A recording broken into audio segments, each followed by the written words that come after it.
Well, guys, listen. Um, we have to come to terms with the fact that AC Milan is still a young team, and they're not ready for these kind of pressures. And I know a lot of people don't want to believe it. A lot of people think that, because you wear an AC Milan shirt, then you're obligated to win every single time. But unfortunately, that's not how it works. That's not how it works. And I have a lot of discussions here with lots of people about this all the time. And they're saying, no, this and that. No, our players are shit. Everything is shit. Everything has to go to shit. Blah, blah, blah, blah, blah, blah. And I hear that a lot, a lot, a lot. But you know what? In the end, it's just true. It's just true. You got to grow. You got to grow. And guys, I'm not the only one who said it. Maldini said this in his interview against Udine, post interview against Udinese. He says the exact same things that I said because he was asked this question. What's the issue? Is it an issue of head or is it an issue of legs? Maldini said exactly what I've been saying all this freaking time, verbatim. He said, well, it's the head that dictates how the legs work. And a lot of these players, this is the first time they fight for something. And these are very young players. He said, even him, when he was playing, he was young. These games that there was a lot of pressure, he said that he had difficulty playing them. All right. So I don't want to hear people come here and tell me that this team should do this and that guy is trash and this guy sucks and that guy sucks and this guy is trash. No, guys. If the man Maldini says exactly what I said, then I'm right. Because Maldini isn't the fucking last guy that no, he's one of the more respected people in football. He is fully aware that this team is not perfect. He said those words. This team is not perfect, but he is proud. He is proud of this team because this team is fighting to win the Scudetto when maybe they shouldn't, and maybe they shouldn't.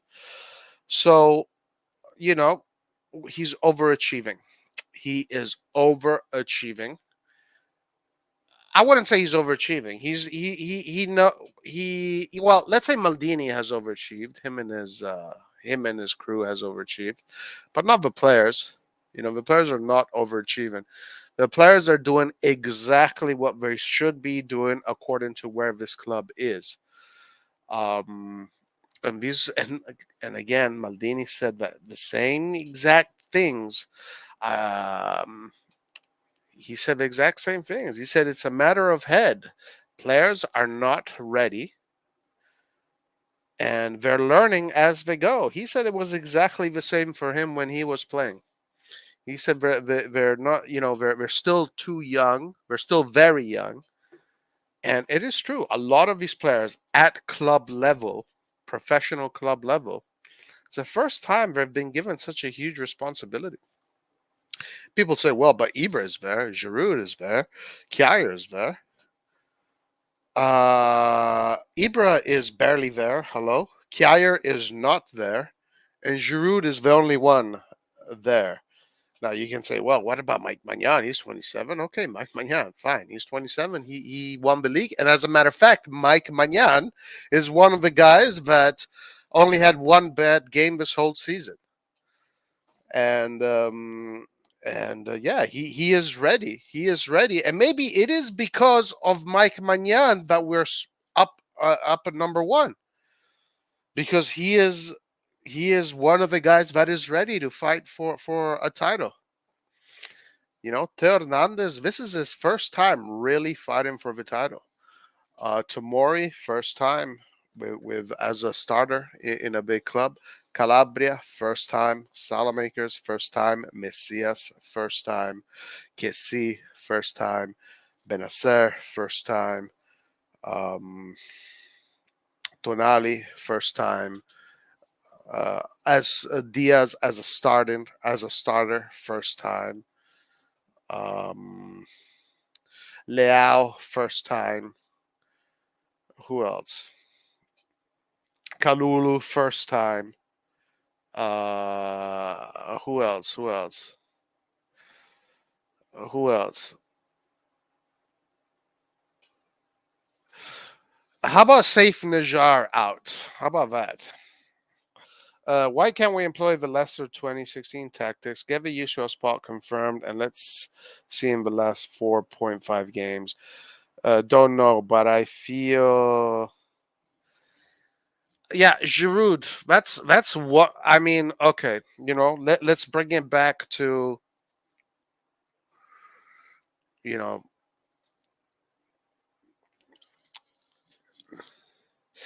Yeah, and Zlatan is barely playing. Skillet. Giroud is one person.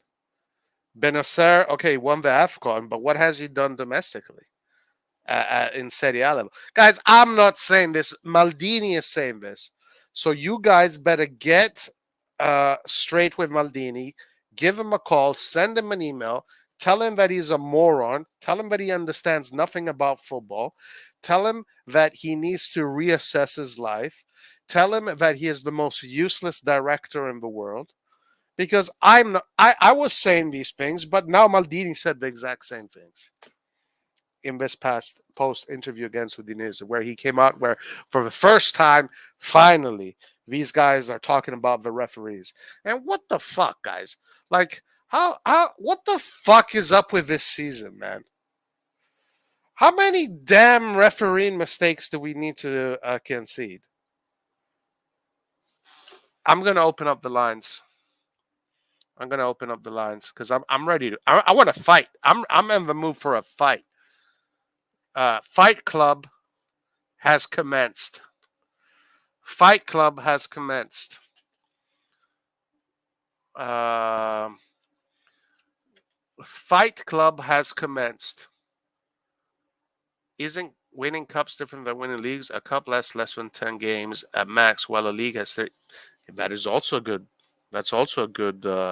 It's a different thing winning a tour. Even though winning a tournament like a Afcon or like a World Cup is almost is so difficult, so difficult.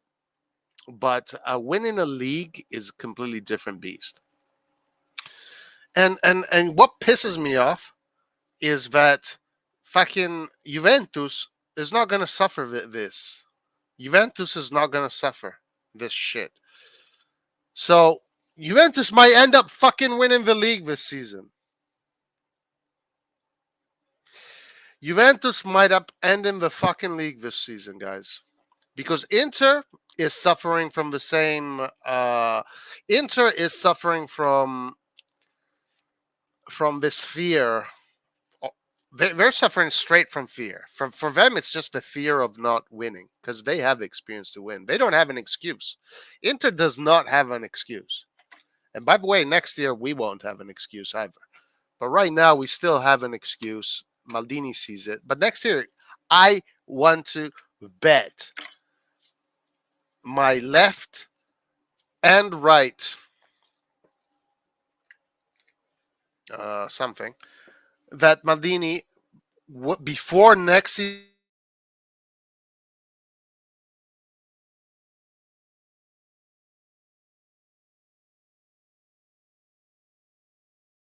Remember where you heard these words first. Okay? Remember where you heard these words first. Before the season starts, next this what you want to call it, this upcoming after the summer, before the season starts, mark my words, guys. Sign this down in your calendars, write it down, tattoo it somewhere the hell you want. Maldini is going to say the objective is going to be the Scudetto. Okay? You're going to see that. You're going to see that. But next year, it's for real. Next year, it's no fucking 8-pound gloves. We're taking the gloves off, and it's going to be a knuckle fight. We're going in for the kill next year. Man, you guys don't even know. Come on, let's go. Come on. Come on. Come up here, guys. I want to fight someone. Let's go.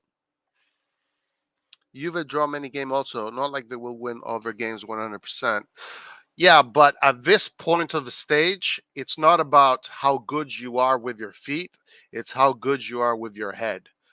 These last games of the season is chess. It's not.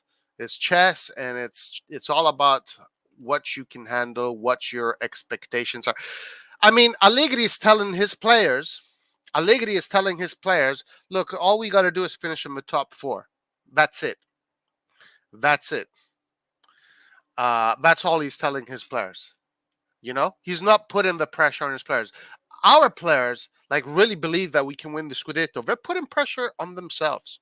They're putting pressure on themselves. Hold on.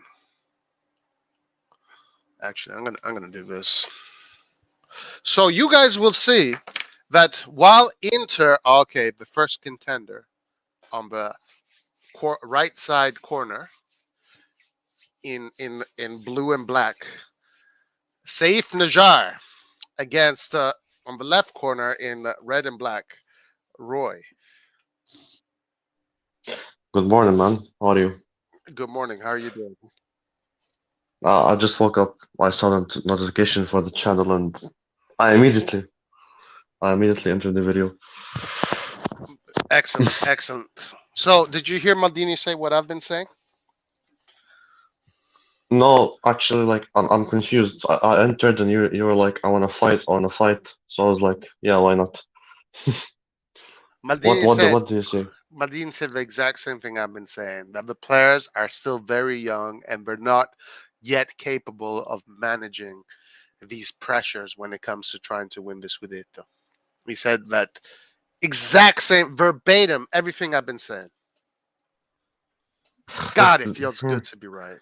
The thing is, I understand, but I know he wants to win the league. He believes the team can win the league, but he's not gonna say it in public.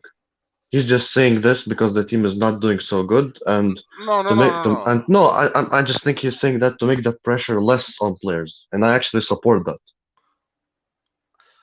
Wait. But he has said that we can win the Scudetto, though. He didn't say that we won't win the Scudetto. He was asked by Serafini and Suma and Pelegatti, is this a matter of head or is it a matter of feet? And Paolo Maldini said, losing these points. Paolo Maldini said, look, it's the head dictates the feet. A lot of these players are very young, and it's the first time the majority of them, the vast majority of the players in the AC Milan, it's the first time that they ever compete for a title at this level. And he said, even for him, when he was young, these games were very difficult for him. And that is, he said, the most difficult thing in football is managing the tension, managing the pressure. Um, but he didn't say that we're not going to win the Scudetto, but he was just being honest. Safe. Uh, well, if listen, my problem is in the last two games, it's not like the whole game we were bad and we were able to get out of the first half. We actually pressed and we actually scored the first goal. And we actually, we looked like we were going to score the second. But then all of a sudden, it's like, it feels like the team shuts down. Either we get too overconfident, either we just allow the other team to play because we're just Milan, and the players be like, oh, there's no way that they're going to score because they haven't had any chance in the first half. But yet they score, and yet we continue losing points. I don't think it's a matter of fear or something. I honestly feel like it's a matter of overconfidence sometimes and taking it easy. The players are taking it easy in the second half How can you say we're taking it easy? because it's a continuity. We scored the first goal against Salernitana. We stopped playing well. Same for Udinese. Same for Sampdoria. for large parts of the game. Even like I know the last minutes we missed so many chances, but generally it's a continuity, and it's a bit annoying because we always score the first goal. We just And can't keep the lead. what about the adversaries? Do they not exist? The what? Sorry? The teams we play against, the opponents. No, don't get me wrong. Full credit to them. Like Udinese never gave up, Salernitana never gave up. But it's also down to us to say like to give them a chance or to minimize their chances, to control the game. Like credit to them, you know. And Guys, yeah, yeah. yeah, No, I credit to agree. them. But Credit to them. also we have to do better. Let's be honest. We really have to do better against these teams, against these bottom of the table teams. Yeah. I And mean, yeah, and we and have to. the thing is, I want to win this league because you never know what happens next season. Juventus is gonna be back for sure because they have the winning DNA in the Serie A. The Juventus is going to win the league this year, if safe. It's gonna be the biggest joke, honestly, if they win it this year. Based on the difference that we have between them, their confidence before, and still they can win it. That honestly just shows you the level of the league at the moment. Yeah, the level of the league is a joke, and I've been saying that for a very long time. I said Yeah, that Serie A is the fifth in Europe. You got the Premier League, La Liga, Bundesliga, Ligue 1, and then you have, I would say, no, sorry, the sixth.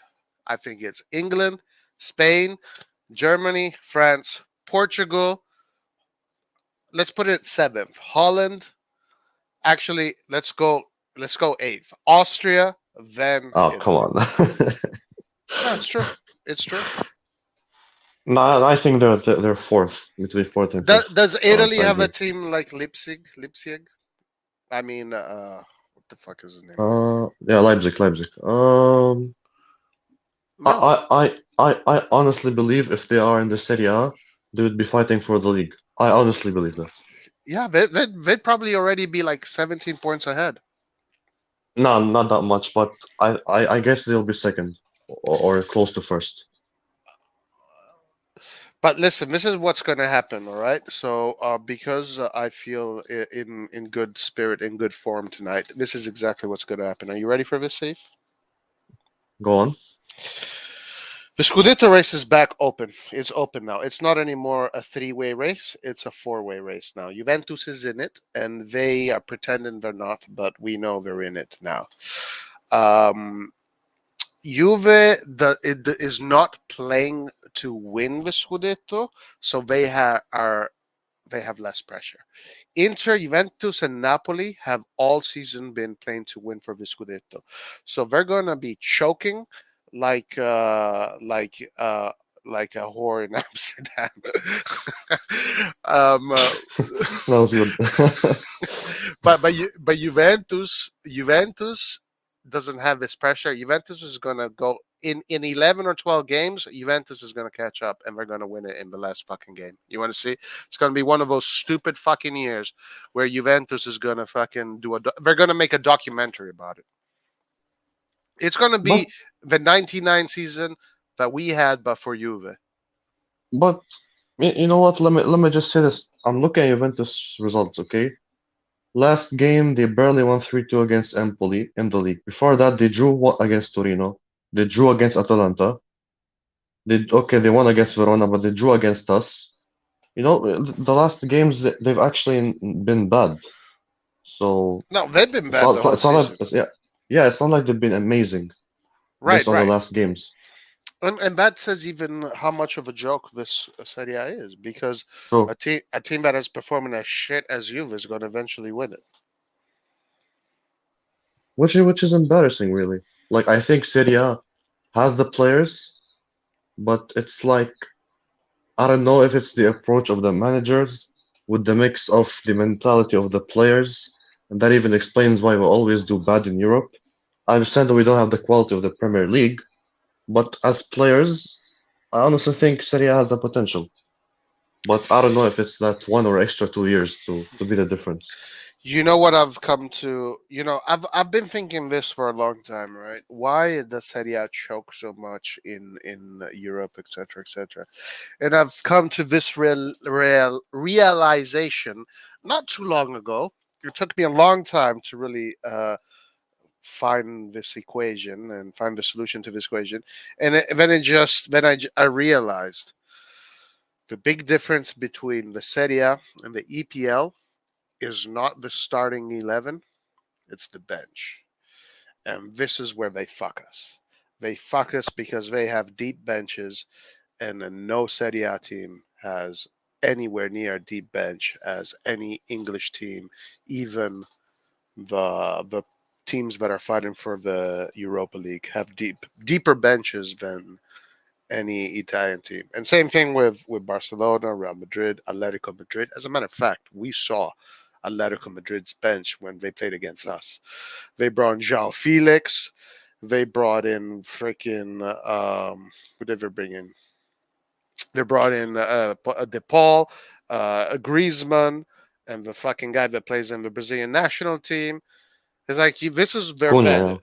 yeah. Yeah, their bench. We this is where we lose out. We don't have the money to keep great players on the bench, and these fuckers that make shitloads of money can afford to play exactly Mike Asta. These players, these teams can afford to play players a few millions to sit on the bench, and that is the where we lose. Because when it comes to the starting 11s, we're all similar. We're all similar. We're all similar. Yeah, that's true. I mean, it says it all. They bring on Cunha and we bring on Krunic and Ballo. Yep. It's it's a joke. But also comes the problem of like it's gonna take very long for us to reach that level because you wanna also keep the starters happy and you wanna convince some very good players when they come in, you're gonna convince them that they're gonna be rotation players, which is not gonna be easy because you cannot promise them a starting position and then make the starters themselves unsettled. So I don't know. It's a tricky thing if you really think about it. I don't think we can ever. I think the only way for us to get to that point is to just make as much money as them, because I don't think there is a solution to this. I honestly think that there's no solution to this. I mean, Liverpool paid 60 million for Diaz, and they keep him on the bench. Diaz is a beast of a player. Diaz would be a starter in any Italian team. Any Italian team, he'd be playing every single Sunday. He is right now the best Colombian player. Colombia always produces super strikers, and Yeah. Diaz is their super striker right now. But he's actually starting to play more. Like he last game he played like 84 minutes against Norwich. He played 89 minutes, and I also think there's a possibility of Mane leaving. So he's gonna be the starter for sure next season. Yeah, I've heard this thing about Mane possibly leaving. Um, Yeah. yeah, yeah. So man, it's just this is I mean, there's just no way. The only team that can kind of do this in Italy Juventus. is Juventus, because I mean they right now are spending 300 million for the wages of their players, but their bench is not that great either, and they're spending a lot of money. They're spending pretty much like a European team when it comes to wages. People, I think, like underestimated Juventus. Like people like Laird, for example, I think they saw how they were doing in the league, and they were like, "Oh, Juventus is a finished club. There's no future for them. They are the new Milan in I don't know 2013," which is not the case. Like even in that, even before they bought Vlahovic, they have exciting players. They have very good players. People shit on De Ligt, but the fact is, he's a superstar at 22. Imagine attack of, Imagine them being so crap, the most crap in the last 10 years, and yet their attack is Dybala, Vlahovic, and who? And Morata, I believe. So in the midfield they have Locatelli, Zakaria. Rumors of Pogba joining in the summer. Do you honestly think this is a finished club? No way. No, and yeah, I mean, their offensive line is pretty crazy, to be honest with you. Chiesa, Vlahovic, Dybala, Keane, Murata. Um, I mean, those are like. Then you have Cuadrado getting in there too. Um, Bernardeschi. Jeez, I mean, they have so many players there. Uh, Even Bernardeschi would start with for us at the moment, honestly. He would start. yeah, Bernardeschi would start for us. Yeah, but it is true, Joel, that against Villarreal they were freaking embarrassing. They looked disgusting. I was literally embarrassed. I couldn't watch that game. It was one of the most disgusting football games I've ever seen in my whole life. Did you see it? I saw like large parts of it. I remember watching another game, which is more exciting. Was it, I Chel- think, Chelsea Lille? yeah, For but it got boring, so I switched back to Juventus. Uh, Even their goal, it was like you can say a moment of magic from Vlahovic, how he mm, controlled it, how he shot it. yeah, But it's Allegri. It's Allegri, so and Villarreal actually missed a ton of chances, especially in the first half. So it's Allegri. I don't know what he's doing at the moment. If yeah. Juventus want to challenge for bigger honors, I think they should let go of Allegri. But I don't know if that's a realistic approach, to be honest. Dude, those idiots are paying him 9 million a season. They have a 9 million. 4 year contract Wow. to not fucking play football. To show up in Europe and in every pitch in Italy and play like cowards, like a dog with tail between its legs. That's how they play. Juve is literally the most embarrassing club in Europe today. It has to be. It has to be the most embarrassing club. Nobody plays. I've not seen one team play as bad as Juve. Not one team. I mean, in years, in many years. Yeah, I mean, basically, they are actually the Atletico of Italy. They just score a goal, 10 men behind the ball, shooting it up, and saying, "I pray to God." Somehow it reaches the striker, and we score a second, and everyone is happy. Yeah, it's really embarrassing. It's really Yeah, embarrassing. it's so bad. It's so bad. And I just looked at that stupid table today, and I got kind of pissed off. I'll be honest with you. I got pissed off. It's like I understand that you know the kids are young, whatever, blah blah blah. But Juve is back in it. Now we're playing against Juventus too, and they're gonna feel the pressure. They're gonna feel Juventus's breath behind their neck. But let me So just not see Juventus's schedule in the next games. They actually have a decent run schedule, I'm not gonna lie. Fiorentina, Spezia, Sampdoria, Salernitana, Inter, okay, then Cagliari, Bologna. Like the rest of their games are kind of easy, not gonna lie. Which is scary to be honest. And what about us? Who do we have? I mean, we have Napoli, and I would say the rest of the games are manageable. I mean, Inter in the Coppa, then you have Napoli in the league, then you have Empoli, Cagliari, Bologna, Torino, Genoa. But but the last 5 games of the season are very hard. They are Lazio, Fiorentina, Verona, Atalanta, and Sassuolo. Ooh, man. Yeah, yeah, yeah. Yeah, and when I was watching the schedule, if maybe I think it was a month ago, I was looking at the schedule and I was looking at these games. I was telling myself, man, we better win these games because that final month is going to be a nightmare. But maybe that final month. To be honest with you, if you look back, the final month was actually pretty good for me. And I really pushed them. Pioli stepped it up. He changed things. The team stepped it up. The team really felt all right. It's now or never. There's no more cushion. And those last final 5 games, they got the job done. Against Juventus, three Yeah, zero, demolished them. 7-1 against Torino, 7-0. Then 7-0. the Cagliari game sucked. But then Atalanta, The Castilla masterclass. Yeah. So maybe just that last month, maybe we'll really push the players, and we'll see good stuff. Who knows? Yeah, even the season when we missed out on the Champions League by 1 point. We actually won the last 4 or 5 games of the season. All right. So Really? yeah. So I just it's just about like taking advantage of the games coming ahead. We can't keep drawing and letting our lead slip because of stupid mistakes. And also referee. Granted, referees are a joke in this Oh league. my god. Oh my god. Like it's unbelievable, seriously. A guy literally scores with his fucking hand and they don't see it after a technology like VAR. What is this? Like, what are we doing here? It, the referees right now have cost us what 4 points? Yeah, At referees have. least, at Uh, ref- least, yeah. I mean, Spezia game. It was a mistake. You know what? What pisses me? Spezia was a mistake, and the referee said, "Sorry, I did a mistake. I'm sorry. I'm sorry."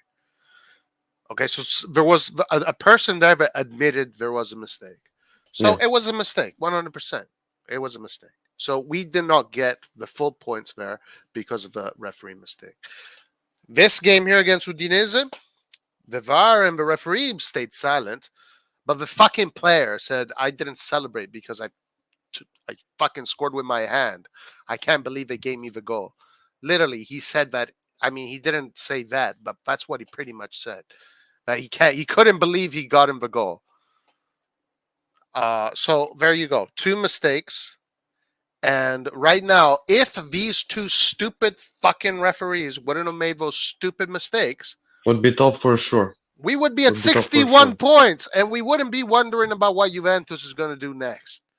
We'd be at 61 points. 61. Oh man, shit. Also, the Napoli one, I'm not really sure 100% about it, but it's debatable. Like you can actually debate it. So Yeah, that can be a mistake, maybe. right. The Napoli one, I thought it was a mistake, but then I remember I did that. We did that live with Lart and Red John. I don't know if you were there. I can't remember, but we analyzed it, and to me, in the end, that was actually quite a good call from the referees. I know that a lot of Milan and Pilegatti, Suma, Serafini, all the fucking talking heads of AC Milan, they're saying that the Napoli game we were robbed. This is my personal opinion. I don't agree. I think that in the end, it was the right call. It was correct. And it is debatable, and it's open for debate. So I don't count Yeah. Napoli, but I Yeah, will count even then, Spezia. like 4 points. There are 4 points for sure against Salernitana and Udinese. No, not Salernitana, Udinese and Spezia. So, no, 5 points actually. 5 points? Why Wait, we five? should. Against Spezia, we lost 3 points. Right, correct. We lost 3 points plus two, so yes, 5 points. Yeah, So so it's so 62. so it's 62. We should be at 62 points if these stupid referees wouldn't have made mistakes. 62 points, guys. It'd So be over. 7 points. 7 points on top. Oh my God. 7 points over Inter, 12 points over the fourth spot. It'd be over. The season would be over. Like that would propel us to. We'd be here singing. What is that song? La Capolista se ne va. How does it go? E se ne va. La Capolista se ne va.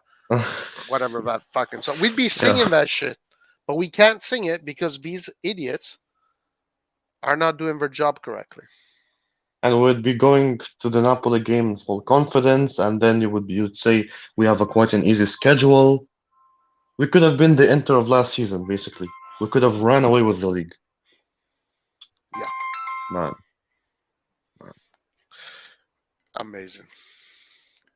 It's a good excuse to have, I think, right? it's yeah, it's an actual excuse because like crystal clear. What happened was crystal clear. Yeah. And I'm tired of the excuse of, oh, the ref is inexperienced. How many inexperienced refs are in this league? Like, what the hell is going on? Seriously. Oh, this thing, right? Some another thing that Maldini would have said or actually that he did say regarding the referee is that he said the referee was his first time. I think it was a first time this referee refereed a big match, first time What? at the San Man. Siro. So he was saying, you guys, that the Liga of the referees should be more sensible and not bring in inexperienced debut referees for the first time at the San Siro. Like what? How? And he was saying, just like it's difficult for referees to do their job, it was of young referees. He was also comparing the players, etc. There, but yeah, like what the fuck? The referees are fucking up our league. This is a fact. This is a fact. This is not an excuse. This is a fact. I don't know what's the league gonna do about it. I'm sure they're gonna do nothing as always. Just gonna let it like brush. And I'm tired of the news of, oh, Milan's gonna talk to the committee and they're gonna issue an apology just to make just to make the fans feel better. Like fuck the apology. I don't care about your apology. You're costing us a league that we've been missing for like 12, 12 years? 12 years. So, and it could cost us. Like it could cost us if we keep having the mistakes. Who knows? Can we actually like miss the top four by I don't know. Like I don't know. I don't know. Sue the league. I would say just okay. We're not. I would I would bring Milan to Spain. You can do that. Wait, you serious? Yeah, I would bring Milan to Spain. I think in Spain, Milan would get better treatment.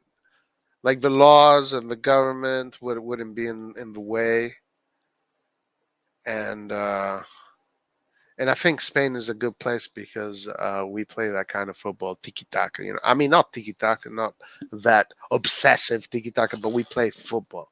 And in Spain, they appreciate football. And honest, if me, let's say Milan was in the Spanish league, where do you think they would finish? First, every year. First? Oh yeah, I don't know hell about yeah. first, but top four for sure. But I don't know about first to be honest, because the reason you said we don't have a deep bench. But in Spain, we would get a deep bench because we'll have our own stadium. I mean, did you guys see that now the fucking ex syndicate of no, I don't, mayor. I'm trying to translate shit from Italian to English on the spot.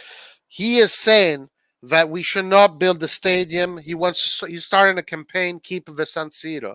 So right now, there's all this crap, and the stadium is getting delayed right now because there's these people here that are like, and they're talking about climate stuff, and this is bad for green, whatever this that. Like Bullshit. politics got involved in it, and now there has a slot. There's a what's the word? Fuck. Delay? Gridlock. There's gridlock in the project. So that means that this stadium is going to get delayed because politics got involved and all this crap.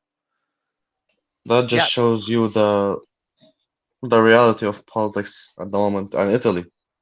How nothing is done fast. How, delay after delay, the league is falling back behind other leagues. It's crap. It's bullshit. It's rotten to the core. yeah, This is why it's gonna take very long, even after Italy gets the money and spends it.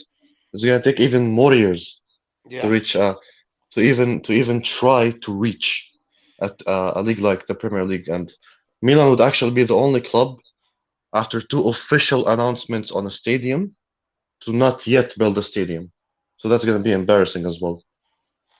We did it Say, like in early 2010s with the whole YouTube video thing, and now we're doing it again. Come on, man. um, yeah. So I'd say bring it to Spain. Take it away from Italy. Take Milan away from Italy, or bring it to Germany. No, Germany, no, because I honestly feel that in Germany, uh, it's kind of fishy what's going on in Germany. I feel like the league is German football is very controlled. I feel I don't think there's much freedom in the German system. Your job is to make Bayern stay strong, basically. It almost kind of feels that way, and Bayern is also an extremely important club when it comes to the national team. And Germany, even though they're not, let's say, the team that has won the most World Cups, but it is the team that in history has been in more international finals over everybody. So theoretically, when it comes down to the numbers and points, as far as the team that has the ability to get the furthest in any given tournament, it is Germany. It's not Brazil. It's not Brazil. It's Germany. We're only one World Cup away from Brazil, and going into the future, statistically, if things stay the same, Germany is eventually going to be the team with the most World Cups. Um, I think Germany is like it's crazy. Shit is like there's a system and there's no way people are going to mess with that system. I think in Spain, the people just want to be entertained. They love football, and if you give the people great football, the country goes crazy. And so you give them good football. In Italy, it's all bureaucracy. In England, also the people love to watch football, but I don't want Milan to play that English style of football. I don't like it. I like I like football where you can change the tempo, where you tactics, and I like beautiful football. In England, it's just one unidimensional football. I'm not a big fan of it.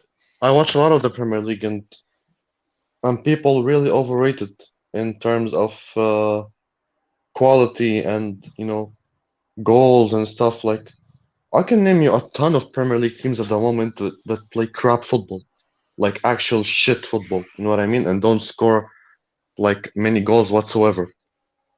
So I think people overrate it. And Zlatan was spot on when he said that technically the league is very overrated.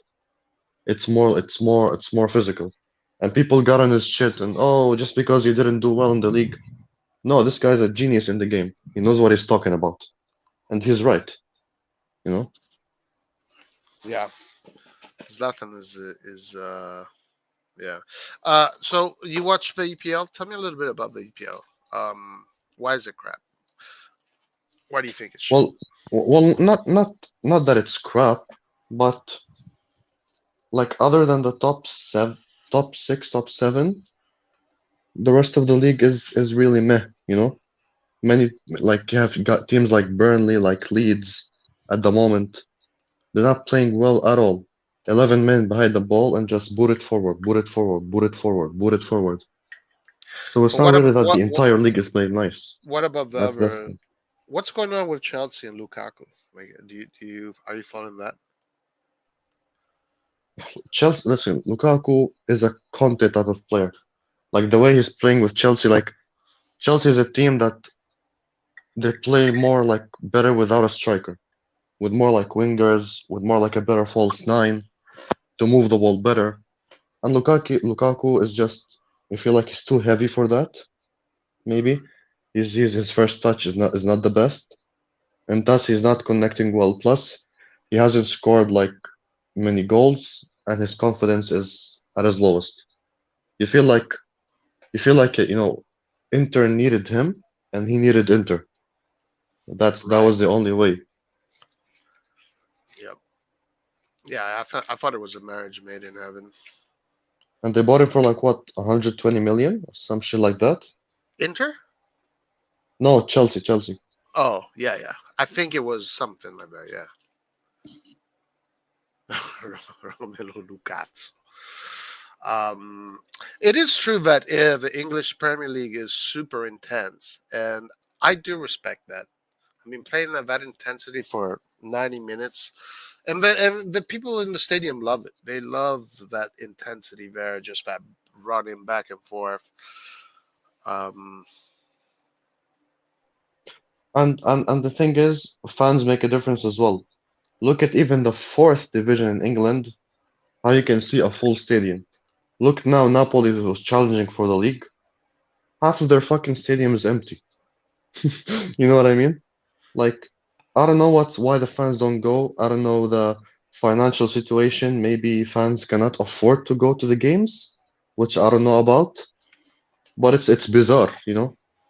Like it's I don't know why they don't go to stadiums. It feels so hollow. It feels so like soulless sometimes in Italian stadiums. The amount of empty seats Right. in Yep. challenging teams. Yeah. Well, those stadiums are a lot of those stadiums are actually really shitty, and Yeah, I agree. they don't have many. What's the word? Amenities, and the seats are uncomfortable. Parking is a mess, and it's probably in far from town. And, there's San no Siro, man. there's no When I was incentive. in when I was in San Siro, Hmm. nice atmosphere. Now, don't get me wrong, but Yeah. Yeah. broken seats, shit on the floor. Yep. It's very bad. It's like they haven't renovated it in like 10 years or more Right. than 10 years. Yeah, yeah. I have a friend that works in the touring industry. He does wireless internet connections for touring bands like Beyonce or these big acts, and Yeah. he was touring in Europe, and he played they played at the San Siro, they played at all these stadiums, and I asked him what was the worst stadium they played in Europe. He said the San Siro was the worst one out of all the stadiums, and then he said the best one was the Man City one, the one that was the most modern, best infrastructure, best amenities, etc. They said out of all the stadiums they played in Europe, San Siro was the worst one, was the most garbage one, the most piece of shit one. So there you go. What is supposed to be one of the best stadiums in Italy, in the eyes of someone that works in these stadiums and does one stadium in Italy, then goes to Germany, then goes to France, then goes to Belgium, then goes here, then goes there. From that perspective, the worst one was San Siro. So there you go. What are you gonna Like do? Italian football at the moment are like these historical, well-known restaurants that were very good in the past, but still live on to this day, but the food is crap. The owner is delusional and he still thinks that shit can go right.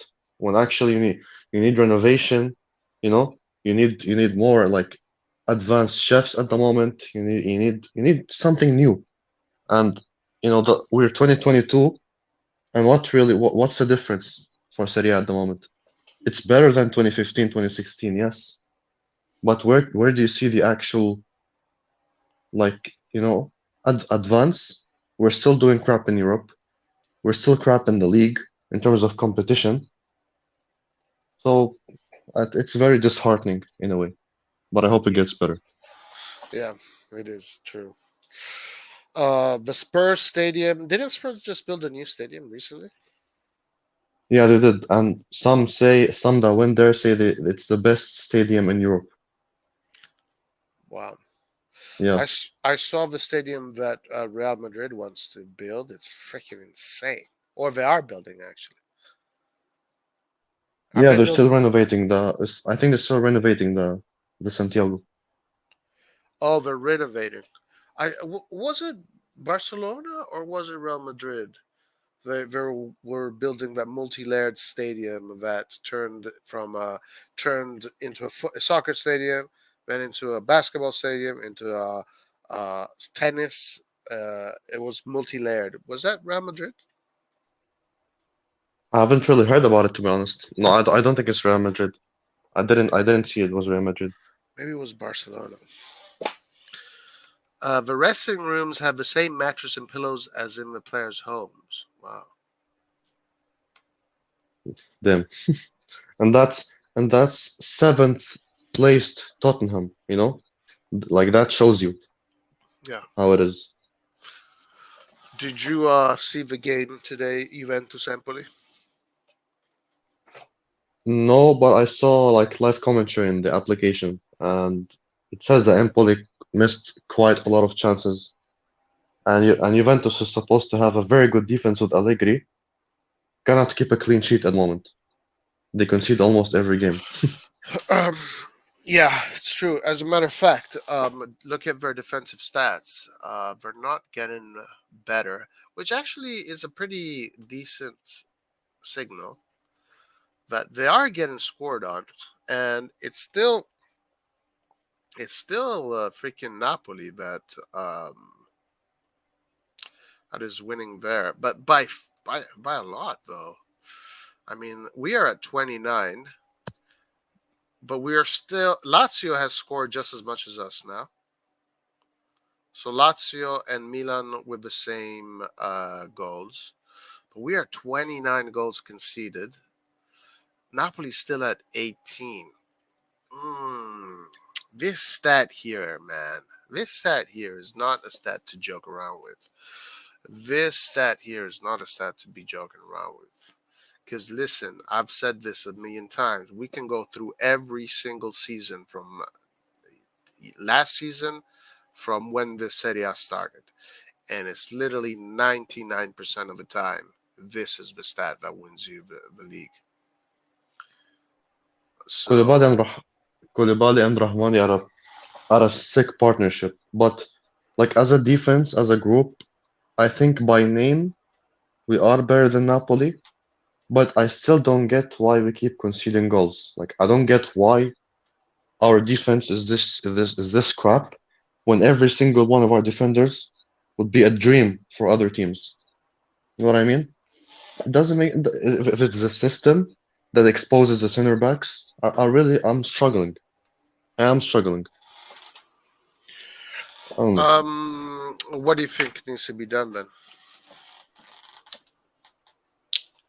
Listen, like it's more than a reason. I think the attack is not capitalizing on the lead. Thus, every time we concede, we feel like it's the defender's fault. That's number one. I think the double pivots aren't always covering. That's another thing. If they get tired in games or if they just lose concentration, I feel as like Tonali tries his best, but for example, Kessié, he doesn't help the fullbacks anymore. He really doesn't help the fullbacks anymore, and thus you see many chances for our fullbacks, and also the lack of leadership in the team. I don't know if you agree with me on this, but whenever we go up, you see Kier screaming and shouting and shitting on Theo if he makes one mistake. Now every player can do whatever he wants. No one can shout at anyone. It's a bit like their vibes, you know? Mm. Um, yeah, Akir is captain of Denmark. He's no joke. He's Yeah, for yeah, real. yeah. That kind of experience definitely does work. But I find it interesting that you said all that stuff, and I agreed with you. And you know what the solution is? What is it? Saelemaekers. Come on, man. Saelemaekers is the one that will come and help the midfield and come and help the defense and do all the running.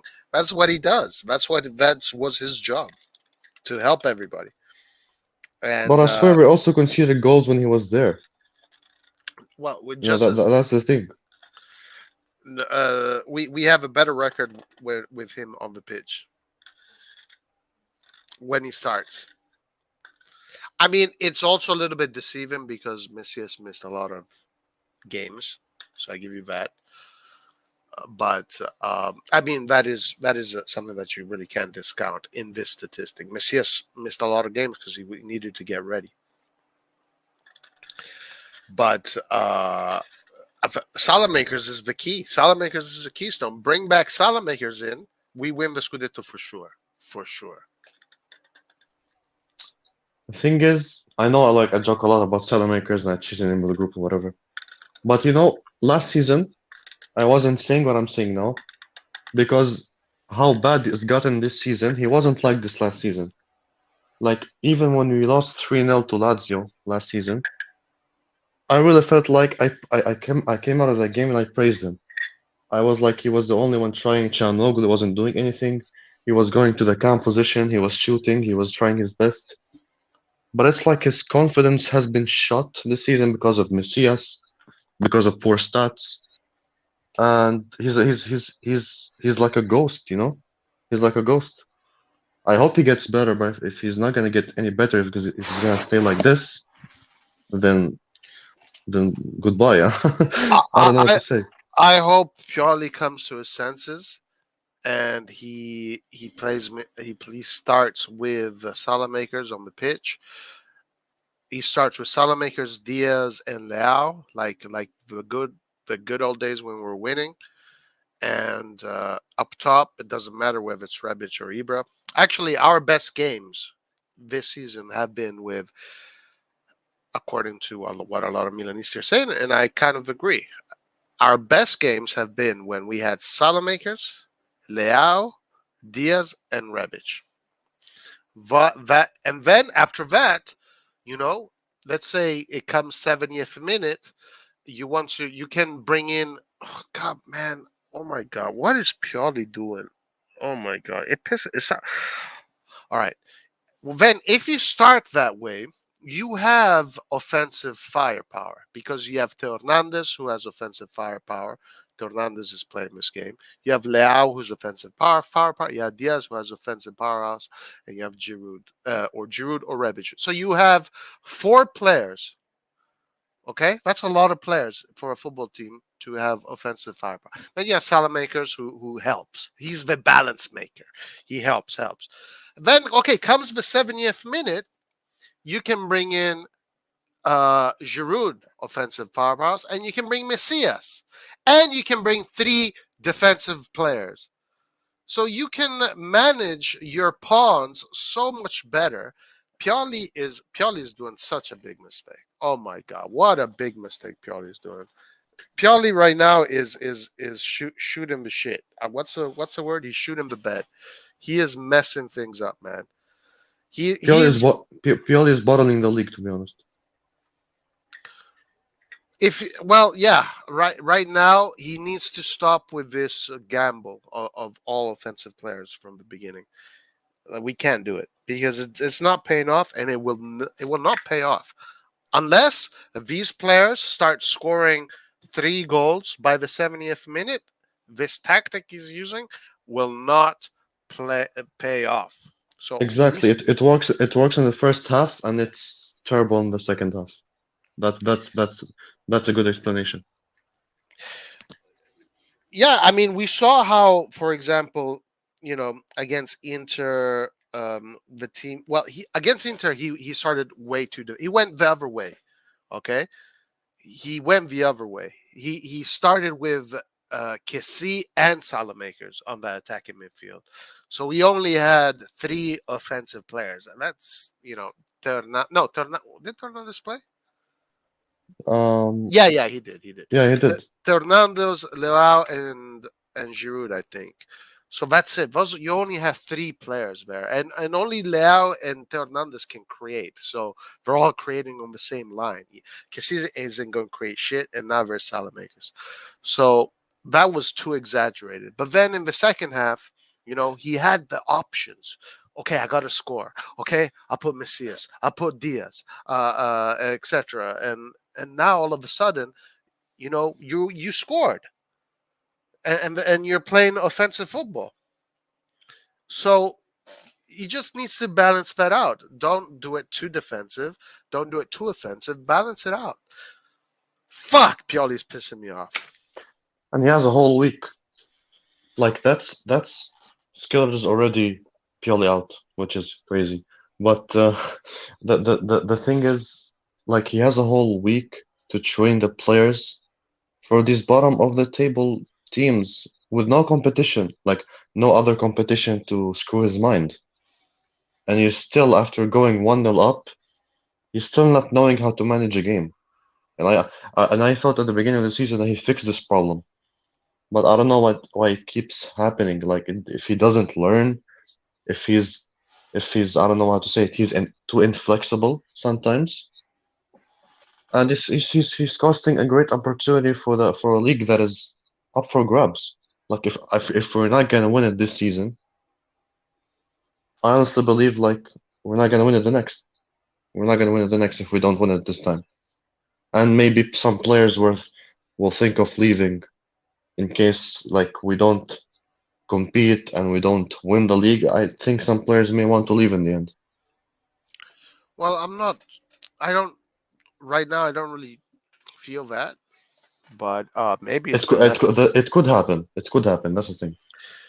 I mean, if we bottle it real bad, yeah. But I don't think we're gonna bottle it that bad. Well, we still shouldn't bottle it. That's the thing. The Like league for is me, so shit that we should win it. for yeah, you could say that. But you know, bottling for me is not making top four. Like we've been in the top four for three quarters, almost three quarters of the league. And if we lose the top four in the last fucking, what is it, 11 games left? Yeah, that's bottling it. If we don't win the Scudetto, I mean, again, for me, I know for many of you guys, for many fans, it's different. But for me, it's not that big of a deal. I am just a little bit upset right now because I'm seeing clear mistakes by Pioli. Clear mistakes right now. But I really do think that the way this team is going to be set up coming the next year, we're going to be fighting for the Scudetto from day one. And it's like, for sure. It's not maybe we're going to win the Scudetto. It's like, we better win the Scudetto. Next year onwards, it's on. The fucking team is ready. Yeah, but it's a difference, you know. It's a difference attracting players when you won the league and when you only made top four. Like when you win the league, that's when the big players will be like, okay, this team is for real. We're doing Yeah. something here. No, no, no. There's a difference. No, no, no. Of course. Once you start becoming a league winner, you yeah, the team starts to gain a different reputation, different kind of confidence, and you have more money because really it's money that makes a difference. And the Yeah, way this football system is set up, the only way to make more money is to win. And if you win the league, you make more money with prize money, more sponsors, blah, blah, blah. So winning the league this season would definitely speed up our journey. It'd be like a turbo. Like, let's say we're driving down the freeway and winning the league this year would give us a nice boost, a nice turbo, and um, we can already be further ahead than what we should have been next year. Absolutely. But if we don't win, yeah, I think next year becomes when we start being the team that has no more excuses. And next year, we're winning. We're winning the Scudetto. There's no ifs and no buts. And if we don't, then we should be pissed off. yeah, I agree. What do you think about the Napoli game? It's a must win, right? Like it's a must win. I'm not too worried about the Napoli game for some reason Me because too. I don't know. I'm actually I'm not stressed at all for it. Yeah, yeah. I think a lot of people aren't for some reason. It's almost like we work. Everybody is a little bit stressed. You see, it's even like us, the fans. It's like the whole community almost. Like when we're playing against the smaller teams, there's always this fear. Oh, we're gonna bottle this. We're not gonna win this. And one because it's happened even with our best teams, and and I guess this all goes even in the club. It kind of spills into the mentality of the club. And when it comes to like Napoli, Inter, Juve, Atalanta, Lazio, Fiorentina, like these games here, they don't give me any whatsoever. There's nothing. It's like for me, it's good. We're good. No fear whatsoever. Just like no stress. We're not It's killers. We don't have a killer mentality. We don't know how to kill a game. You know, we always leave it till the last minutes, till on edge. We don't know how to relax ourselves. That's the problem of the whole season. yeah. Besides being first place and with no European distractions, bookies have us third faves to win Scudetto besides Inter and Napoli. Okay. It's not about the Scudetto, but gifting second star to it. That's really what it is about. Yeah, yeah, yeah. That's it, man. Nail on the head. Now, I don't know if it's Inter. Like, look at how they're playing at the moment. They've been terrible. They do have they been terrible do as of they late. deserve it? No, they don't. Who do They've you been think? terrible, man. Who do you think deserves it? If you were to be Honest, fair, honestly, no one. It's the best of the worst, and this is what we'll come to see in the next 5 or 6 games. It's gonna be the best of the worst. We should win it. yeah, it really kind of does seem that way. Um, who do you think deserves it right now? Uh, hmm.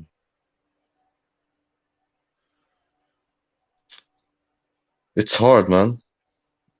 I would. Mm, just a sec. I think Sassuolo deserves it right now. Yeah, if you think about it, Sassuolo does deserve it. I- They I'm they play I'm good listen. football. I'm gonna say Napoli Really? just because they actually beat us, and it kind of feels like there's a great story behind this team at the moment, and it's Insigne's last season in Napoli, and Osimhen is on fire. Koulibaly and Rahmani are doing a great partnership. So I don't know. It kind of feels like it might be their year. Like in the end, I think it will come between us and them. Inter gonna fall back to third. That's how I feel. Really? Hmm. Yeah, and it's gonna be down to experience, which Napoli has more than us at the end of the day. True. Um, you know what? I guess there is definitely a good argument for that, good truth in a lot of truth in what you said. But after seeing them against Barcelona, I think they're the most embarrassing Italian football club in the world. So they don't deserve shit, in my opinion. They do not deserve anything. I mean, if What? you're talking about the league, yes, but European pedigree, I wasn't surprised because Barcelona is a much better team than Napoli.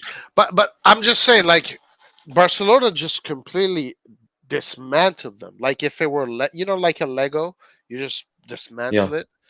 It was so easy for them, and the tactics that Barcelona employed against them, very Guardiola esque, Barcelona like super high press, win the ball right away. Like so, what did we discover about Napoli against the Barcelona game? That they don't play long ball.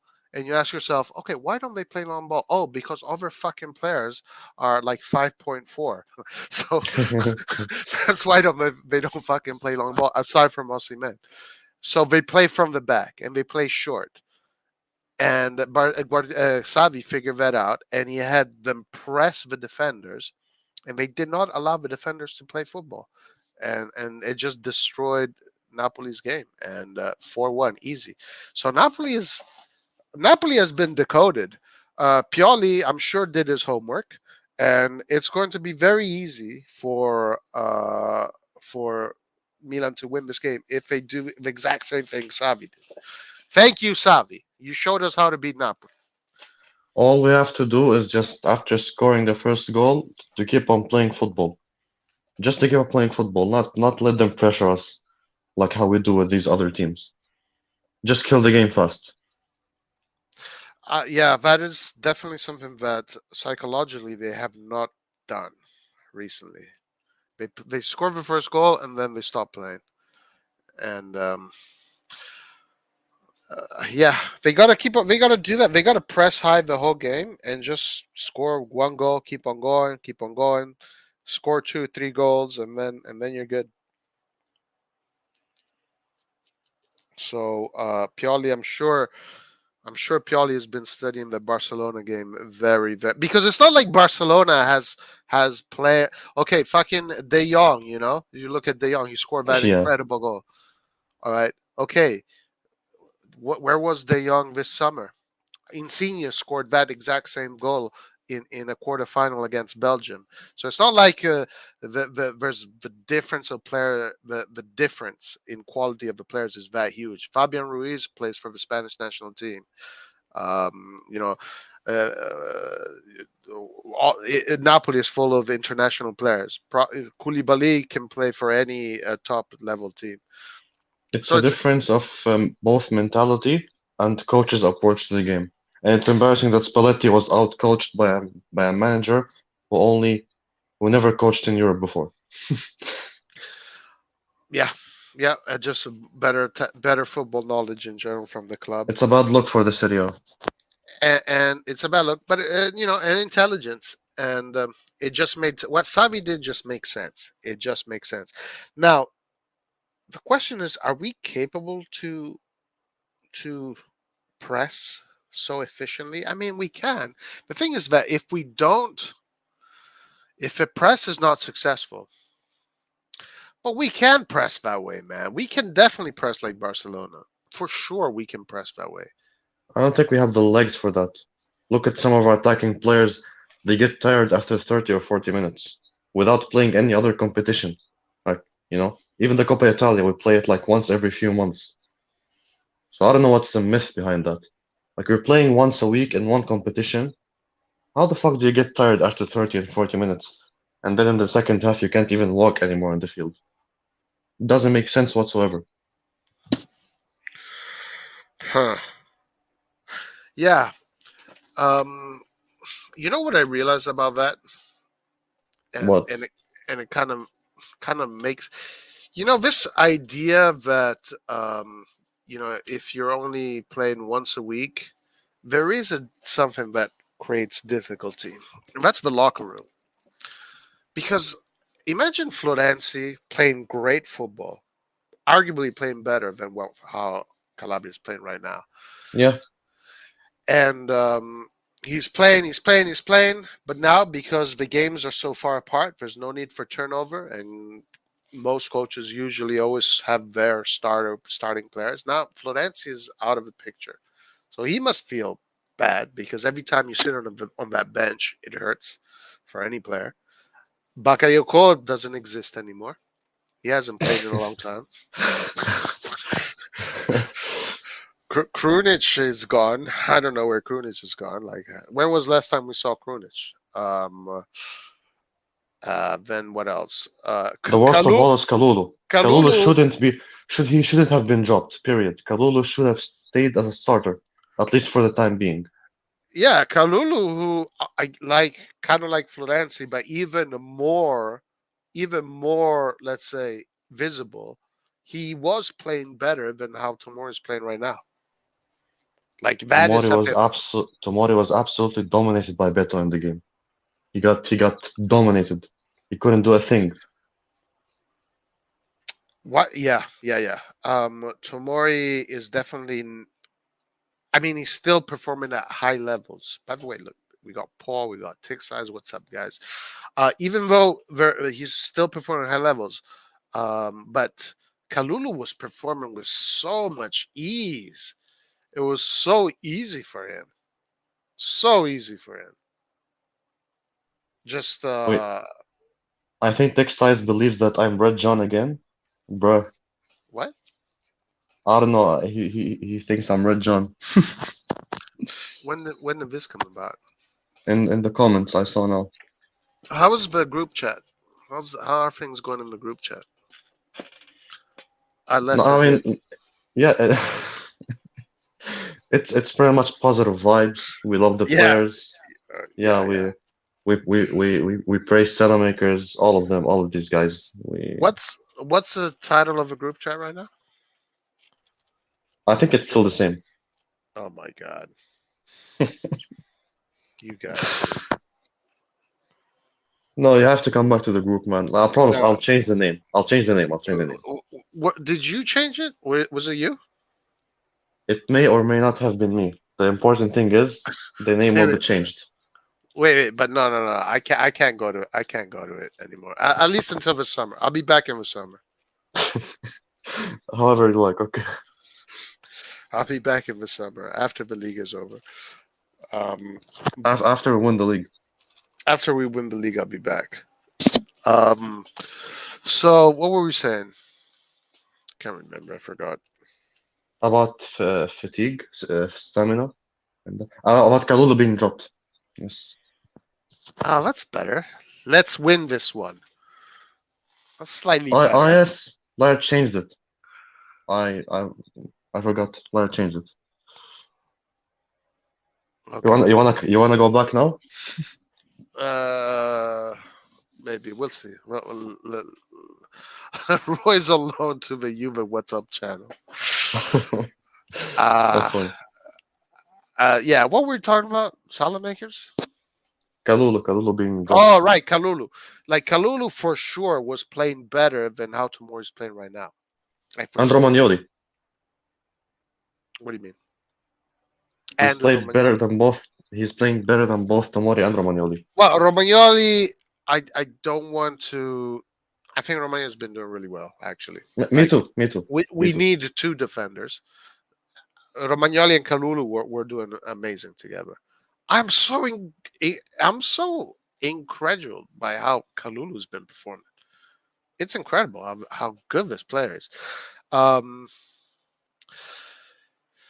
and then Theo, man, the moment that armband went off his shoulder, he fucking dyed his hair yellow again, and he's fucking and he's messing around. Like, just give him the armband. Give him the armband, so at least he fucking It actually like, fits him. Like yeah, he's fit to be a captain, to be honest. right, right. He carries himself different, chest up and chest all puffed up and chin up, and but when he doesn't have that armband, he's a different player. Do you, do you think Calabria is a captain? Honestly, do you think he's a captain? I'm angry at Calabria right now. Sorry? I don't like what he said What did no, what did he say? about the incentives. Now, I don't know if it was a joke that was then let's say re-editorialized by media that wants to create drama. But he said that Milan, we want to talk to Gazidis, and because we want incentives to win the Scudetto, right? So if we win the Scudetto, we get more money, etc., etc. No, there's no way that Calabria would never. No, he would never. No, no, No no. way. He There's no said way. that. He did say Yeah, that. as a joke, for sure, as a joke, not. Yeah, yeah. I don't know if it was a joke because the way the media puts it, it's I don't know. It's the Maybe media after all. It's not. And listen, it's definitely a joke, and he wouldn't even come out and say it. You know, like even then, he's a player. Even in the back, he wouldn't say that he's a type of player to talk a lot about money and stuff. He just plays. He just loves the club, and to also come out and say it, it's a joke. Like I deserve a pay rise. I did something. It's a joke for sure. are you sure? I would bet my house on it. No, you wouldn't. I would lie. It's definitely a joke. It's definitely a joke. Okay. Well, I didn't read the article, but Paul says, Roy, the incentives make sense. If they win Scudetto, it makes sense, in my opinion. Well, I'm not against that. I just feel like you shouldn't be saying it, like the fans will not. It just feels, it's just not something, it's something that you get your agents to say it behind closed doors. One thing I've learned this season is that a league can look very entertaining if all teams are average. Yeah. Captain Teo was such a good player, now he has regressed. The annoying thing is if you're going to drop points, it shouldn't be against these teams. KMT. Now we have to win all the remaining games, which I'm not confident we can do.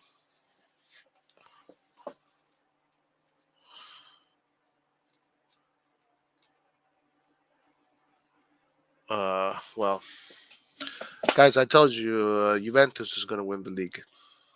Juventus is going to win it. If they do, their fans have the right to troll every single Serie A fan until eternity. If they do it this season, and we cannot say shit to them if they actually do it. From now until like 50 years, and rightly so, because their team is. If they do it, That just shows the winning mentality and how they are levels above anyone else in the league by far, which you have to say, which is sad.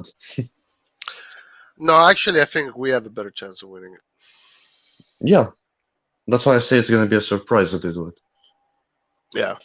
Um, I in the beginning of the season, my teams were Atalanta first, Milan second, Inter third, Juventus fourth. Um, that was my top four in the beginning of the season. So I was clearly wrong about Atalanta. They did not progress as much as I thought they would. Juventus right now is where I thought they would have been. Napoli, I was completely wrong about them. I thought that Napoli would have not been so competitive. Inter is pretty much par to where I thought they could have been, and so is Milan. What I about you? actually thought it was Juventus first and Milan second, but I always predicted that it's going to be very tight till the end. And I think I then went with Inter third and Atalanta fourth. That's why I went with. Inter third, So I like, Atalanta fourth. yeah, yeah. And actually, I think it's not gonna be that, but I don't know if Juventus is gonna win the league. Like I honestly don't. They might because they have the players to do so, but we should win it, man. Fuck that. We should win But it. We but should but win this league. I mean, we have 11 games left, and Yeah, they're only 7 points away from the top. and they have an That easy run till the end. and they have an easy run, eh? Yeah, Let me see. Let's check it. What's the next game? Juventus who? What's the next game? Juventus. Well, let's do Juventus. Who did they play against? Empoli. Played against Empoli today, right? Juventus, Empoli. All right.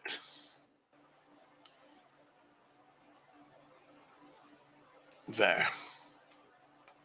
Let's see. Where is this? Let me check the schedule. Here it is. Okay, so they have Fiorentina. Oh, guys, we got the fucking Mickey Mouse coming up this Tuesday. What happened to save? Dude, we got the Mickey Mouse coming up this Tuesday. What a waste of time. Do you care about this game coming up on Tuesday? yeah. I want to win the Coppa Italia. I'm not gonna lie. It's not like it's the Audi Cup or the International Champions Cup. It's still a trophy that counts. I think it's a winning experience for the league if for the players if they don't win the league somehow this season, and it adds to our trophy collection, to our long, nice trophy collection. I don't see why there's a reason not to win it when you reach this far. Like when you're in the semi-final, you just go for it. You know what I mean? And it's not like we're playing it every day. It's once every few weeks or months, and like it's our against our rivals. So I think it's not like we have to win it or fuck our team, but we should aim to win it. That's But how I see it. let me ask you something. Like, when you go out in a club, right? Go out to the club, it's nice. Mm, Go to show off. Do you wear Mickey Mouse ears? I don't. Well, it's the same shit. No, man. Listen. It's a trophy at the end of the day. It matters, and it's been very long since we actually won something, and it's a nice replacement if we don't win the league. And like I said, we don't play it often. Why shouldn't we win it? Like, where's the harm in winning it? There's no harm. Hey, if we So win it, yeah, I'd go all for it, especially when we're playing Inter Milan in the semi-final. I'd go for it. Like, why not? And we well, can't beat Inter at the moment. That's the thing. yeah, yeah, Inter's not an issue. No, the big teams are not a problem. The big teams are not a problem. Yango says, let me ask you guys, say next season we get 100 million of new players. Will that guarantee we be first place come end February without European commitments of our closest rivals? We have a unique chance now. Um, Mm, well, for I sure, for sure. For me, it's for sure. If it's 100 million, then I would, if I was a betting person, I would place it from now. I would place all my money that we're gonna win the league next season. If we're gonna get 100 million of new players, that's for sure. We already have a sick team, so adding 100 million on top of it, it would be crazy. yeah, next season I think. No, I know for sure next season it's not.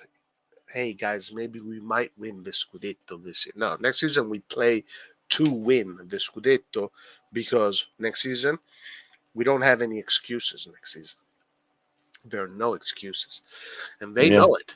So next season is when this shit actually starts. This season, yeah, they're there right now. They're really close. Keep on believing till the end, whether it's the Coppa Italia or the Scudetto. They gotta keep on believing. I mean, it's not over. Nothing is over till mathematically it's over. If we win it this year, it'd be the best shit ever because it just means that Inter is not gonna win it. I As long think as that Napoli, as long as us or Napoli win it, I'm satisfied. Not satisfied, but less mad, you know? yeah, I'll be honest with you. I don't want Napoli to win it. Why? I think there's good elements about Napoli, and yes, they've been working hard to win it.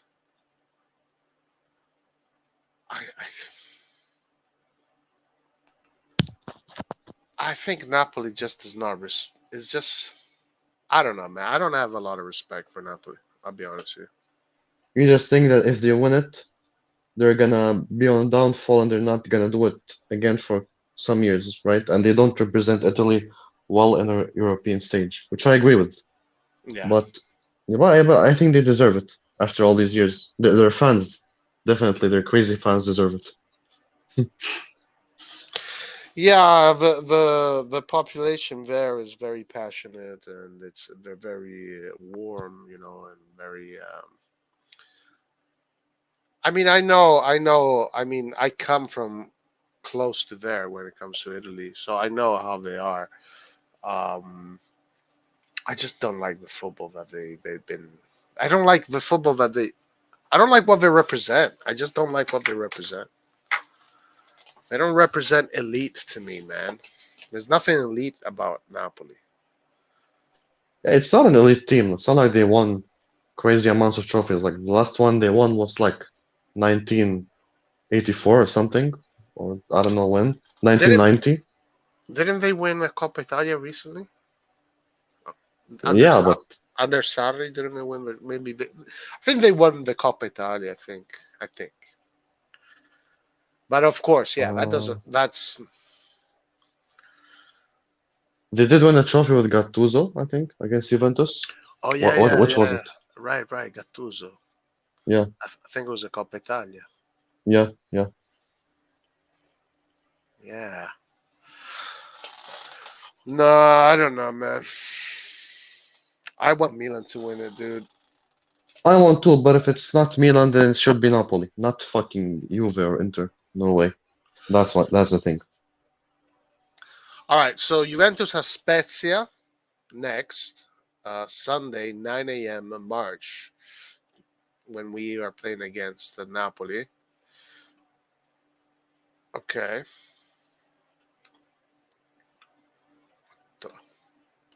Then we're playing against Sampdoria.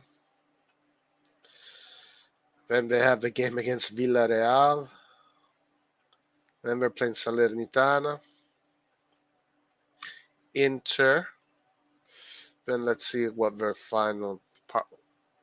It looks kind of tough. Cagliari, Bologna, Fiorentina, Sassuolo, Venezia, Genoa, Lazio, Fiorentina. You can say it's an easier run than most teams. Yeah, on paper, yeah, it is definitely. Let's see what Napoli is looking like. So Napoli is playing Lazio today. Tough game. Not Milan against Milan, so tough. Then we have Verona, Udinese, Atalanta, Fiorentina, Roma, Empoli, Sassuolo. Oh man, they got a fucking hard season left. And then the They do, last and two games. they might even fall back to fourth. Juventus might overtake them actually. Last three games, Torino, Genoa, Spezia. Last two games, in theory, easy. No, actually, these are very difficult games because if Genoa and Spezia are still fighting for relegation, and let's say there's still hope for them to not get relegated, playing Genoa or playing Spezia is going to be a nightmare. A nightmare. You know what Camoranesi said? What? Camoranesi, you remember who Camoranesi is? Yeah, he used to play for Juventus. Yeah, yeah. So he said the worst thing that ever happened, the worst feeling he ever got in football was being relegated from the Serie A to the Serie B. And this wasn't with Juve. This was when after a team that fought the whole season, I can't remember which team, and was not able to do it. And he said, he said that's the worst feeling there is in football. And so that last game that these teams have to play, Spezia, Genoa, if they have a chance to win, to go through, it's going to be impossible for Napoli. Super difficult for Napoli. Napoli has a very tough season up ahead. We are fairly lucky that we played all the best teams, pretty much. Yeah, but look at the last 5 games. They're gonna be hell for sure. Yeah, let's check them out. All right, so we have the against Inter, March 1st, Tuesday. That's going to be fun. We're going to watch that. The watch along, probably open live watch along. Napoli, Milan. Tough, sure. Milan, Empoli, not so tough. Cagliari, Milan should be a fairly easy game on paper. Milan, Bologna, easy game on paper. Torino, Milan, easy game on paper. Milan, Genoa, easy game on paper. Lazio, Inter, Milan, semi-final, April 20th. Lazio, Milan at the Olimpico, not so easy. Milan, Fiorentina at the San Siro is not that tough. It should be fine. Verona, Milan should be okay. Milan, Atalanta should be tough game. Sassuolo, Milan should be very tough game. Okay. On paper, we have a lot of easy games, but psychologically, they're going to be incredibly difficult. Every single one of them. Every single one of them is going to be a struggle. Yeah. If you're expecting a smooth ride from now to the end, don't. Every single game is going to be. We're gonna grow a few gray hairs by the end of Do you this. think it's gonna be more stressful than last season? I don't think last season can be topped based on stress and the big outcome if we do this, if we don't do that. I think Uh last season was yeah, I agree with you. I agree. Yeah, I definitely agree. Last season, what was on stake last season was monumental. It was epic. It was you know the opportunity to go back to the football that matters. And you're right. So this season it is a little bit lighter. It is a little bit lighter. True. True. Um, you know, it's I guess the season will really be about the Scudetto because we're first right now, and it feels like we can win. It feels like we should win it, and I guess if we don't, a lot of people will be disappointed. Well, there's a lot of people like Red John that think that Milan is should because you are Milan, you are supposed to win the Scudetto. Like I don't know, So there's a lot of people like that. So if Milan doesn't win the Scudetto, they're going to be saying Pioli out. Like Skillard is I already don't saying Pioli out. I don't think it's I think this the thing is they don't want a repetition of last season. I don't think it's possible because we've been better this season, even though we have the same point. I think as a team we've been better. I think all they want to see is just us fighting till the last match day or we want a very close race. We want that feeling again. We don't want with 5 or 6 games left to be like, okay, it's over. Okay, we have nothing to play for. Top four is sealed. We're not gonna win the league, so it's over. Because there's an actual possibility now. So why not go for it? You know? Yeah, no. Yeah, absolutely. They should definitely go for it. Um, let's see. Regarding the top four, you made me think. So okay, they're 25 games. What the fuck? Why are they 25 games? All right, so let's say they win both their games. They go to 52. Ugh. So what? So who's? So we're not even that far from the fourth spot, from the fifth Yeah, spot. we're not. If Atalanta wins their next two games, they are at 52, and we would be at 57.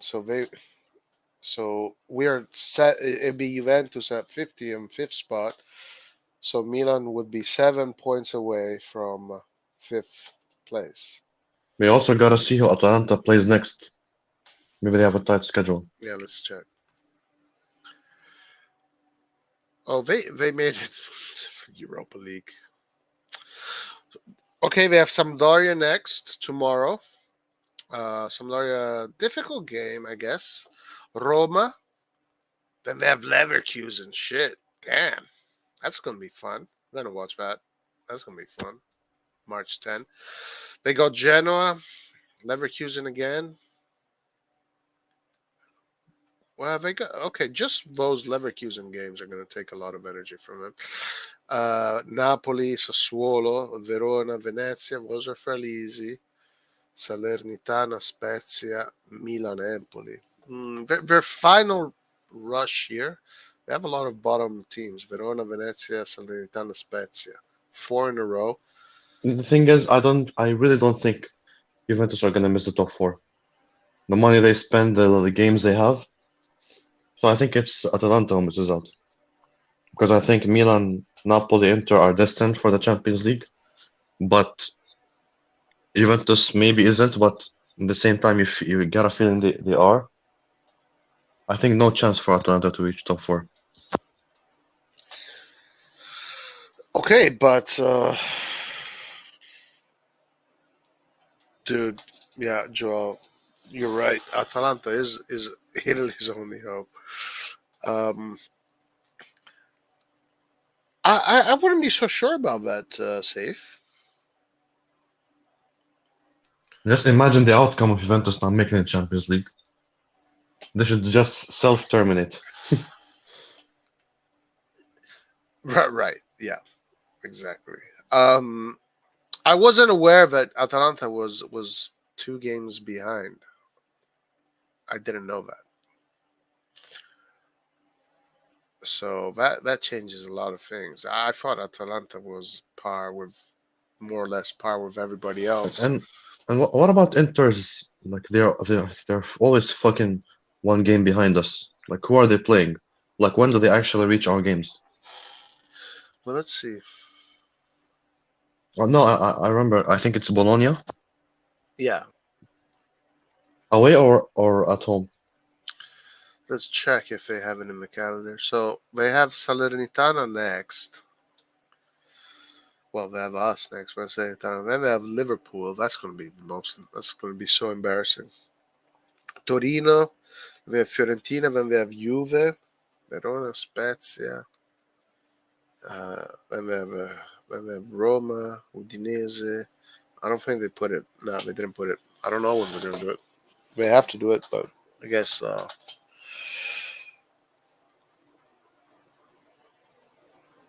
their last three games are Empoli, Cagliari, and Sampdoria.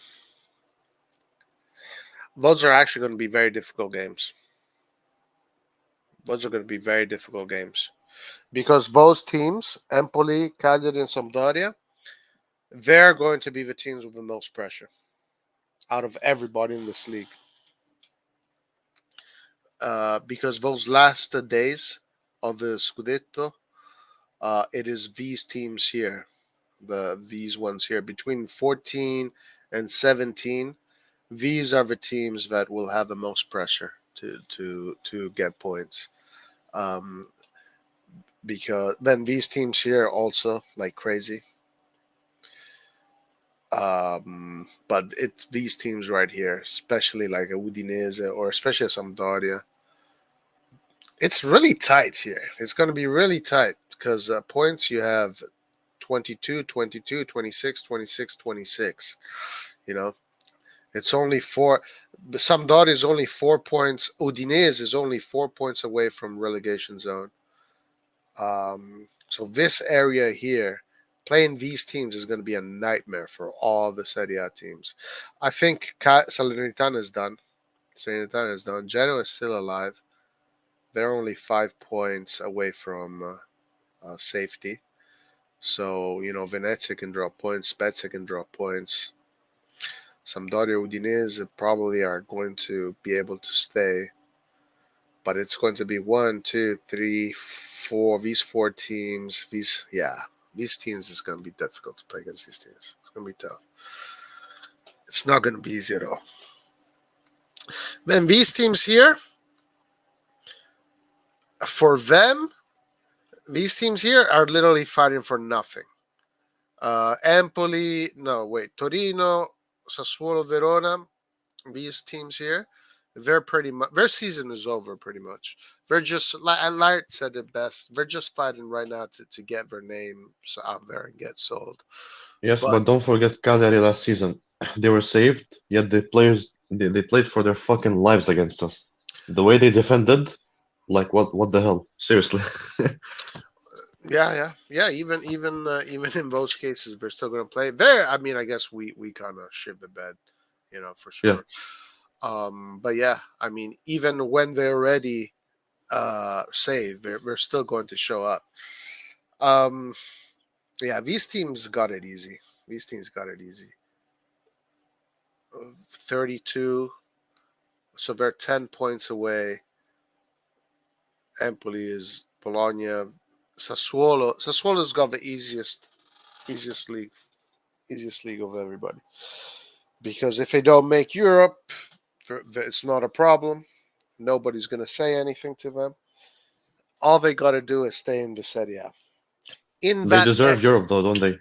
They deserve Europe. I think so. Yeah, I think we do. I think so. For sure. Do you think we should cash in on Leao in the summer? We can get 70, 80 million out of him on the market. His contract is expiring in 2023. What if we sold Leao and got Diaby from Leverkusen and Renato? Well, we don't need to sell Leao to get that kind of money in order to get Renato Sanches, for example. And I'm not too familiar with Diaby. No, I would not sell Leao, not at all. I am totally against selling your champions. Leao is right now breaking into being someone that can produce 20, 25 goals and assists together in a season. These are the kind of players that make you a winning team. These are the kind of players that make you win shit. So I would love to have see a Milan next year with maybe two or three players that can guarantee with assist and goals 20 goals a season. So that would be something around 60 goals created by three players. I think it is possible for Milan to do that next season. So I would keep Leao for that purpose. And we have a lot of money coming in from the Champions League revenue. from making top four again. If we win the Scudetto, we'll have even more money. And then we have the money that we're already making. So we're going to have around 100 million to spend regardless. We don't need to cash in on Leao. Milan is not in that position because of the way the club has been run. Yeah, I'm I not mean sure who Diaby is. Who is this Diaby guy? is Is he yeah, good? Do you know? Diaby is a sick player. He's a sick player, and Renato too. But like, Leao has maybe our best player of the season. Would make no sense to sell him. I don't want to sell Leao, but he's an expiring contract. I want to avoid another Casiccio situation. His contract expires after next season. Well, the voices about Leao is that he wants to sign. That pretty much the messaging that has come out and it has been consistent. I believe it. It's not as shady as maybe with Donnarumma, like there was, we will see, we will see. I want to stay with Milan. We will see, we will see. That's not what's coming out with Leao. With Leao is the last things I've heard that have come out regarding Leao is that he's very um, grateful to this club that has given him this platform and this opportunity to improve as a footballer, and he wants to respect. He wants to keep on going with Milan. He loves the club. He loves the locker room. He loves the city. He loves life at Milano. He has a good relationship with everybody, and he's going to be similar to. He's going to be part of the core with Tonali, with Teo Hernandez, and all these other players. Calabria, Tomori, Kalulu, these players here, Saelemaekers, hopefully Diaz. He's going to be part of this team for a long time. That's what he wants, and I think that's what's going to happen. And if he has to be sold, then they will sell him. He has 17 goals, assists this season. He's still only 22. It's not like he's 30. That's really good. That's very good. Now it's going to be like Dele Alli. Is he going to get lazy and be a flop? Uh, come on, man, no, I don't know. no, I he's don't know. not. He's not. No way. No way. If he does not sign by the end of the season, we should entertain offers. Theo already signed a new deal. If that was committed, he would have signed a new deal along with Theo. Well, actually, let's let's put the foot on the brakes. So basically, what has come out is that Lao is still implicated in this lawsuit that Sporting put out, even though even though um, the judge pretty much put it on Lille to pay the fine. Leao is still implicated in this, and he still has a part of it. So this whole thing about Leao and Sporting, this lawsuit is not over yet. Reports had come out that regarding what the judge had ordered, but this week it came out that it's not done yet. It's not done yet. There's still some other things that need to be finished. And once that case is finished, so in a matter of, let's say, in 3 weeks or a month from now, then the contract will be executed. And we're expecting now, or at least this is what these people that I think are reliable are saying, that in 2 or 3 weeks we should see Leao um, sign for AC Milan. Damn, bro, I have some options in at least. Leao is a pillar of Milan. We cannot consider selling him. Leao needs a deadline for his signature. We can't keep playing the deadline waiting game. Yeah, it's not because it's because of this lawsuit situation. It's nothing else. Nothing else. Leao is going to become a pillar of AC Milan, as Tick Size is saying. And he's correct. It's true. Guys, I don't want to be annoying. I just don't want to see our best players for free. That's all. I love Leao, but the current contract situation, given what I've seen so far. No, I mean, I think you have every right to be worried because we did lose players that, we shouldn't have lost. At least we shouldn't have lost for free. And they have addressed this issue regarding how they dealt contracts, and they have addressed that they made mistakes. They have not. They have been quite humble and open about it. When I say they, I'm talking about Maldini. I'm talking about Gazidis. Um, those are the two, let's say, more important talking heads regarding the matter. I don't think they're going to allow this to happen again. And if they do it again, then shame on them. I mean, Jesus. How many times you need to do a mistake before you learn that it's a mistake, even after you admit it? Kessi, Donnarumma, Hakan, Romagnoli. That's 200 million right there. Wait, Roy, can you hear me? Donnarumma around 70 million. Kessi around 70 million also. That's 140 million. Hakan around 30 million. That's 170 million. And Romagnoli, you could sell him for 20, 25 million. That's almost 200 million. 200 million thrown away. Thrown away.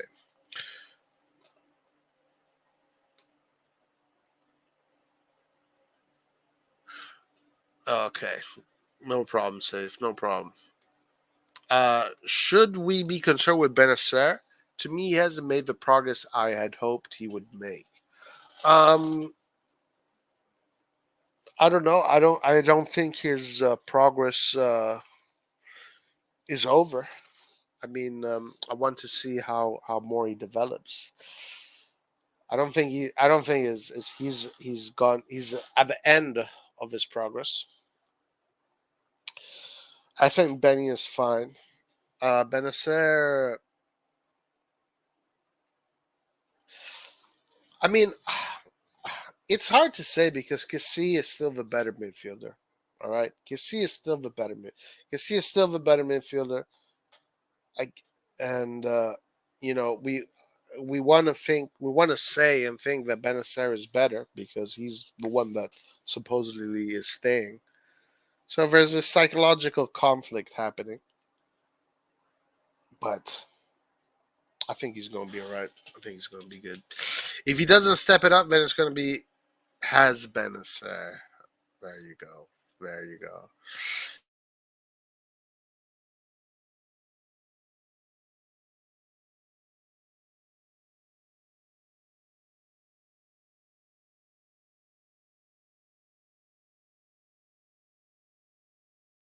He hasn't had a banger of a season. He needs to step it up a little bit, I think. But also the way the midfield is being managed, it's kind of strange. It's kind of weird. Kissi is a problem actually. His contract makes everything a problem. Betting is a good. Benacer has progressed. He had a terrible first year at Milan, and he has played better since then. Injuries are his problem. He can't stay fit for long periods. Maybe selling him may not be so bad. Bro, Micah is all about selling our players today. Yo, let's not sell our players. How about that? Benny is one of our better players in tight spaces. Yeah, he's super technical. He's very super tactical. He knows how to pass the ball left and right. His timing is great. Um, his attributes to European competition, I agree. I 100% agree. I 100% agree. He's definitely a European kind of player. The way he plays, 100%. 100%. Um, yeah, no, he's going to be fine, man. There's no problem. And Saelemaekers also, he's going to be fine. Everybody's complaining about Saelemaekers. Saelemaekers is a champ. You guys are going to see that once Saelemaekers comes back into the starting lineup, Milan is going to start winning games again. All right.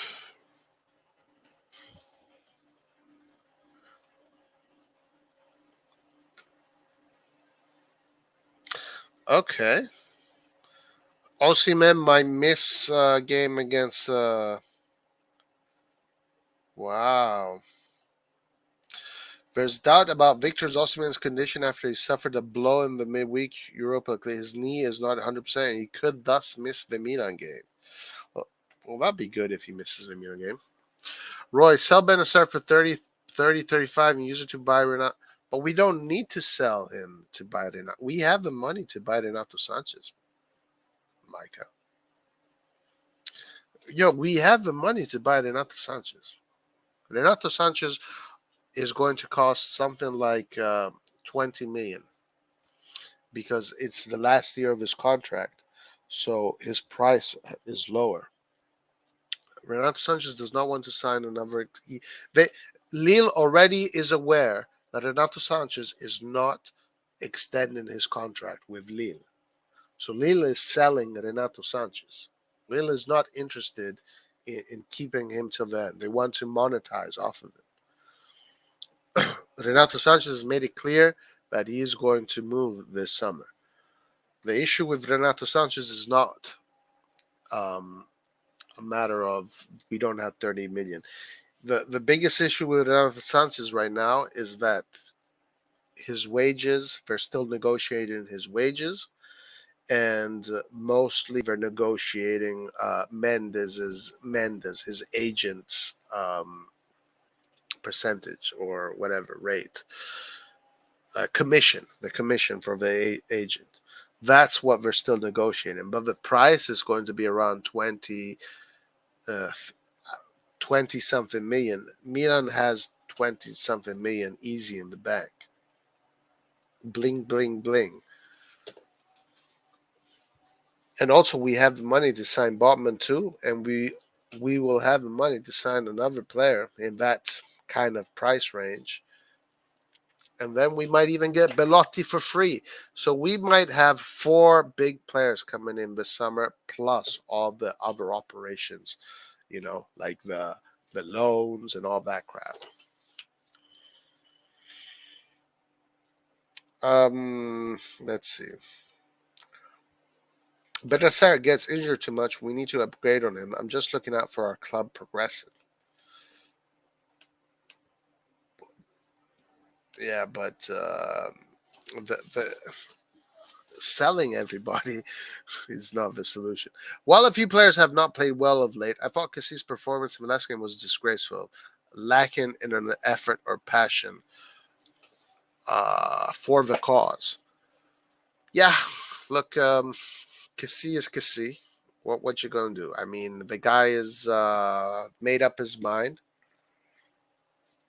Actually, I personally thought his performance against Udinese, it wasn't amazing, but it wasn't that bad either. I didn't think it was that bad. Benacer gets injured too much. I read this one. If he doesn't sign by mid of the summer break, then sell him. Renato has legs made of glass. I didn't watch the Renato game. Well, I heard he did really well. Did you watch Chelsea versus Liverpool? Yeah, yeah. I heard he was incredible in that game. All the pundits, all the AC Milan pundits were saying that. Roy, would you switch 4-3-3 next season? I feel Diaz is a passenger to his size, easily brushed off the ball. Um, yeah, the 4-3-3 can be a solution with what you call Renato Sanchez, but I think that if Renato Sanchez does come, it would make sense for Pioli to use Renato Sanchez the same way he used Chalanoglu. He would be basically a Chalanoglu with a lot more quality and much better ability to manage the tempo, manage the tempo of the game. So I would, if I had Renato Sanchez, I wouldn't do a 4-3-3. I would do a 4-2-3-1, and I would put Renato Sanchez as the number 10. That would be my player that I would put in the number 10 position, because he would offer me physicality, he would offer me quality. He's more of a playmaker, not so much of a. Actually, let's check what his. Let me check. I'm curious.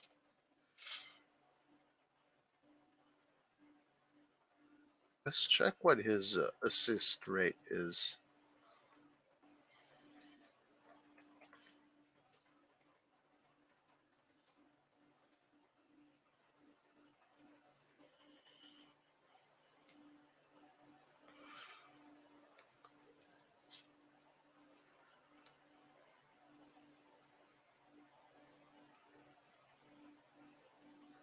Okay. So in Champions League, 0 goals, 0 assists.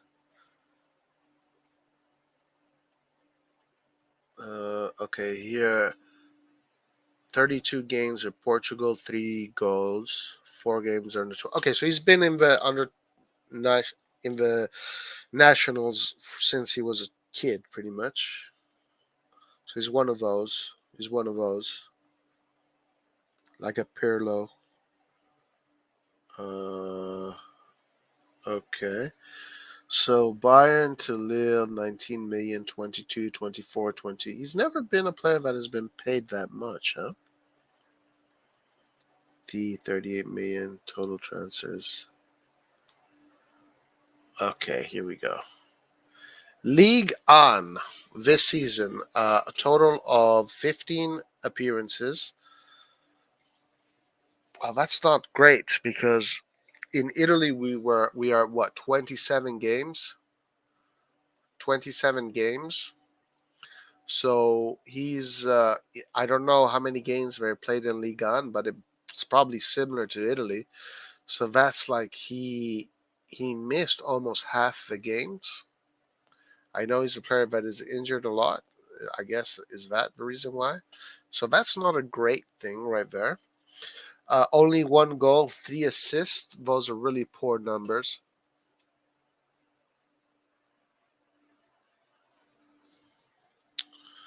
Huh. Hmm. Well, those are numbers are not very good at all. So maybe he's not a number 10. Maybe a 4-3-3 would suit him better. Maybe he needs to be a little bit more. No, but what position is he playing right now? I guess that's the question.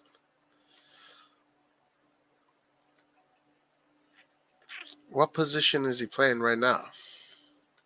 Let me check.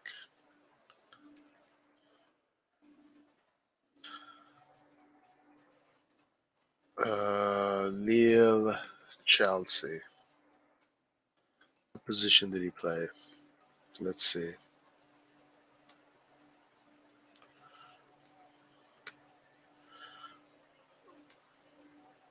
Let's see. Let's see. Let's see.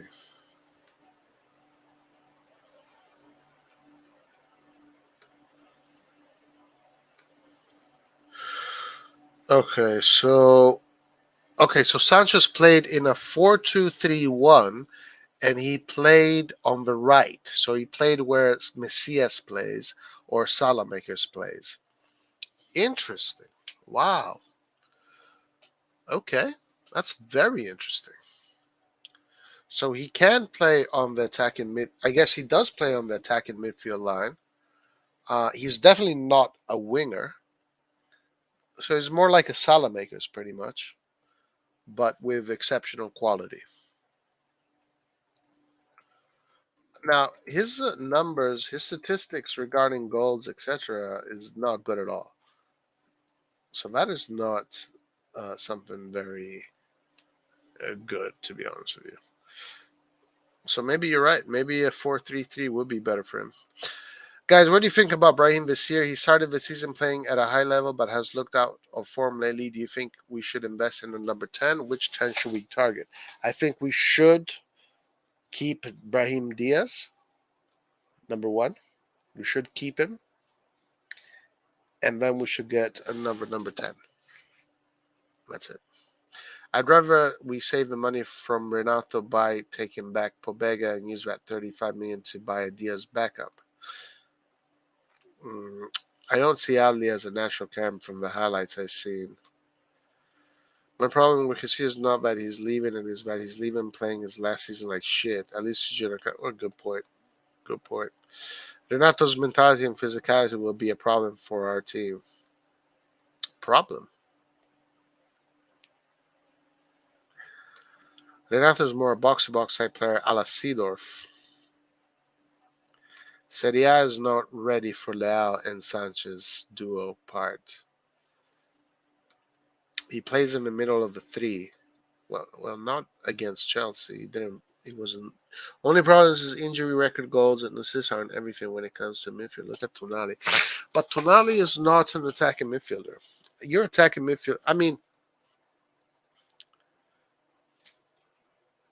he'd be. I mean, Çalhanoğlu does better. I mean, how many double? He's going to be a double. How many double pivots are we going to need?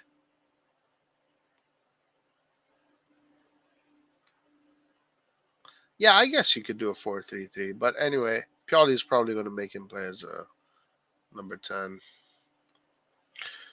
if we get him. If we get him.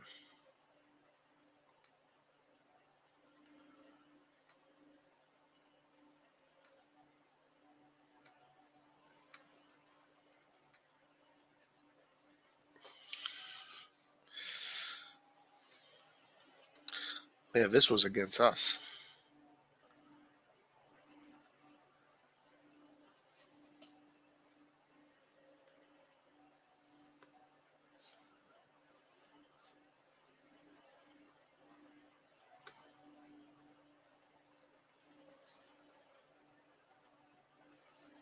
Okay, that's a through ball.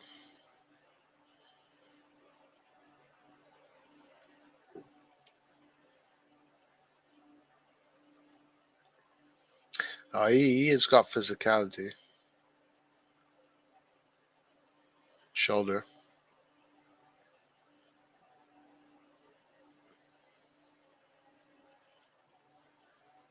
Nice.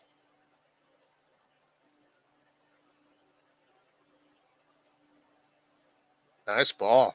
That's creative.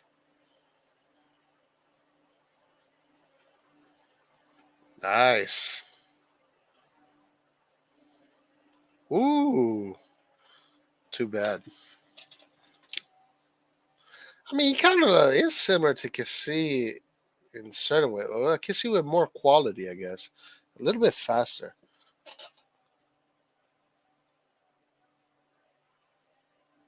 Kessie scores a lot of goals for being a midfielder.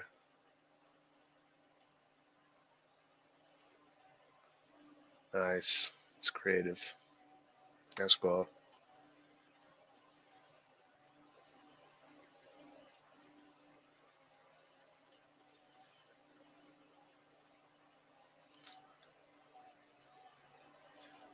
Didn't he? And he also won a Euro already.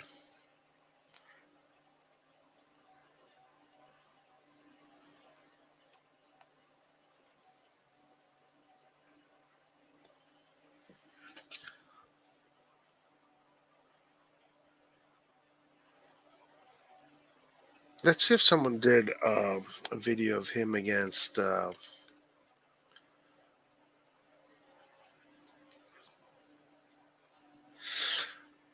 Very similar to Edgar Davids. Yeah, he does have a little bit of Edgar Davids vibe. Guys, I've been hearing about David. I don't know this player too much, Jonathan Davis. I know that he's been doing well. I think he's a little bit on the expensive side. Like he's 50, 60 million, Jonathan Davis, from what I'm seeing. He started playing at 16.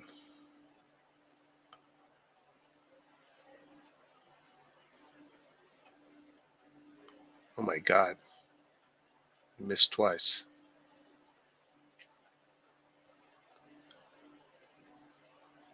I remember him playing with Portugal. Every time I see him play with Portugal, he looks so good the way he play makes.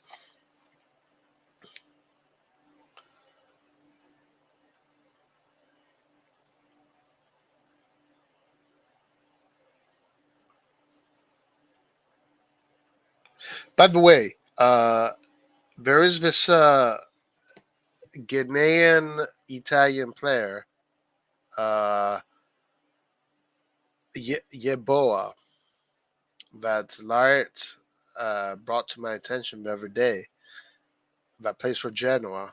And this kid is good. Like, this kid is really good.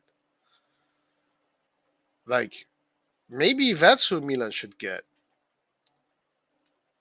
His name is Yeboah. He was in the under 21 Italy team, and he's in Genoa right now.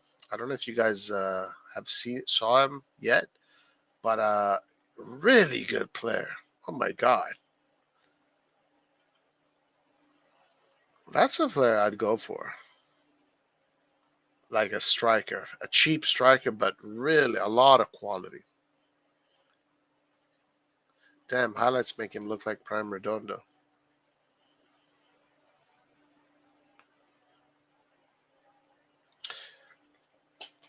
I'm not seeing the highlights of an attacking midfielder though. I'm seeing the highlights of a midfielder.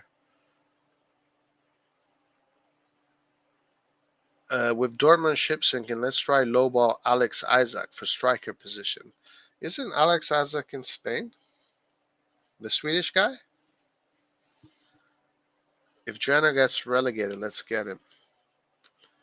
Yeah, dude, this guy's really good. Yeboah. Let me see. Let's check him out. I didn't even know he existed, but I mean, I did know. I did know. I just never saw him play. Oh, what the fuck is his name? I can't remember.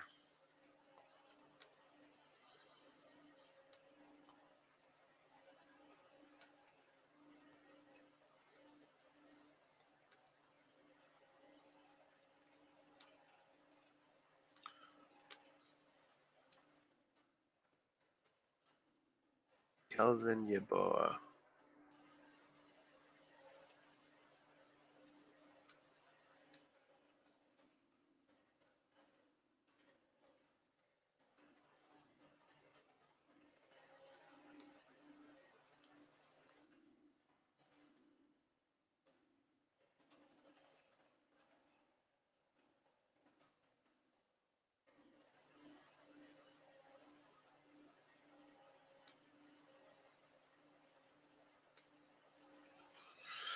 Yeah, I mean, if we get Renato Sanches, it would be beautiful. It'd be beautiful. I really hope we get him. Um, it'd be an absolute gem. Great player to have in the middle. Of course, there is the issue of the injuries. Man, look at him go through Tonali and Cassie.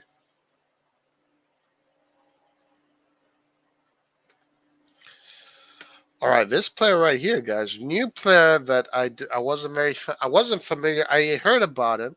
I wasn't familiar with him. I knew that he was playing in in Germany.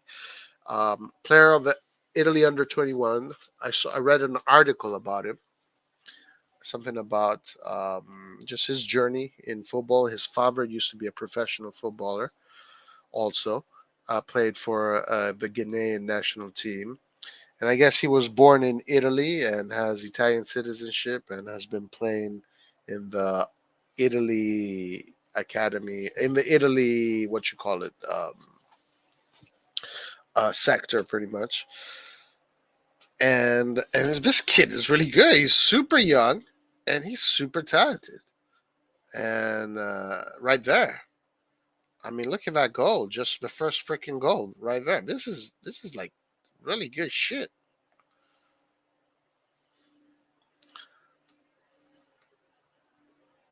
Let's do this. Hold on. Yeah, like this kid is for real. Uh, let's get him. He's got speed. He's got pace. He's got skills. He scores, assists. He plays really good. Look at him go through all these players. Oh no, he scored the goal very well. He's got acute angles. The diagonal shot.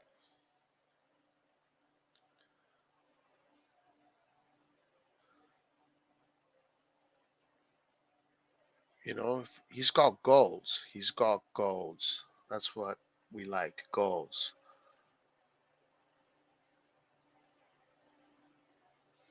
Okay, that's a poacher's goal. Poacher's goals never look impressive. It's just positioning. That's all it is. That's another poacher's goal.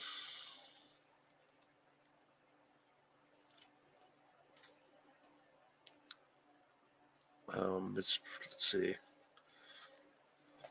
Another poacher's goal.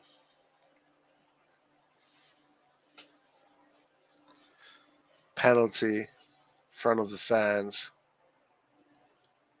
Nice penalty. Yeah, I just saw this player. I just heard about him very well recently. I saw him, and I was really impressed. Now he's at Genoa. Genoa bought him for 8 million,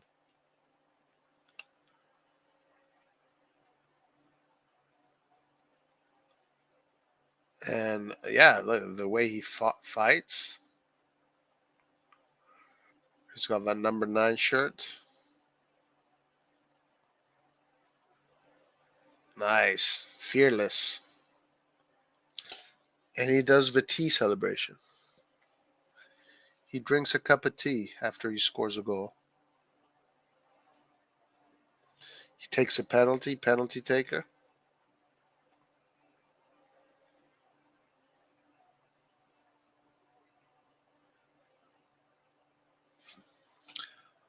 I'm all about this kid, man. Uh, let's see. If yes, yeah, Isaac Associated, right? hmm Durban are the frontrunners for Isaac. If they fall, we can get him cheap. Calvin Yeboah, correct. Isaac was in Dortmund before he joined Sociedad. Oh, I get what you're saying. I get what you're saying. So that will be a return for him. Roy, we need a striker with some experience. Colombo's a very decent young striker. We need someone in their prime. I think we should go for Belotti. He's 28 and a free agent. Oh man, yeah, you're not going to. I mean, yes, I think it's a logical thing to do. Get Belotti. It's a gift right there, wrapped up. You get him right away. Yo, what's up? What's up, Roy? How you doing? Hello, hello. Can you hear me?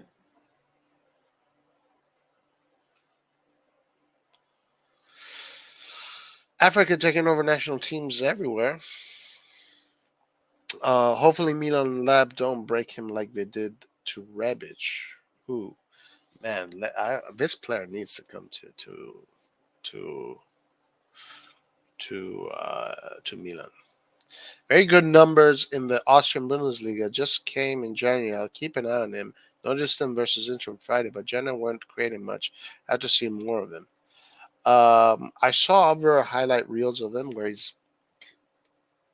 Let me see if there's any newer ones. Roy, can you hear me now? Hello. Yo, what's up, Yusef? What's up? You can hear me? Your microphone is it's not working. Me now? Your microphone is not working, Barra. Bro. And loan him back to Genoa. I mean, that's not a bad idea, actually. Let's see if there's other ones though. Hello. Because there's let's see if there's a Calvin Boa skills. What about this? Let's see some skills. Jesus. Yusef, your audio. You can It's hear not him? I working? can't hear him. What the frick? You can hear me. Why can't I hear you?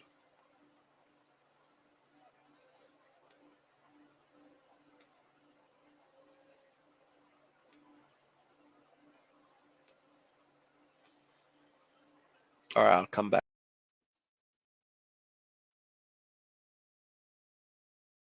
Can you guys hear me? Oh yeah.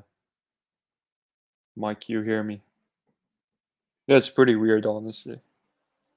Hey, Can you hear me now? hello? Yeah, the chat's hearing me, but I can't hear. I can hear you. Are you there? But your thing is not even moving though on my end. What the? I can't. I can't hear you, man.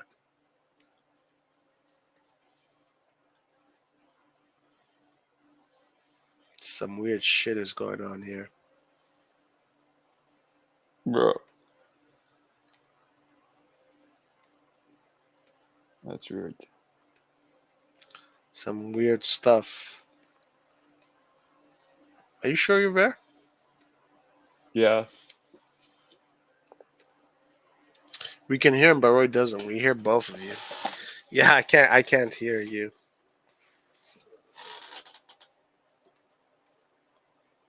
You can hear me.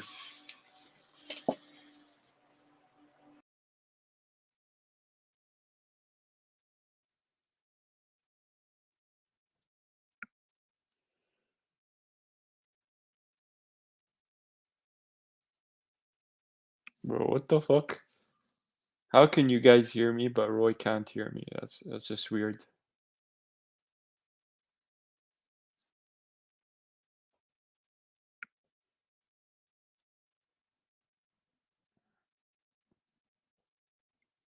Bro, I was gonna talk about how the defense is pretty bad. Like, we conceded a lot of goals. Like during preseason, I thought our Yo, defense. Yo, can you hear me? Oh, you can't hear me?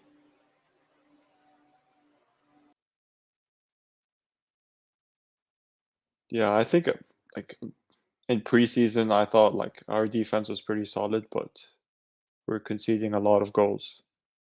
I don't know what the hell's going on.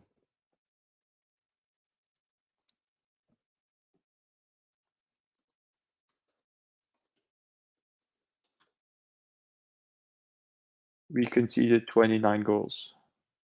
That's a lot. We have Tomori, Romagnoli, Kyer, Calabria, Hernandez, and we conceded 29 goals. While Juventus conceded 25. We conceded more than Juventus, and Juventus has an awful defense.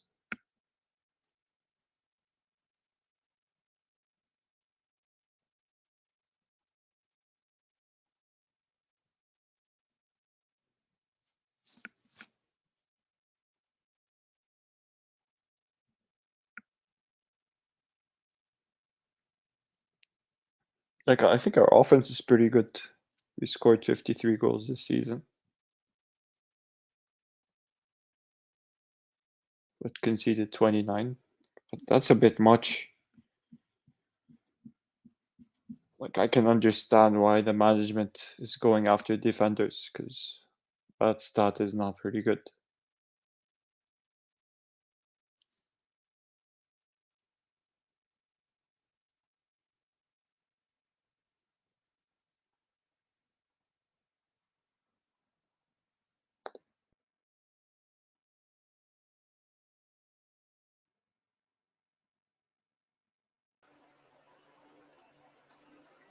yo.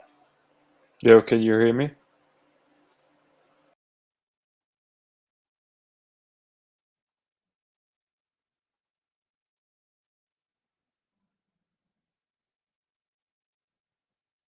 Yeah, I think Kyer is the leader of the defense since he went down. The communication defensively disappeared.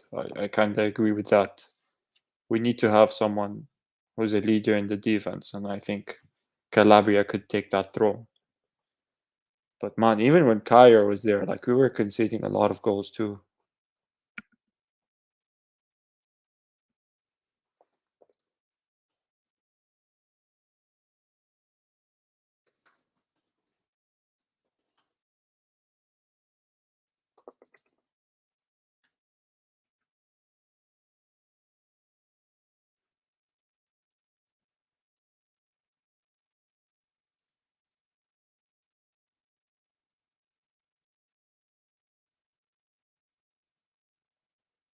Like, I don't know. Like, I think getting Botman might solve the issue.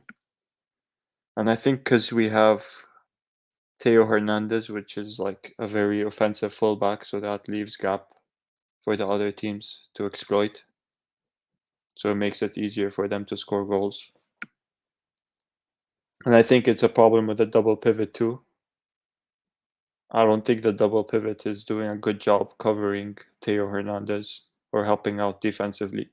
They're doing great offensively. Like I think Benacer and Tonali offensively are super good, but they need some work on the defense, especially Benacer. I don't know, like Benacer defensively is kind of shaky, especially when he's pressured, when he has the ball in the defensive area, in our area. Like he makes a lot of mistakes if he gets pressured. That's a huge issue. 29 goals conceded. Holy shit. And Juventus has 25. And they have old defense like Bonucci, Chiellini, like they're old players. And they managed to concede less than us.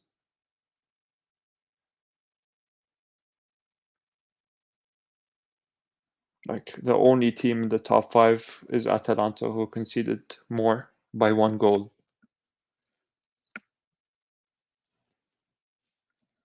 Especially for Milan, like we have a great history of having good defenders, and we have a great history with defenders. This season we're just shitting the bed.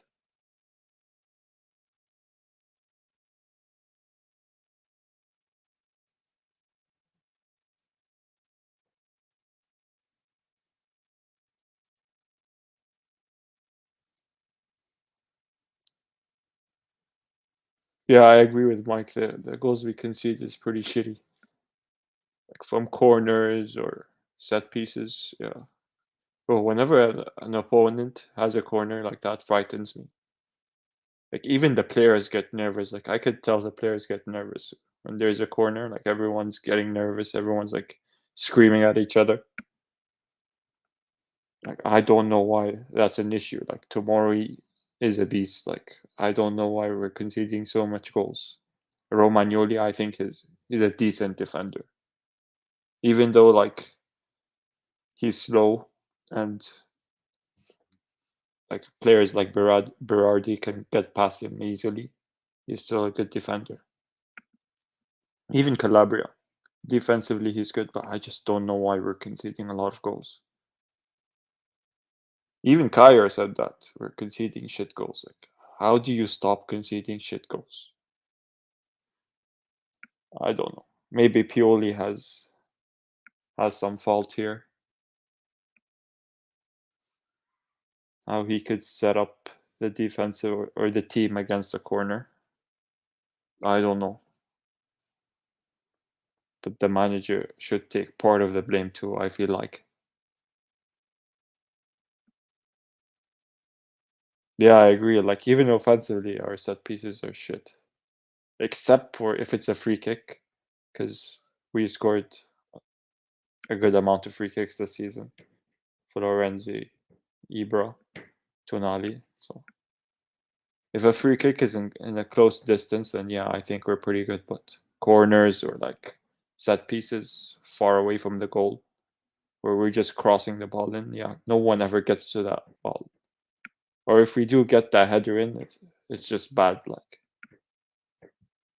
I don't know what's up with our set pieces, and I do think that the manager has some blame or needs to take some blame for it because he's the one who's setting up the set piece. He's the one who's instructing the players who takes the corners, who takes the free kicks.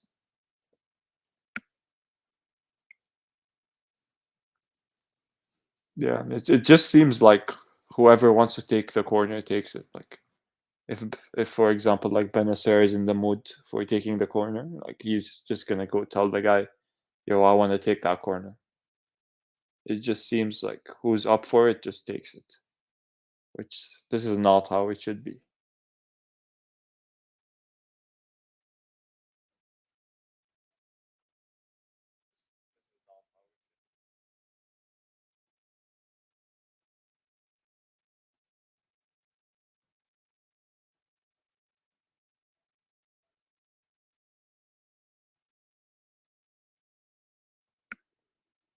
Yeah, I don't know where Roy is.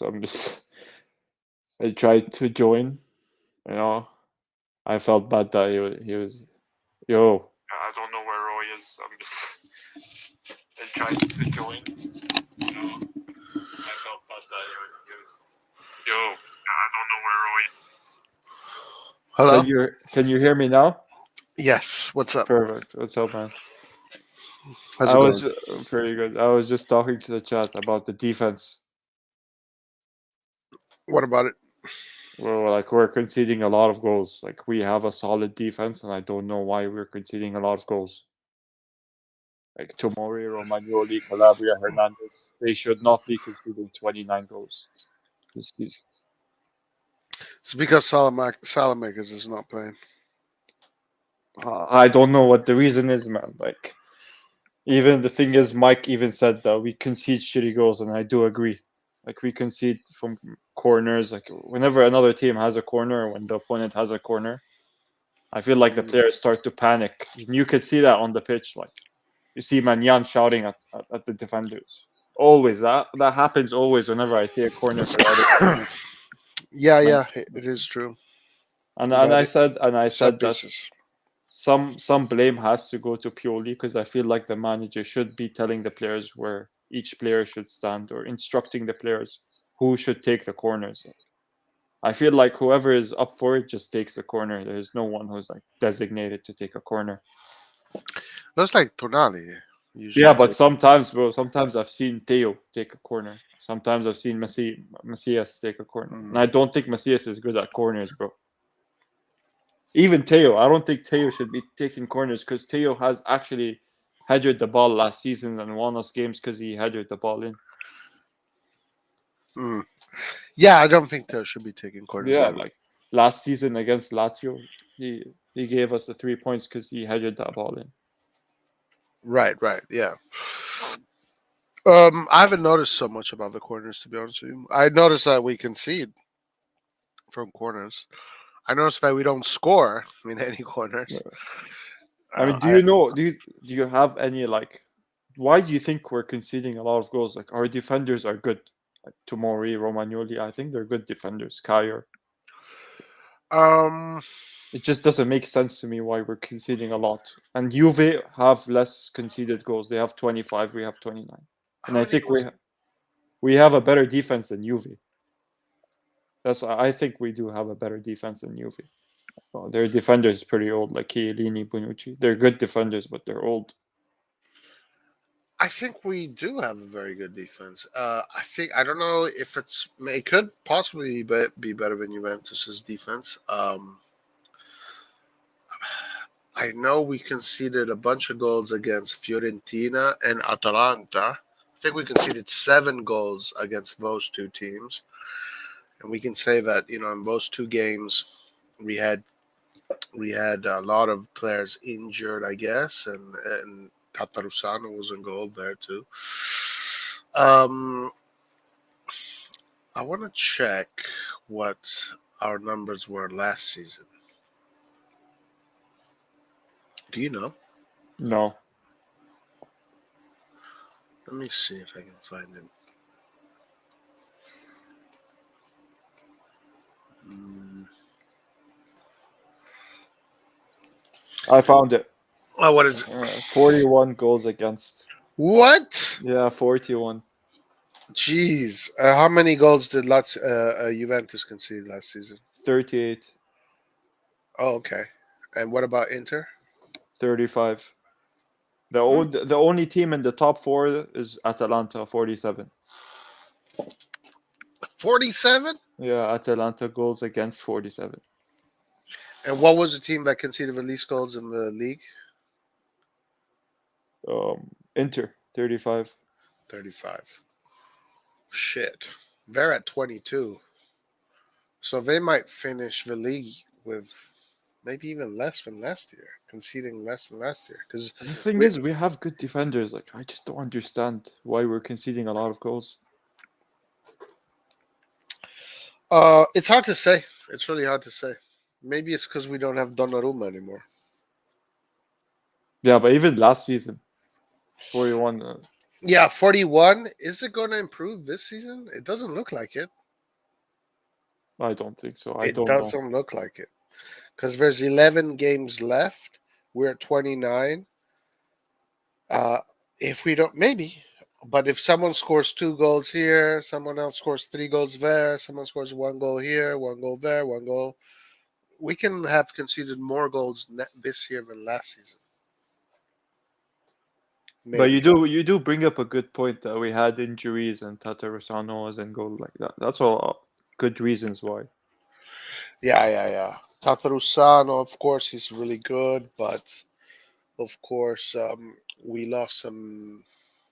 I mean, Tatarusano saved us in the derby. The tie. He saved the Yeah. penalty. So, but against Fiorentina Sassuolo, those were 7 goals. Gabbia also was there.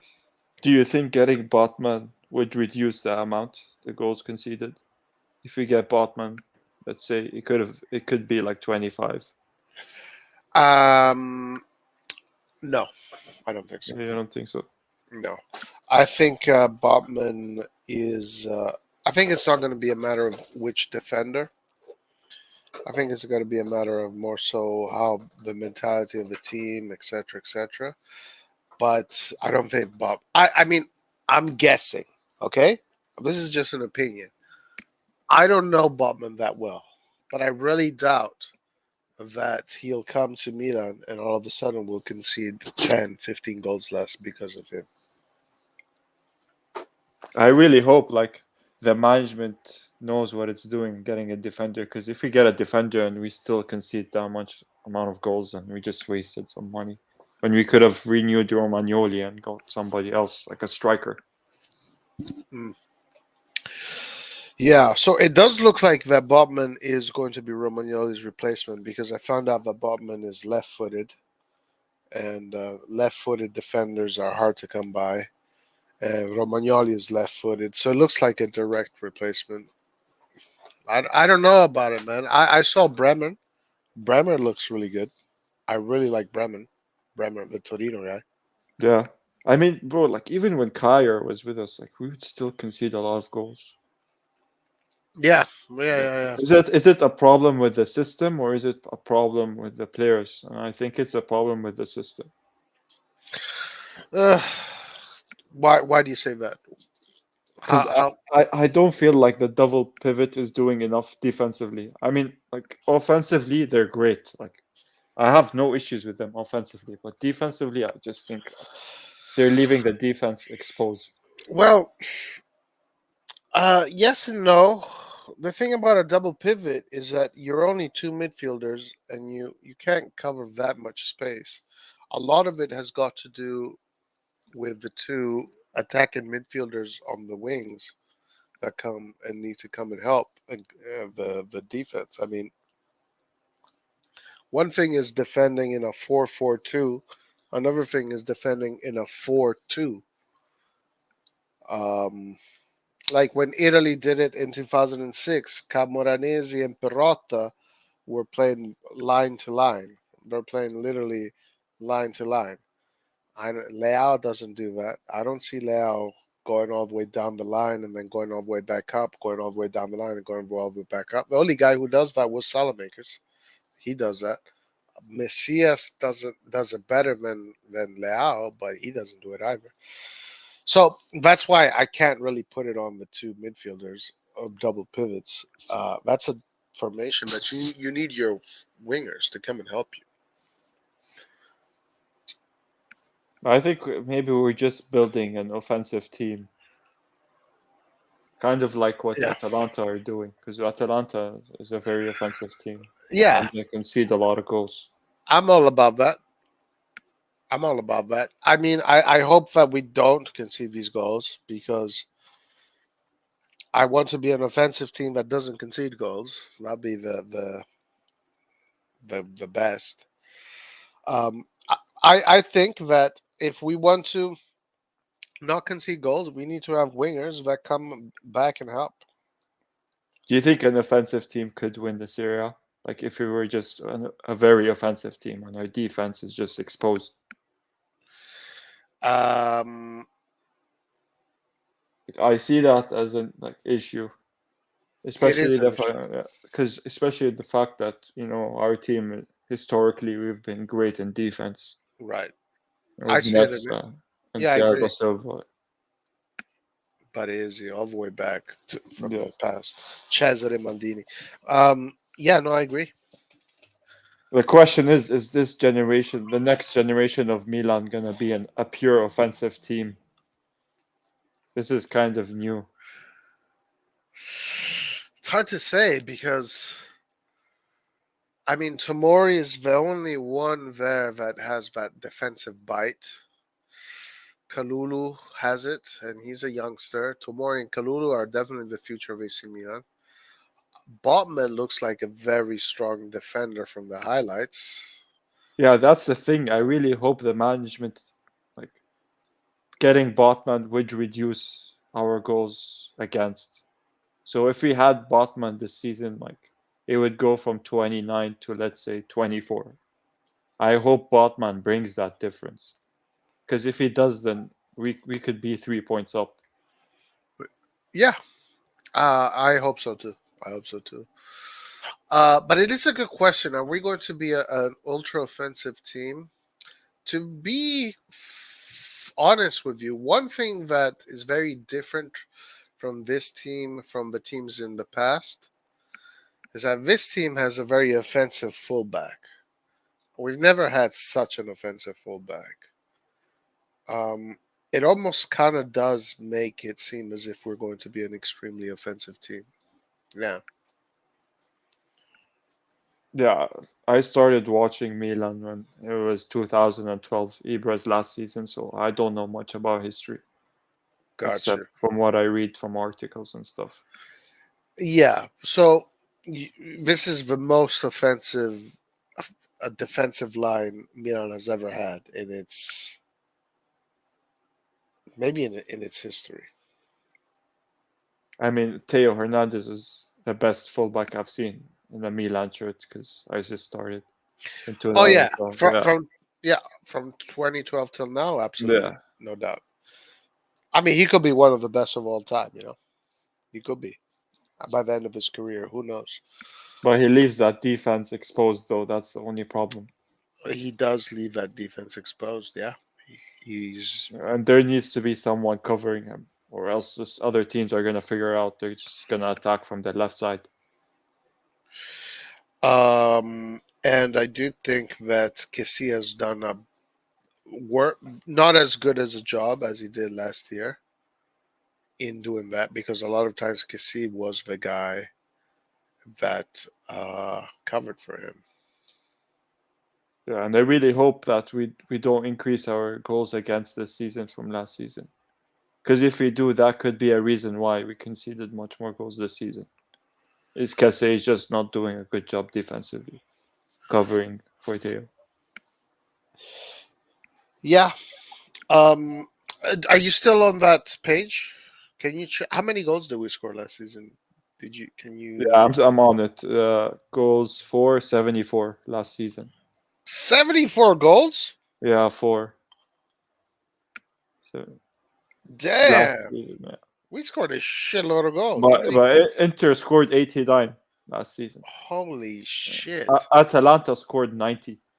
Wow. Yeah, Atalanta's not going to get close to 90 this season. yeah, I don't think so, man.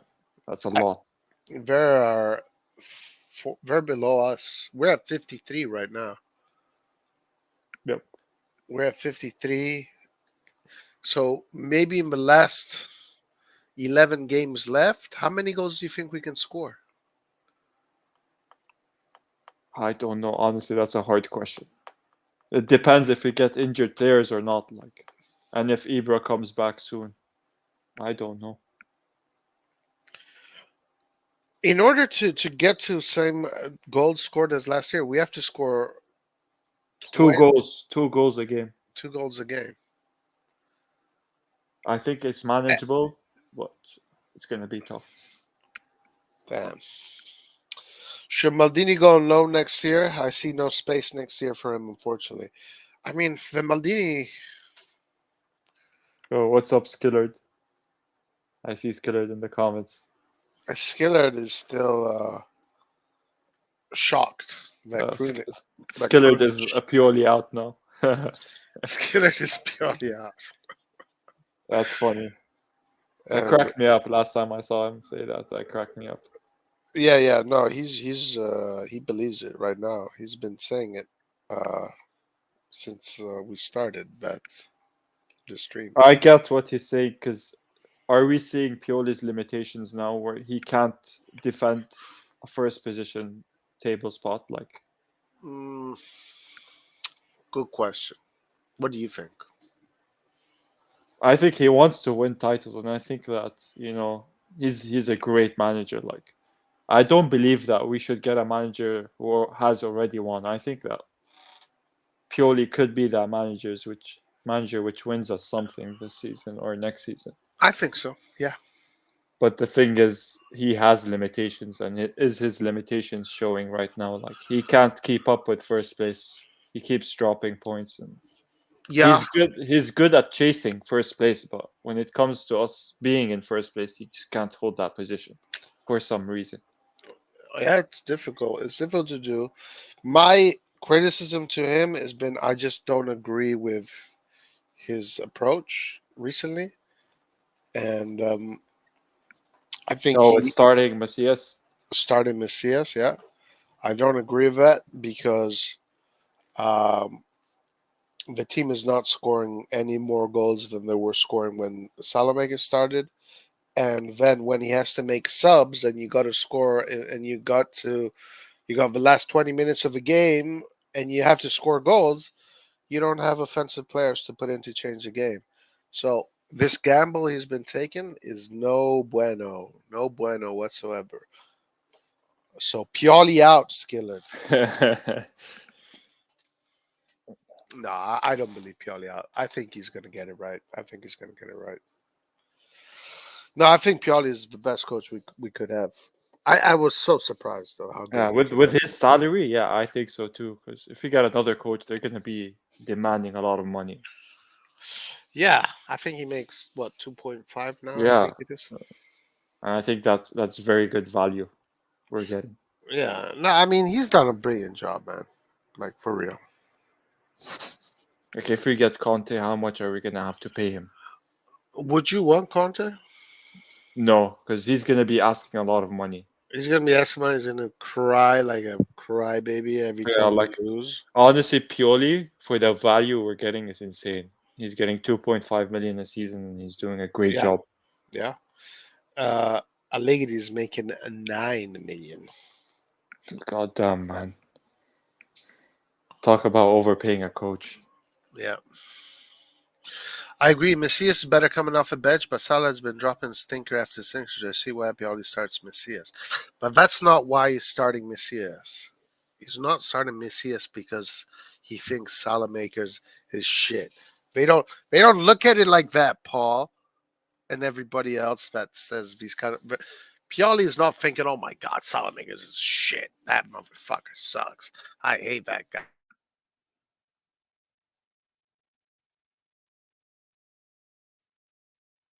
I think we cut you off, or you got cut off. Oh shit! Oh yeah, you're back. Yeah, like Pioli does not look at Saelemaekers as a shitty player. He doesn't do that. He's putting in Messias because he wants to score goals from the beginning. He wants to start offensive And then go defensive later on. and then go defensive later on. But that tactic is It's not not working. working. Yeah, it's not working. Yeah, I hope he realized like to start Saelemaekers and we can see. Well, what if he starts Saelemaekers and we don't score, and he puts on Macias and we still don't score? then, uh, then, uh, then nobody's doing their job. Yeah. You put in Saelemaekers that Saelemaekers is going to keep the ball. He's going to keep possession. He's going to help the team. He's going to run all over the place. He's going to double up. He's going to win balls in the middle. He's going to help all the way. He's going to do all that work. And then you have already Theo Hernandez, Diaz, Leao, Giroud, or Rebic. You have already four players that can do the damage. Allow Saelemaekers to help the midfield. But the thing is, Roy, if he starts Salamakers and then puts on Macias, let's say in the 78th minute, and we Yeah. end up not scoring a goal, then the fans are just gonna say, "Oh, why didn't you start Macias?" It happens a lot. True. Yeah. Um if that were to happen, yeah. Um Like the if th- let's say the but next yeah. 5 games he starts Salamakers, yeah, and we end up not scoring a lot of goals in this next 5 games, and he puts on Macias, and Macias is still not scoring goals, then 5 games later we're gonna be telling Pioli, "Oh, why didn't you start Macias?" Well, I mean the thing is yeah, it's true. Like that can happen. But according to the players he has to play it smart Yeah, because because he's gambling right now and it's just not paying off. And I mean, in that last 30 minutes, you put in players that can create damage. I think it's a better solution, and it worked better in the past too. I don't know, man. But yeah, you're right. If let's say that doesn't work either, everybody's going to be saying, "How come he didn't put Messias from the beginning?" Yeah, that's true too. and I've been thinking, why doesn't he switch to a 4-4-2 towards the end of the game when we're winning 1-0? I think a 4-4-2 is good defensively. A 4-4-2 when what? When we're winning like 1-0, it's like let's say it's the 60th minute and we switch to a 4-4-2 while we're winning 1-0. But have we been in that position? Yeah, we've played 4-4-2 preseason, I think. Like last No, no, game. no, no. I'm saying, have we been in a position where it was 1-0 in the last at the 60th minute? Yeah, it was against Udinese last game. They scored in like the 65th minute.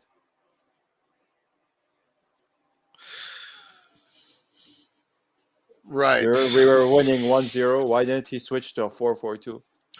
Well, I mean, a 4-4-2 with Leao and Messias. I mean, you Le- could put Saelemaekers on the left, play left mid, cover up Oh, for Theo, well, let yeah, Theo have his sure. freedom, and put Florenzi right mid. And okay, And now, let Calabria and Florenzi switch, like just to confuse the opponents. all And right, then put Rebic and Giroud up front, or Leao and Giroud. you're not wrong. Okay, that tactic is not wrong. Now, this is just my personal taste and my personal opinion on this. Is that I'm not very comfortable defending a 1-0 league, 1-0 lead. So for me, if you're just 1-0, I'm not that traditional when it comes to Italy, etc. I'm still I want to still attack. I'm comfortable defending a 2-0 lead, a 3-0. 1-0, a game is still open. But So I wasn't that what Pioli was thinking of doing? Like that's what his plan was before the Udine. That's why he started yeah, Macias. He wants to right, score early and defend. right. And it doesn't work. It didn't work. It didn't work. Um so even that I'm not very comfortable with because let's say you put in your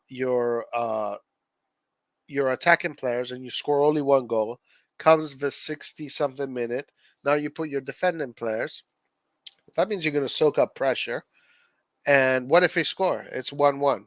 And now you need to score because you want to win the game, but you don't have the players to score. So I'm not a big fan of defending a 1-0 league, but sure, if he wants, Conte is, Allegri is. There are many coaches that like to do that. I mean, it's not wrong. Italy has won World Cups that way. Um, it's just my personal taste. I'm saying. Yeah, I'm just seeing it through Pioli's perspective. If that's what his game plan was, then why didn't he do that? That's just me questioning. Yeah, I mean, we conceded the goal at the 65th minute. Is that what happened? Yeah. And then he made the changes of the 68th minute. He made the changes right after we conceded. No, I think it was right before. Oh, really? Yeah, I think it was right before. Oh, Yeah, the players just came on, and it was the throw-in. They had the throw-in, and then they scored. oh, really? Yeah, Oh, that sucks. that's bad luck right there. That makes Saelemaekers look even worse. Yeah, that, Man, yeah. Pioli's got a tough job right now managing all these players with not so many games. and he's only getting 2.5 million, which is crazy compared Yeah, to what other managers are getting. yeah. The two most paid managers are Mourinho and Pioli and Allegri. Yeah, they're Bro, making. how is Mourinho getting that much of money, bro? Like he's not doing a good job at all. He is the second most paid. He's expensive. You know. That's why we should keep Pioli. He's good value. Oh yeah, I'd keep Pioli, man. I'd keep Pioli for another 5 years. How far do you think this Milan is going to get? What are your how far do you think? I mean, we have to win the Scudetto either this season or next season. That's what I think. And what happens after that? Then we win another Scudetto. So do you see this Milan becoming like the best team in the world? That's a tough question. I don't know. It's up to the players, honestly, because the players are young. If Leao steps up his game even further, then yes, I do think we could be the best team. If Leao steps up his game one more level, I think he could compete with like Mahrez and Foden. Let me ask you this: have you noticed that Juventus is only 7 points away from us right now? Yeah, Do you think Juventus can win the league this season? yeah, I do think they could. The 7 points, like, a lot could change. 7 points isn't that much. Yeah, it's not much at all. If we lose against Napoli and they win that game, then they're just 4 points behind us, right? They're 4 points behind. Yeah, it's Juventus is back in it. Juventus is back in it. I mean, they got Vlahovic. They Yep. spent they spent money and they're getting what their money's worth. Don't get me wrong. I like Pioli, but he's not a killer. I think the fans just hate his or dislike his personality because his personality isn't that like aggressive coach type. Well, I mean, in the past, he's not really been. Has he won? He's won like a Coppa Italia, I I mean, think. if we get an aggressive like coach who likes screaming and shouting, that's gonna cause problems in the locker room, especially with young players. Yeah, I agree with that. Now, I don't know if he's not a killer. I don't know just yet. He could be in his own way. And he I don't. could be just as hungry as the players because he hasn't won anything either except for a Coppa Italia. Yeah, Ancelotti was a very relaxed coach. He wasn't very aggressive with his locker room. He was a very empathetic. He was very similar to Pioli, actually, the way he worked. Um, he maintained in his own way, in a very different way. But um, this aggressiveness doesn't necessarily translate to winning trophies. Now, does he have that killer instinct? I believe he can develop it. I believe he can get it. Do you think he can get it? I mean, the game against Liverpool when we were 2-1 up in the second half, like that showed that there is something there in Pioli. Like Liverpool were just dominating us, and we managed to get two goals at the end of the first half. Skillard, there's a echo coming from you. Sorry, my bad. You hear me? What's up, Skiller? Mr. Pioli out. What's up? Yeah, I came because I'm done, man. I'm done. I'm done with It's this guy. done. It's over. Yeah. Bro, how Pioli how out. could you be done? Like he's getting 2.5 million a year, bro. Do you Yeah, wanna well, do you wanna pay- over pay- do you wanna now over come- do you wanna overpay pay for a me, man. coach? You wanna pay 4.5 million for another coach, and you still end up in second place with that other coach too? No, pay $1 million to Skillet, and he'll sort the team out. I tell you. By playing Krunic? What are you gonna do with Exactly. Kronic? What are you gonna do I'll with Kronic? throw him Skillard? under the bus. If he doesn't want to leave, he's gonna be mowing the lawn. He's gonna be washing those cars. I've got a whole game plan for this guy. So you're Pioli out, huh? 100%. 110% at this point. I'm seeing it, guys. He is absolutely pissing it away. And it's not the first time. He pissed it away last season, and he's going to piss away this season. And guess what? Next season, he's probably going to piss it away again. Can you guy's pinpoint absolute any bottomless. mistakes he's doing though? Could you pinpoint anything like wrong he's doing? Yeah. We had 1 week of training, so what the fuck did he do with that 1 week? Look at how the players are playing. This is all on him, by the way. And look at his decisions. Daniel and Maldini. What was his job when he came on? Who- What did who- Pioli tell Who Maldini? could you Hey, put it? Who could you put instead of Daniel Maldini though? Okay, if it was me, I would have kept Giroud on. I would have gone with the 4-4-2. And Okay, but we're playing Coppa Italia on Tuesday. You keep Giroud on, he's gonna be tired against Inter. yeah, well, I don't give a shit. You know, he's Yeah, paid to that- play, not paid to relax. The thing is, we have a big game against Inter. You play him for 90 minutes, he's not gonna have the same energy he's gonna play against Inter. I thought we didn't want to win this Mickey Mouse Cup. So why Yeah, the hell? fuck Why, the Mickey Mouse Cup. Oh yeah, that's So your why- opinion, bro. why- That's your opinion. But Maldini has come out. Even Pioli, they want to win it, bro. It's not up to us. yeah, but I want to win it too, but not at the expense of Scudetto and like fucking up the the last few games. So The we thing end up is, in you the could top win the Coppa Italia without screwing up your Scudetto chances. Like that, if you're going for the Coppa Italia, that doesn't necessarily mean you're screwing up the Scudetto chances. Yusuf. All the Coppa Italia gets you is the Europa League, which is an absolute disaster. And I want to stay away from Europa League as much as possible.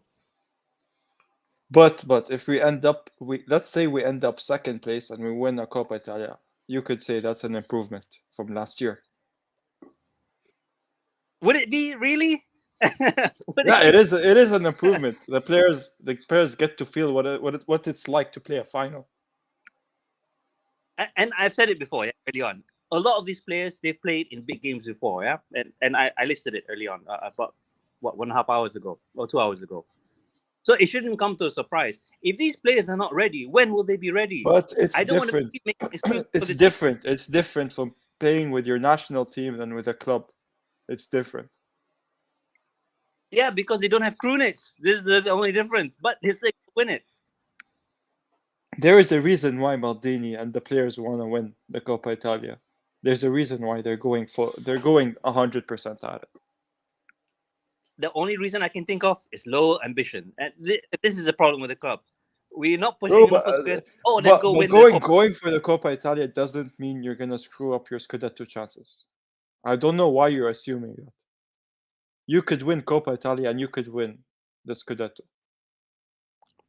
Let me put it this way. Do you think Inter is going to put their best 11 in the Coppa Italia? Yes, I do. Okay, that's where My I think personal opinion. That's my personal opinion. I think they will put their strongest 11. Especially that they lost that last game against us. I think they're gonna want revenge. In my opinion, they're going to feel the second string for the first leg, see how the league and maybe if they still have a chance at the UCL, which I don't think they do, goes. Then we'll see the second leg. This is where they really come out swinging. And if they play like their second team, against our first team, like, we should win it 3-0 at least. That's vibes from Salernitana. We should win all those games 3-0. We should win Salernitana 3-0. We should win against Udinese 3-0. But we fuck it up. This break is not helping us, and I don't get why. We play so much better when we were on a tight schedule, 3 days per game. I just don't get it. That's why I'm saying I it's agree pure with that. down to it. I think it's easier in the end. I don't know how Conte did it, but I think it's easier because the players are more engaged and you're rotating more players. The locker room has more energy. I think it's more difficult to manage the locker room when you have 6 days of between games, and then you have a lot of players that don't play for like 3 or 4 weeks in a row. I don't know how the fuck Conte does it. But It's Roy, it's very difficult. Udinese, Salernitana. They have either the same or even more amount of days off. Why at times do they seem better prepared than us?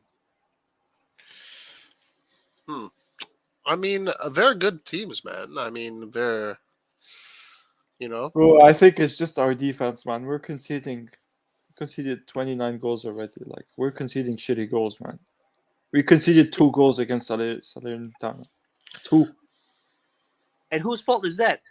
Who brought back Tomori so quick from a long injury when we had Kalulu doing, in my opinion, quite all right?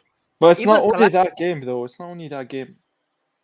But Skillard, you. I mean, I think any coach would have done that though, because Tomori has been such a great player. Um, I mean, I guess you can't in training. He probably thing is the trainings that they probably play completely different from how they play in. I mean, in training, we saw videos of the trainings in which Castillo looks like Maradona. He goes between 4 or 5 players. I don't know if you guys saw it a few weeks ago. So, obviously, when it comes down to the real deal, I don't know. I mean, would have you not put Tomori when he was ready? Bro, Skiller? but it's not only the last game, though. We conceded 2 goals against Sassuolo when they came to the San Siro and they beat us. We conceded 2 goals against Empoli. yeah, we conceded a lot. But Roy, in response to your question, I wouldn't have started Tomori. What I thought when I think he came as a sub in which game was it? About 3 or 4 games ago, I think. Um, He came on maybe Lazio game. Was it? Tomori came back. Lazio? Was it the Lazio game? Yeah, he did come on as a sub. I can't remember which game it was, but yeah. Yeah. It was against Lazio. So he gave him about 30 minutes. Then what happened? Straight back into the first 11. Do you think after being out and not playing consistently for like a month, you want to be starting just like after Yes, 30 yes, minutes in the yes, previous game? yes, yes. In my opinion, no. He's a very important player in our squad. He's important, Yusuf, but it's like putting me when I was like 25 years old versus putting me when I'm 40 years old. Is the difference, yeah? I'm not saying that Tomori is a But bad you player. wanna It's just that he accelerate has his. come back and he has not played regularly, and I think it's a matter of match sharpness. Look at Rebic. Rebic has been coming on for about 20 to 30 minutes for the past 4 or 5 games now. Yeah, and maybe if Why? he started Rebic, he would get back in form way faster than he is now. Yeah, but It's just Rebic you is not. accelerate that recovery, or you accelerate him getting back into form by Yeah, but starting him. Yusuf, the point I'm making is that he has been getting minutes per game. Yeah, not the full 90, but he's been getting minutes per game.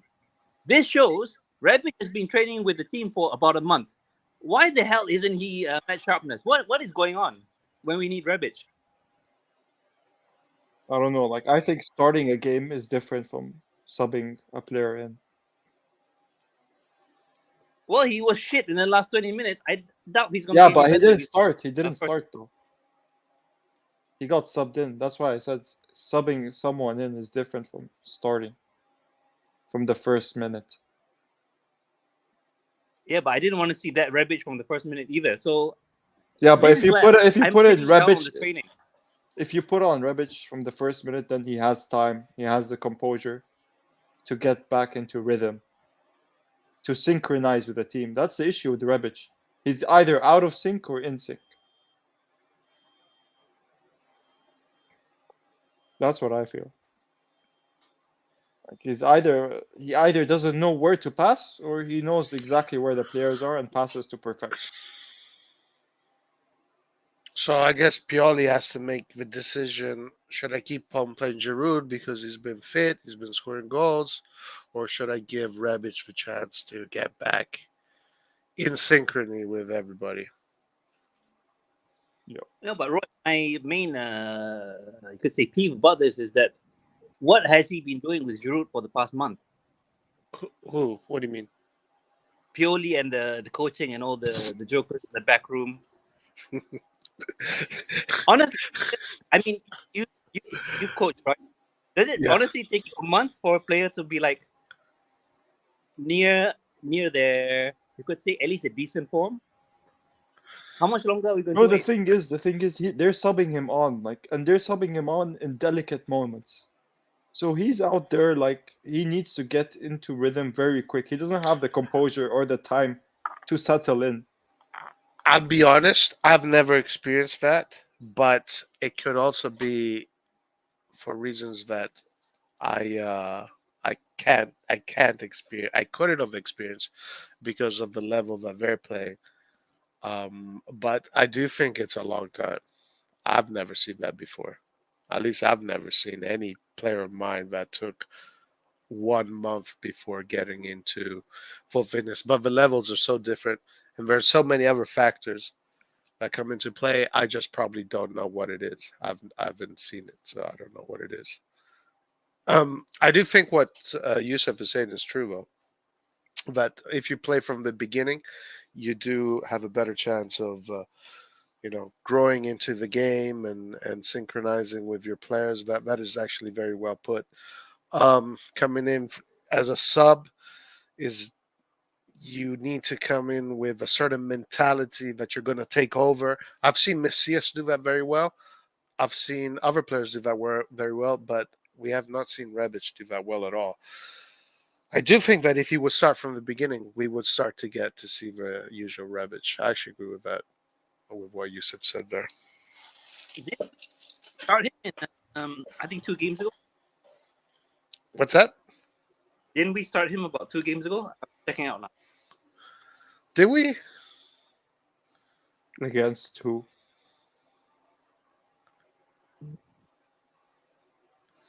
We played Salernitana. He did not start. Or did he start?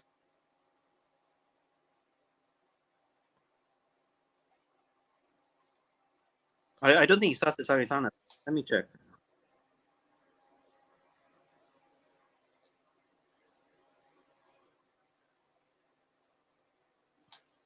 I can't remember, man. Forza Milan, Totti. Oh, Totti against brought him. Salernitana, he didn't start. Rebic has very little minutes this season. He can't start over Leao. And I think Leao has completely taken over that left. Because Rebic was the left winger, right? That's was his original position, is left wing. And Leao has taken his position pretty much, has sealed the deal there.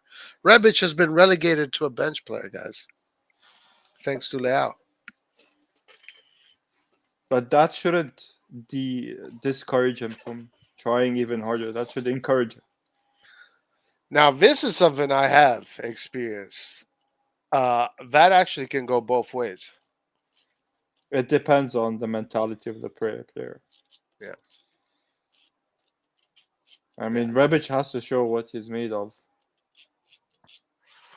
He's got a lot, I mean, Leao. AC Milan is one of the greatest clubs in the world, so Yeah, we yeah. shouldn't be shocked that he's in this position, and he should realize that he has to fight for his place in this club. There's no guarantees that he's gonna start, and it should be the same for each player.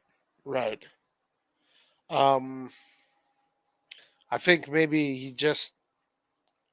I mean, not maybe. Leao has been on fire like hell. Right now, if you want to start over Leao, you have to do better than him. And I think Rebic should be thinking about that.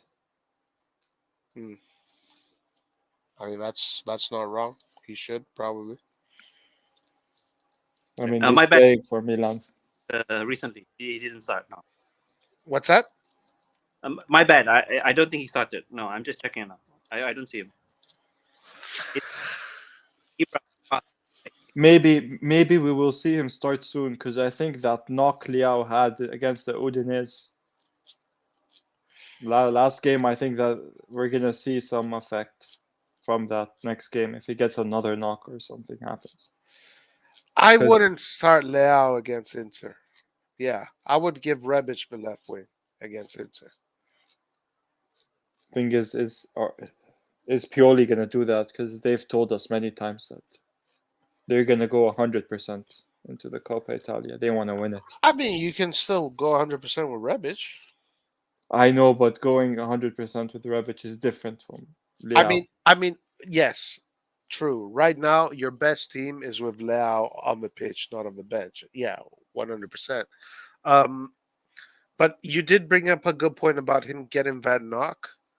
It looked Yeah, like an like nasty knock. I don't want to see an after effect from that.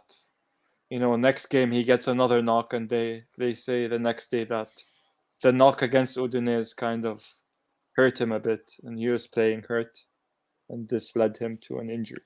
I don't want that to happen Mm. because if we lose Liao, man, like it's gonna be tough. Right, right. Yeah, so I think starting Rebic would be a good idea on the left. I think he might do that, actually. He might do that. I don't know because they've told us many times that they're gonna go in for the Coppa Italia, and if they start Rebic over Liao, they're sending a message to like Inter or the fan base that they're kind of taking it easy, or Yeah, instead but of but going 100%, it's but I, 90%. but I don't. I think he trusts Rebic. I think he will trust Rebic. I would want Rebic to start. I'm with you Right, right. because that gives Rebic the time and the composure to get in sync. Yeah, I think. I mean, hey, let's see if he does it. Maybe he's going to do it. Uh, he might start Messias from the beginning. He might do the whole offensive thing from the beginning. I wonder if that's going to pay off against Inter. Just do go super offensive from the start. Because one thing we know for sure about Inter, that Inter has a good team up until the 70th minute, and then when the bench players need to come in, the level goes down, and it's been consistent every single game of the season. It's like a fact at this point. So having that information, I wonder what's the best solution for Pioli. How to start this game. The issue I have is that one of the only strikers we have is Giroud, and if Giroud is not there, then Rebic has to start. No, Yusuf, you're missing one guy. Our secret false nine, Samu. He's there. Sapo Casti. I haven't seen Samu in like 6 months playing. Like I haven't seen this guy. He's just been off the radar, sitting on the bench. Fuck. Bro, like Samu hasn't been seeing any minutes, bro. I don't understand. Like, why doesn't he put Samu in? Like, he's more offensive than Saelemaekers. Actually, I think he is. Yeah. Yeah, like he might pull off another Verona. You know. Um, would you guys agree that Lautaro is overrated? Yeah. He's not that great, and even Inter fans, because after they lost to us in the 2-1, I actually checked out more of the channels. Even Inter fans are saying that he's actually just a second striker. I think he's good. I just think that the problem with him is that he misses a lot of chances. Um, no, I think he's really good. I think he's amazing. I think that Inzaghi is managing him really poorly. Lautaro Martinez is a guy I would keep from the first minute till the 90th minute. The guy never plays a full game, and this strike, he's. I'm sure Lautaro Martinez wants to leave the club. Like he's tired of always being subbed every single game because Sanchez has to play. and I don't think it's good for his development either. I think he's great. I would love to have Lautaro Martinez at Milan. Guys, I gotta get back to work. Catch you guys later. See you. Later. Oh, I'm reading an article that says that Inter is paying Simone Inzaghi 4 million a year. Okay. Oh, that's a lot for him. What's up, Ollie? Ollie's here. Morning. What are you guys on about today? We're talking about Juventus possibly winning the Scudetto.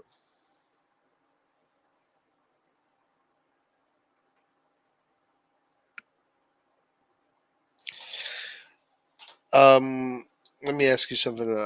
Do you think Napoli can win? Who do you think is going to win the Scudetto if not Milan? Inter. What about Napoli? Yeah, they could win. They could win it too. Bro, it's anyone could win it. It's either us, Napoli, Juve, or Inter. I don't see Atalanta winning it, honestly. It's us four. Um, you don't see Napoli winning it? No, I don't see Atalanta. Oh, Atalanta. Do you know that Atalanta is 2 games behind us?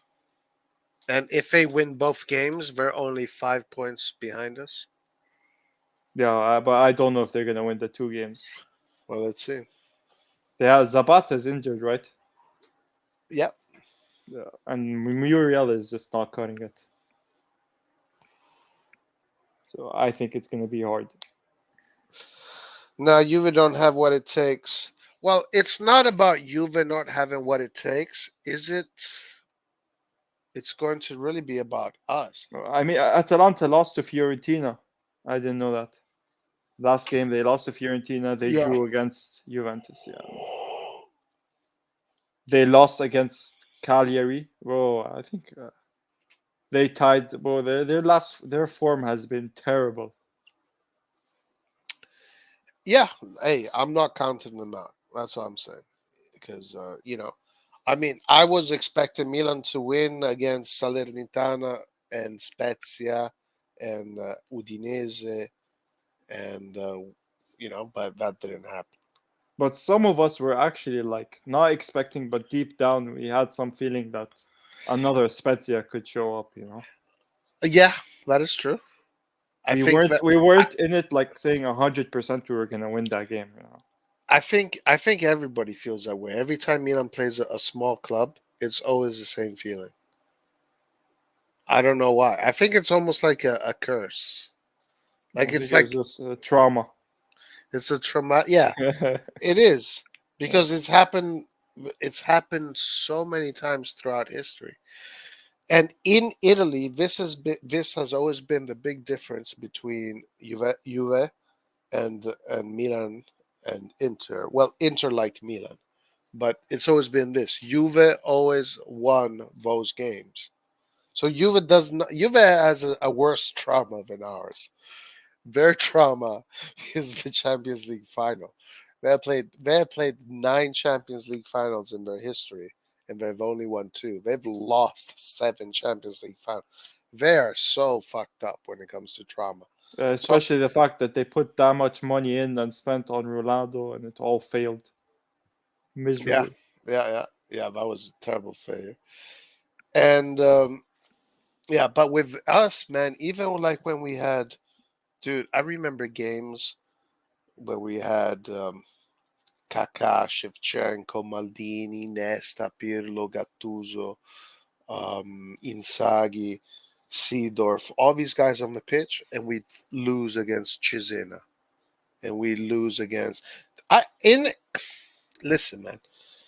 The whole I've spoken about this. People have been screamed at me. They're pissed off at me. The Muntari goal, okay? They say, and I heard that today Pelegatti talk about the Muntari goal because it was the anniversary of the Muntari goal, saying that that Muntari goal is the reason why we didn't win the Scudetto, and the reason why Ibrahimovic and Teo were forced to leave is because the Muntari goal. So that was total bullshit, man. Total bullshit regarding the Muntari. Okay, it sucked that that happened, But that team had Ibrahimovic, had Pato, had fucking Ronaldinho, had Beckham, had I don't know how many. It had everybody. That team was a Galactico team, pretty much. Okay, that team could not beat Cesena. That team lost against Lazio home and away. That team lost against Napoli. That team could not beat Udinese that season. So fuck the Montari goal. That was all a smokescreen because that team totally underachieved. Allegri was a disaster, and the whole Montari goal was a smokescreen. And I'm pissed off that people even bought it. Yeah. But mathematically, he is correct. If we won that game, we could have won the league. But I get it. We should No, not no, use that. no. Actually, it's not. Oh, it's not. No, we lost that league by 4 points. Oh, then I don't think we should ever use that excuse. Right. It's wrong mathematically, and it's wrong to use it as an excuse. Yes. Yeah. Doesn't make any sense. Right. But this time, someone brought up what's the someone brought up the our referee mistakes, whatever. Who brought Well, that up earlier? I don't know. Yeah. Anyway, with Udinese mistake and with the Spezia mistake, if referees wouldn't have made those two mistakes, and let's say we would have ended up winning both those games, Milan would be 62 points now. 62. But I don't think we should blame referees. It's like if you're shooting a ball and it hits the post, if the ball was 1 inch closer to the goal, then we could have scored that. All right, I do agree with that, especially against Udinese. But I think that the club should do something about it. We shouldn't just let that pass. Like I feel like we're being passive about it. Like we shouldn't use that as an excuse, but behind the scenes, Maldini and co should go to the Serie A and start saying, like amateur referees shouldn't be refereeing in the San Siro because the pressure there is just too much. And we're in there in the title race, so why are they putting amateur referees refereeing our games? It just doesn't make sense. Yeah, that one absolutely doesn't make sense. Going back to this, the Montari goal swing in Juve's favor. The game ended 1-1. Juventus did not win that game.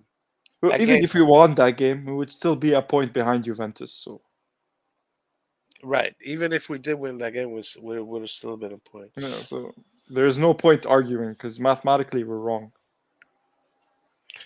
How many more games will it take for Rebic to become a professional footballer again? I don't know, many. He needs to start. Just start him, and he'll come back to form. Right. I agree with that. Yeah, Montari's goal is relevant. We lost the league versus Inter against Fiorentina. If Roy, you're living in the past, man. Save he scored against Salerno. What's there to complain about? Giroud hasn't scored since Lazio. But Ali Rebic has not been playing well. Come on, like let's be honest, guys. He scored that goal, but he's been playing really badly, huh? Like really Yeah, bad. he's out of sync completely. Yeah. Like that pass to Teo. Like what was he thinking? And I really like the way you're putting it because it's a perfect way to describe it. He's completely out of sync with the team, and it's so visible. You can so easy to tell. Um, He's his not composed. He's just not composed. Every time he has the ball, he's like panicking. Yeah, and he's no idea what's happening around him. Um, I think all he needs to do is just start just one game, just start one game, play for And 70 I do minutes. agree with you. I think that Inter game is gonna be a huge opportunity for him. Yeah, I hope so. I think so. I think it makes sense. Krunic levels refs.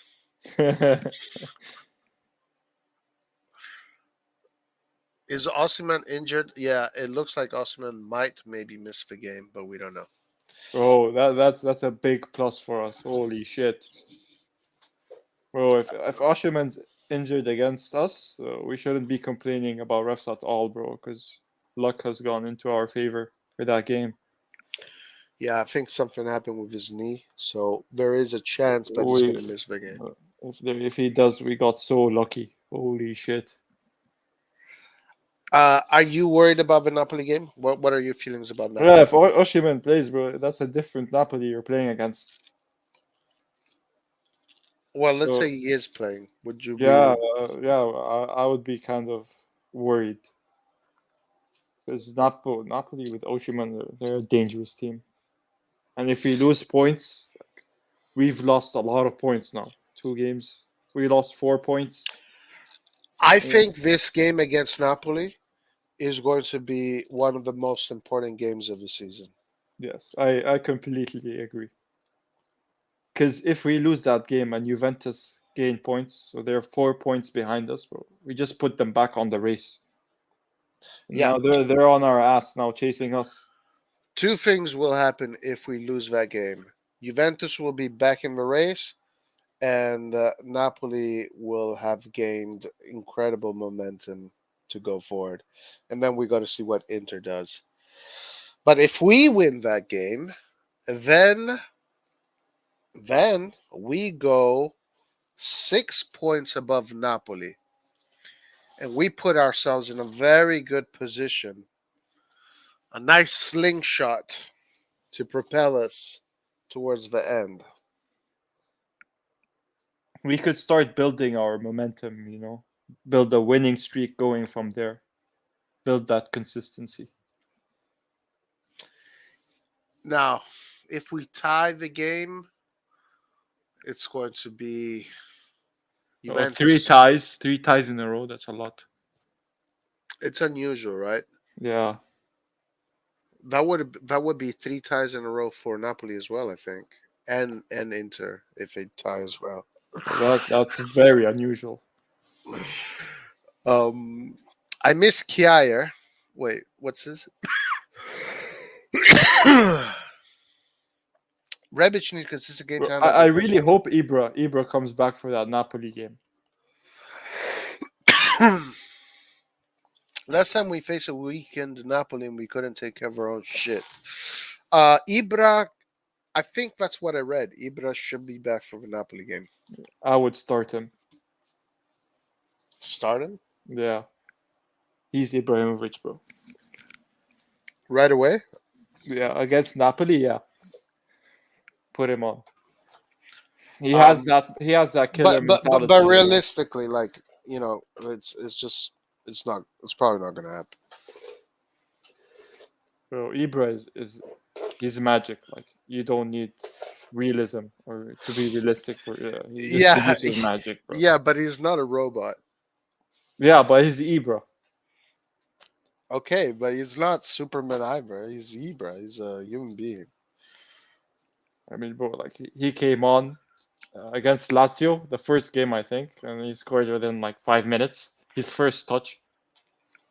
After a long injury, it's difficult for a player to start right away. Honestly, that's just my opinion because he's the best player I've seen wear the Milan jersey. So I think just put him on. Really, it's funny that now I don't know if it's.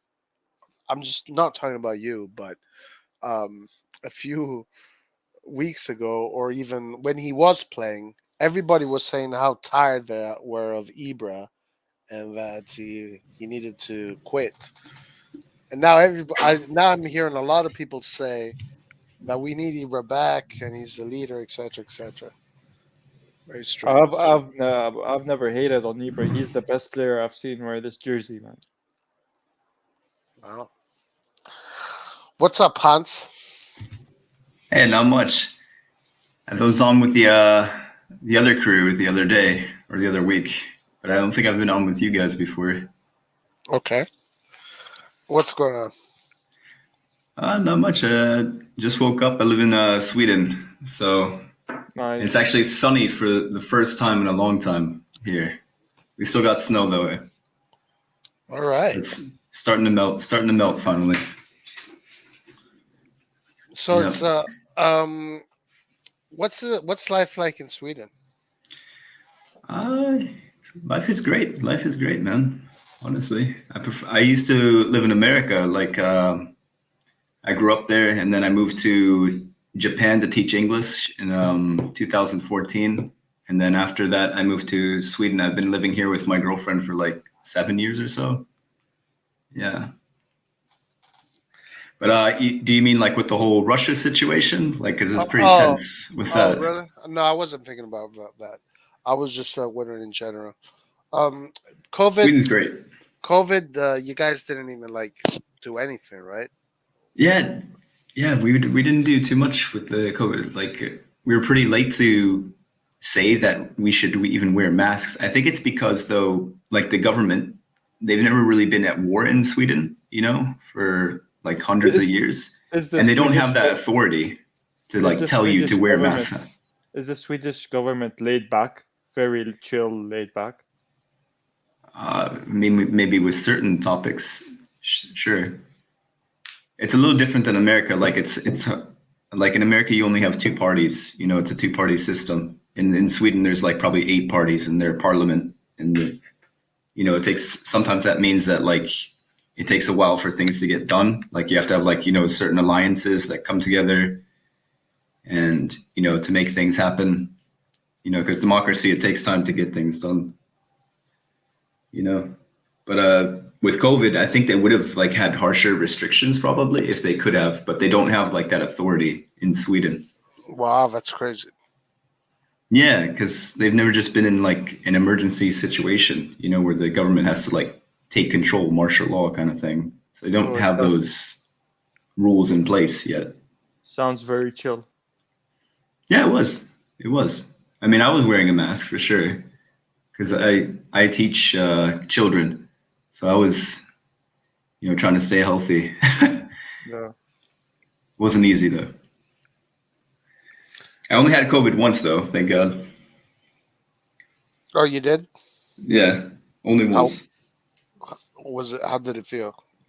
Are you guys Did you guys have to do the vaccines over there or not? It's not mandatory. No, it's not mandatory. But I took my third dose. I took my third dose though, like a week ago, and I was sick. I think I was coming down with a cold at the time, and then I took the vaccine as well. And I remember to get to the bus, I sprinted probably like 500, 600 meters or so, like right after I took the vaccine. And then I don't know. I don't know if that was the reason why, but I was out. I was out though for like 3 days, like sick. I'm still kind of half recovering, and I have football training tonight. So we'll see how that goes. You sprinted after you took your vaccine shot? Yeah, like 600 meters to catch the bus. Shit. You're wild, bro. Yeah. Well, I mean, right after you don't feel it too much, I would say. Like when I took my booster shot, like my arm was numb. Oh wow.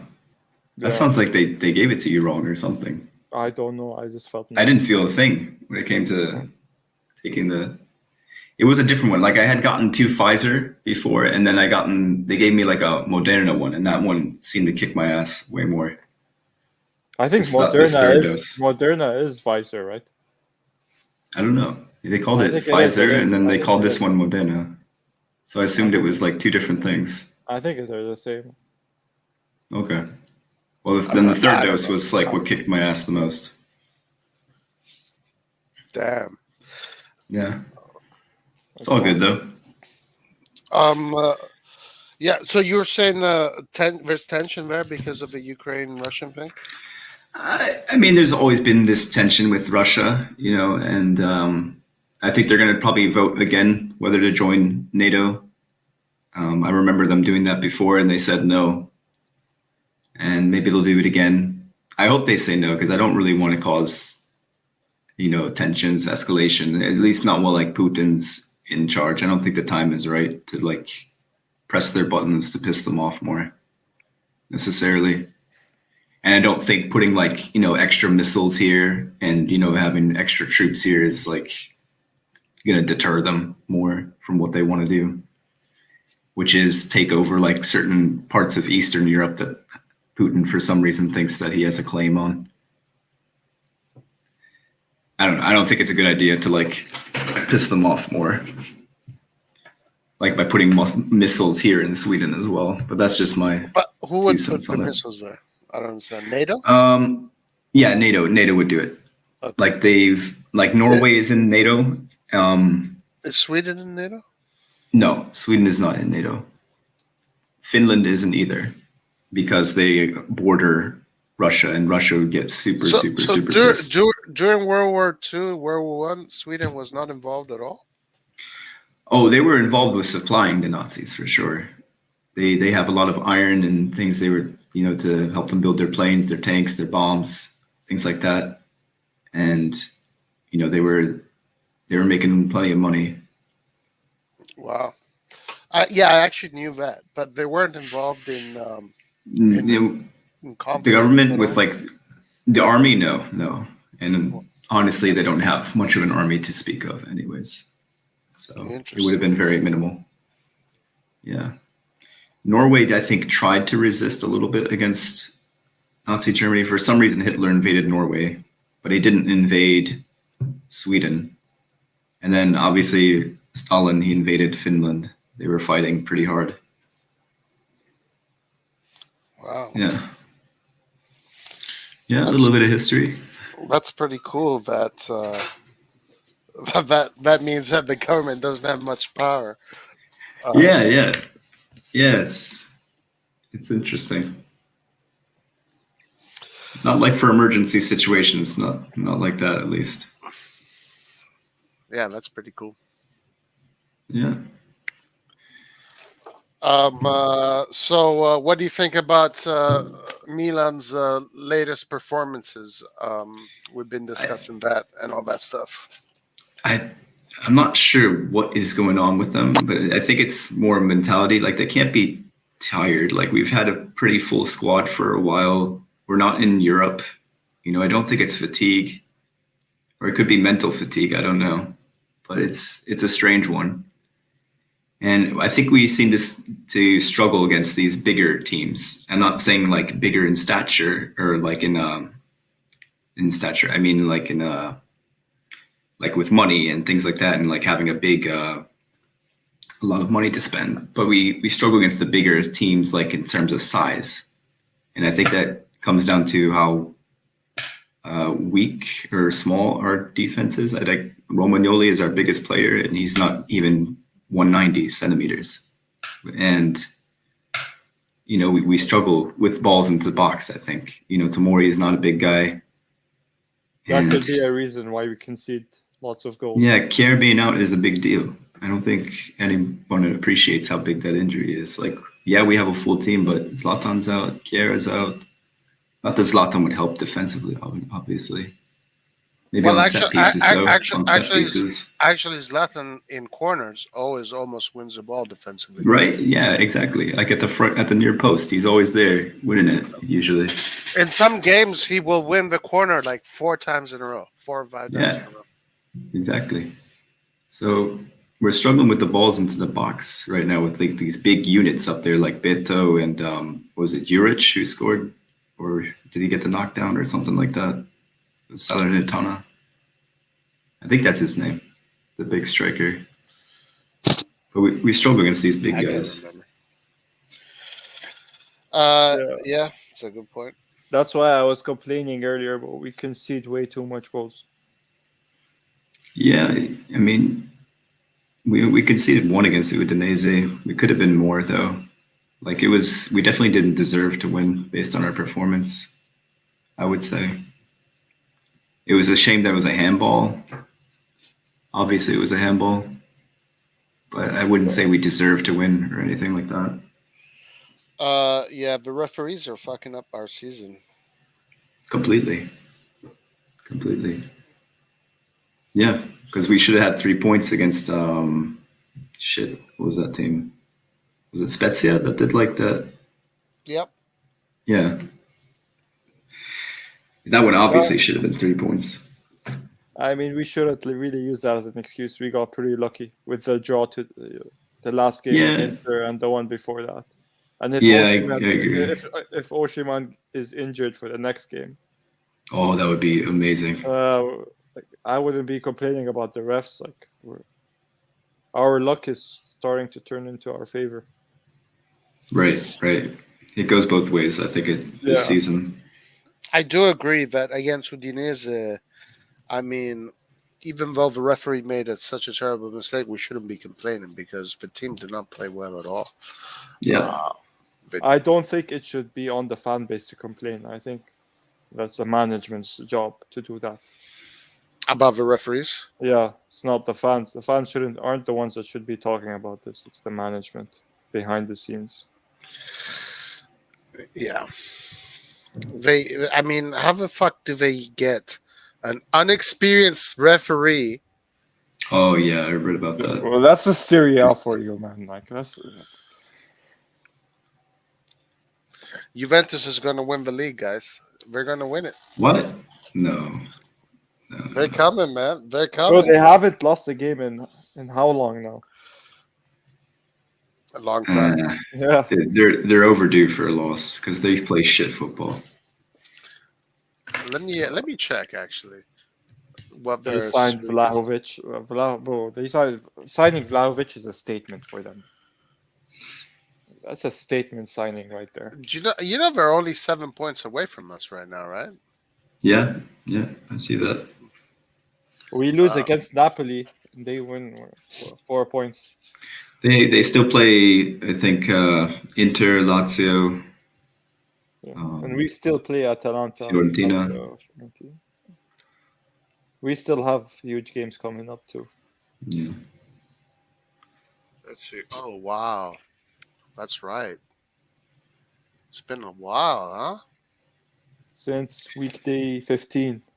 Yeah, that's Allegri. He gives the stability. Damn. He's finally gotten the heads of his players, I think. But I think That's they're more going to lose than against Inter. That's more than 10 games without a loss, bro.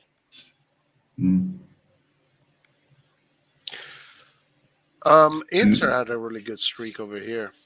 Bro, From even 9 to 23. Napoli. Look at our streak at the beginning. Yeah. Our streak at the beginning was really nice. 12 games. Then here, no. What you call it? Tatarusano in goal here. 4-3, 1-3. I think it's going to be okay, you guys. We're going to show up against Napoli. Osimhen's going to be injured. 3 goals. Sassuolo scored 3 goals against us in the San Siro. That's what I mean, bro. We concede too much. Yeah, well, Kjaer is out. We didn't replace him, you know. Oh, and then 4 Shit goals. happens. Holy shit. Yeah. You don't think I mean, Kalulu was great, actually. Don't you think Kalulu's doing a good job? Oh, yeah. And I think Laird was talking about this as well. I don't think it's necessarily the defenders that are the problem. Or I don't know who was talking about it. Like, I think it's the midfield. Like, Tonali has been the only consistent one, and now even he is losing that, consistent. He's getting tired, or he's getting mentally fatigued. Like, he's starting to lose that spring in his step that he had before. And Kessié, I don't know. He's not been the same player this season. Probably leaving. Bro, look at Napoli's You got to form. control the midfield better. No losses since match day 20. You know what, guys? I'm not fucking scared of Napoli at all. No, me neither. You shouldn't be. Like, Why should we? Look at that form. Though. No loss since. you know what it is? We were unlucky against them to lose, I think. But that momentum plays in their favor, though. That game should have been a draw. Which one? The one that we played against him? Yeah, in San Siro. I didn't think they did enough for winning. Man, I feel like Milan has no problem playing against the top 4 teams. Yeah, exactly. But that's when we show up. I did a comment about that. Like, I'm not scared about these bigger games against Napoli, Atalanta. Not anymore. I really hope we get Inter. lucky. because Napoli got lucky against us in the San Siro. So I don't think we're gonna kill them, but I think we can beat them. Like we're overdue for a win, and I think in the past we've bounced back pretty well. Like if we have a big game, the guys they get ready for it. They're charged for it. Deo's going to be ready. He's been holding back this whole time, getting a yellow card, just so he can go nuts in this game. In these two games against Inter and Napoli. This is going to be a test. Back.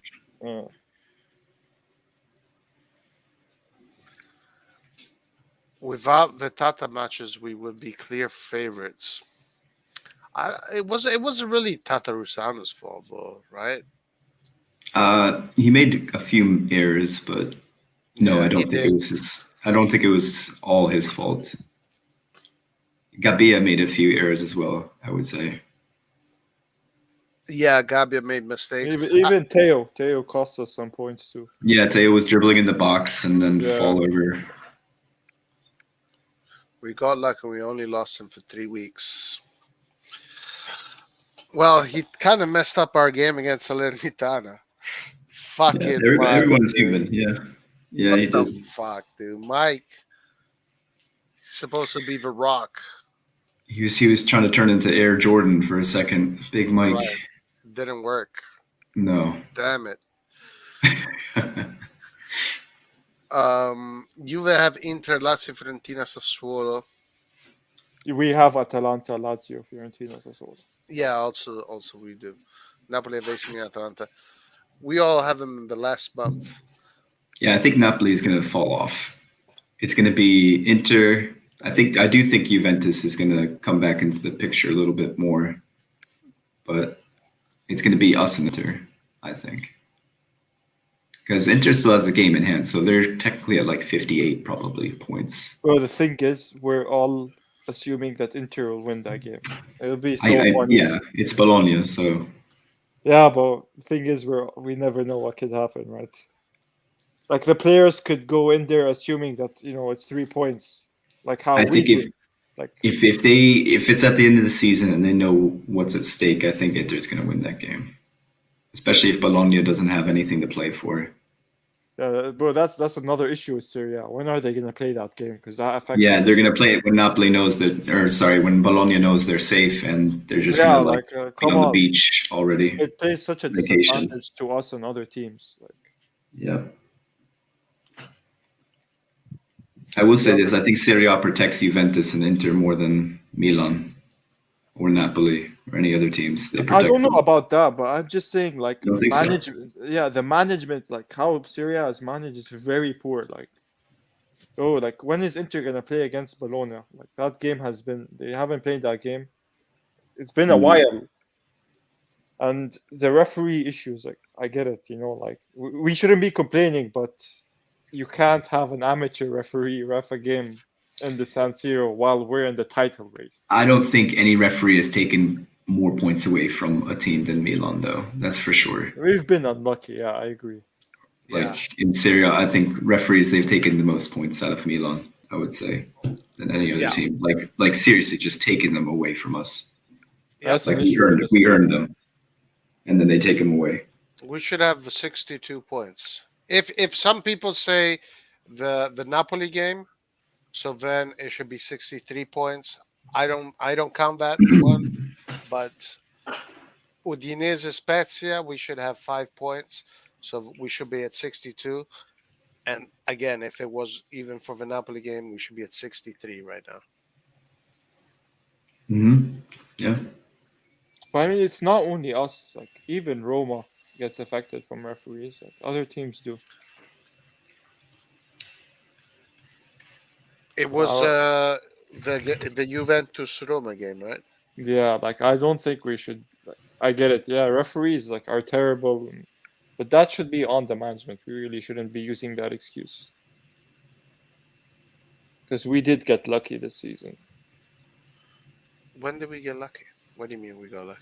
Recently, Inter lost against Sassuolo. Right. We're still first because of that.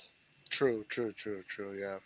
Well, and if Osimhen misses the next game, then this is another. We also got lucky there. You know what? Another thing. Did you guys watch the Barcelona Napoli game? No, I didn't No. see it. I saw some of the Inter Sassuolo game though. The Inter Sassuolo. Well, Barcelona Napoli. The way Barcelona played against Napoli, it made it so easy to beat Napoli. All you got to do is just press them super high. And we're really good at that, I think. Yeah. And as long as we do that, it's game over for Napoli. Well, a lot of people don't remember the game against Roma where Kyer, I think he hit Pellegri's foot, and Roma deserved the penalty for that. I don't know if you all remember that game. Oh, right. Yeah. That, You know, that the fans remember the negative moments, but when we get lucky, the fans don't really remember that. That's true. Those moments. yeah, I remember that. It is true that sometimes we have luck, but I think this season, even with the Champions League, I've never seen ever in my whole life of watching Milan. I've never seen Milan get so punished so hard by the referees. I've never seen it ever. Yeah, that Messias as well. That goal that was taken away was. I don't think I've ever seen that before. Something so ridiculous. And then the other team scores as well to kill the game, to give us 0 points out of the whole thing. It was unbelievable. Yeah, bro. Honestly, bro, I blame us. Like, if we have just kept it 1-1, we would have been 1 point above Inter. And if Inter win that Bologna game, then we're still ahead because head to head, right? If it is head to head, yeah, we're still ahead. Yeah. So if we kept that game as a tie, then even if Inter won that game, we would still be first. So it's on us too. Yeah, and I'm honestly not one to look back. You know, we have to look forward. Yeah, I get it, but We gotta have to press on.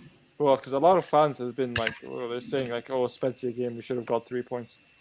We lost that game because of us, man. Like, I would have rather took that point instead of losing that game. But like from a player's perspective or from Pioli's perspective, there's nothing we can do about it. You can't change it. Just you have to go about the next game. Keep that draw, yeah. Just keep that draw. You know. Just gotta prepare for the next match. There's no time to really think about it, dwell on it.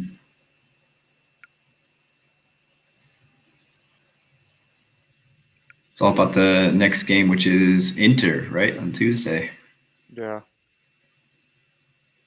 You think we're going to play our full strength team? Yeah, I said earlier. I said that Maldini, Pioli, the players have said that they want to win the Coppa Italia. So yeah, I think they're going to go start their first 11. Yeah, I don't think we can just play our second team against Inter. But I do think we should start Rebic in that game instead of Leao because I'm scared that Leao had that knock or whatever it is against Udinese. If he wants to be a top player, and I do think he does, like you gotta just trust him. I know he's grimacing and he's making these faces and he's in pain, but like if he's gonna be a top player, you gotta trust him. Yeah, that's true. But the thing that scares me is injury. Like Leao hasn't been injured. If Leao goes, then our season is seriously over. Exactly. Like one thing that I'm not liking recently is that we're too dependent on Leao. Like we're seeing that. What about Krunic over there instead?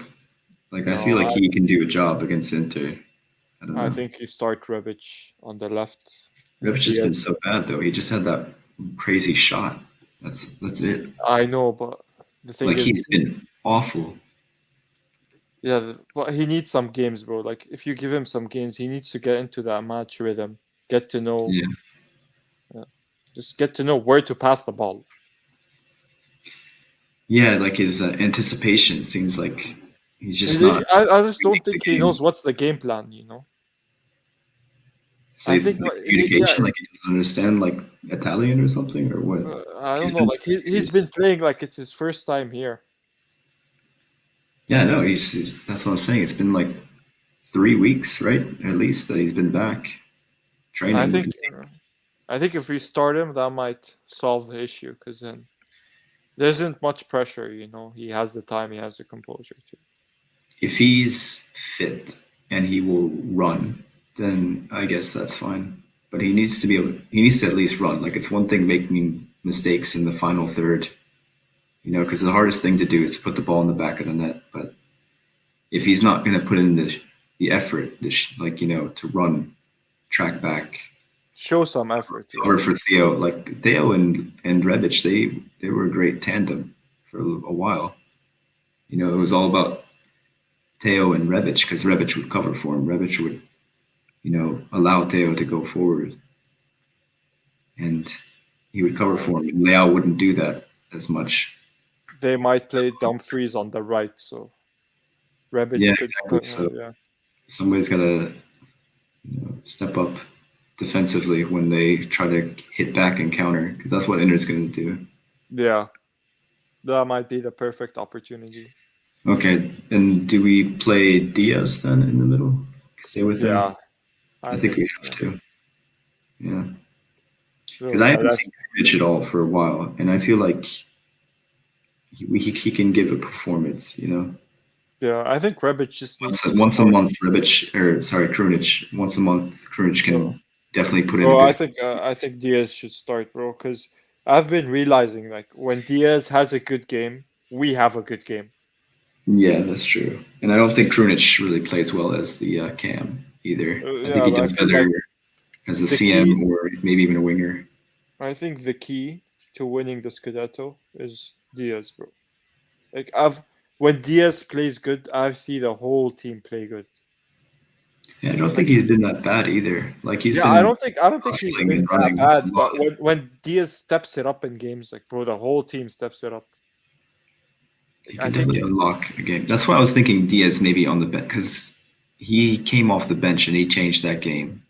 And yeah, I think like he had a good game, so the whole team kind of I don't know why the whole team just stepped up when Diaz stepped up. yeah, because Diaz came in. I think this wasn't it in the derby. Like he came in He came in for and then Kessie. he just changed everything because he was so fresh and so ready and pumped. And he knew he only had like 30 minutes and he just went all out. And I'm wondering if that's maybe that is a good tactic, to bring him But in. the thing Because is, at the beginning of the game, you want, it's more physical, I would say. It's a lot of like long balls being, and like you're trying to, establish control and dominance. And Diaz, I don't know if he can establish dominance with Diaz necessarily. I don't know. the thing is, in the first half when we were playing Kessie, right, in the cam Yeah, position, they scored one goal. They could have scored another goal. they did. Yeah, we didn't take over. That's true. So what if we play Kessie in the first half, like how we played? No more Kessier. No more Kessier there. He's Yeah, because let's say we play Krunic, yeah, and instead of scoring one goal, they scored 2 goals in the first half. I don't think, yeah, you bring on Diaz now. We have to score 2 goals to draw the game. Yeah. It's a shame Maldini can't step up yet because I like him. Like he does a lot of good. I think his technique, his technique is very good. Yeah, and he runs too, and he tackles well. Like Yeah, it's like his mind is just like a little bit off. Like he's not reading things, and I feel like if you play him more, he will get that. Like has all the good indications. I think he's just feeling the pressure. The pressure is on for him, bro. Yeah, he's still very young. I don't think you can start him in a derby either. I don't think even you put Ibra there, 21-year-old Ibra there, and if Ibra's father was Maldini, Ibra would feel the pressure too, bro. Oh yeah. Any player would feel that pressure, bro. If your dad's Maldini, and your grandfather is Cesare Maldini. Yeah.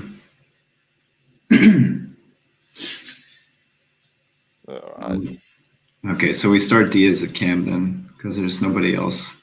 basically. It's not up to me. It's up to Pioli. Like Pioli has a tough job, man. You start Yeah. with Diaz, you're also risking the fact that if you don't score any goals, and who are you gonna sub on? Yeah, exactly. But if let's Start with say, Macias as well. Like, then I don't no, know. but I don't think Pioli is gonna start. Attacking substitutions we can even do. We have no offense we can bring in. If we start with Exactly. Macias, Diaz, Leao, If you start with an attacking threat, if you don't score goals, who are you gonna bring on? yeah, I But agree. if you don't start Diaz and Inter score 2 goals against you, now you need to bring the attacking players in. It's gonna be too late because now they're 2 goals up. Yeah. So there is risk on both sides. It's a very tough job, man. That's why when they hate, like Skillard, when he hates on Pioli, bro, like what would you do? The risk is Like, huge. there's not a lot we can. If You can do.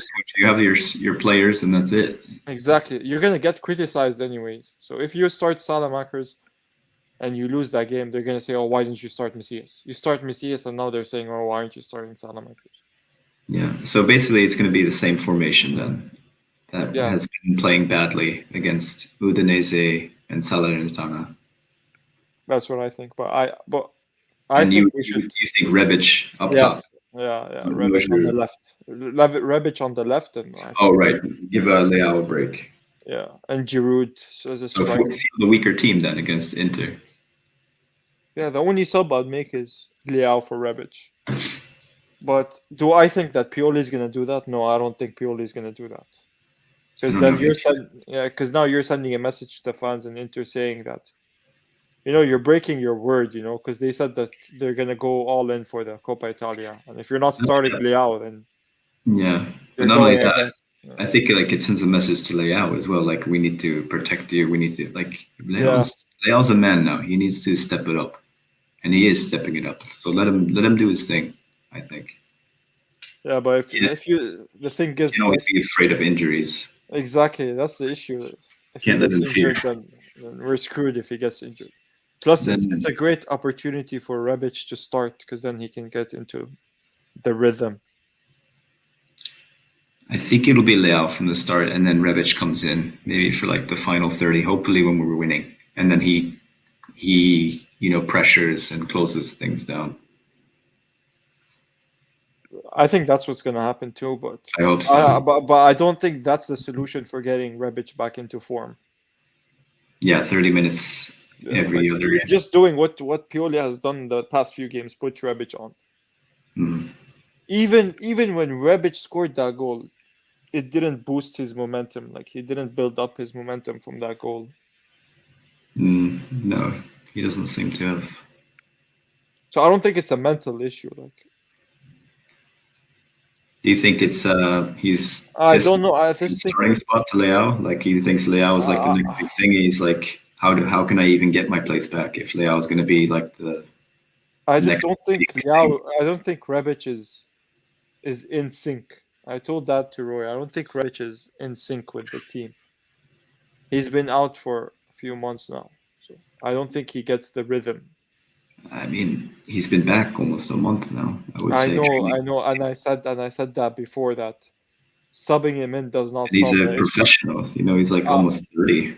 I know, but I said that before. He's gotta be ready. Subbing him in does not solve that issue because now you're just subbing him in and he has all that pressure and he doesn't have that time to adjust. I mean, how can you start him though based on like how can you have faith in him when he's been giving performances like that for? You gotta start him at some point, bro. You gotta start him at some point.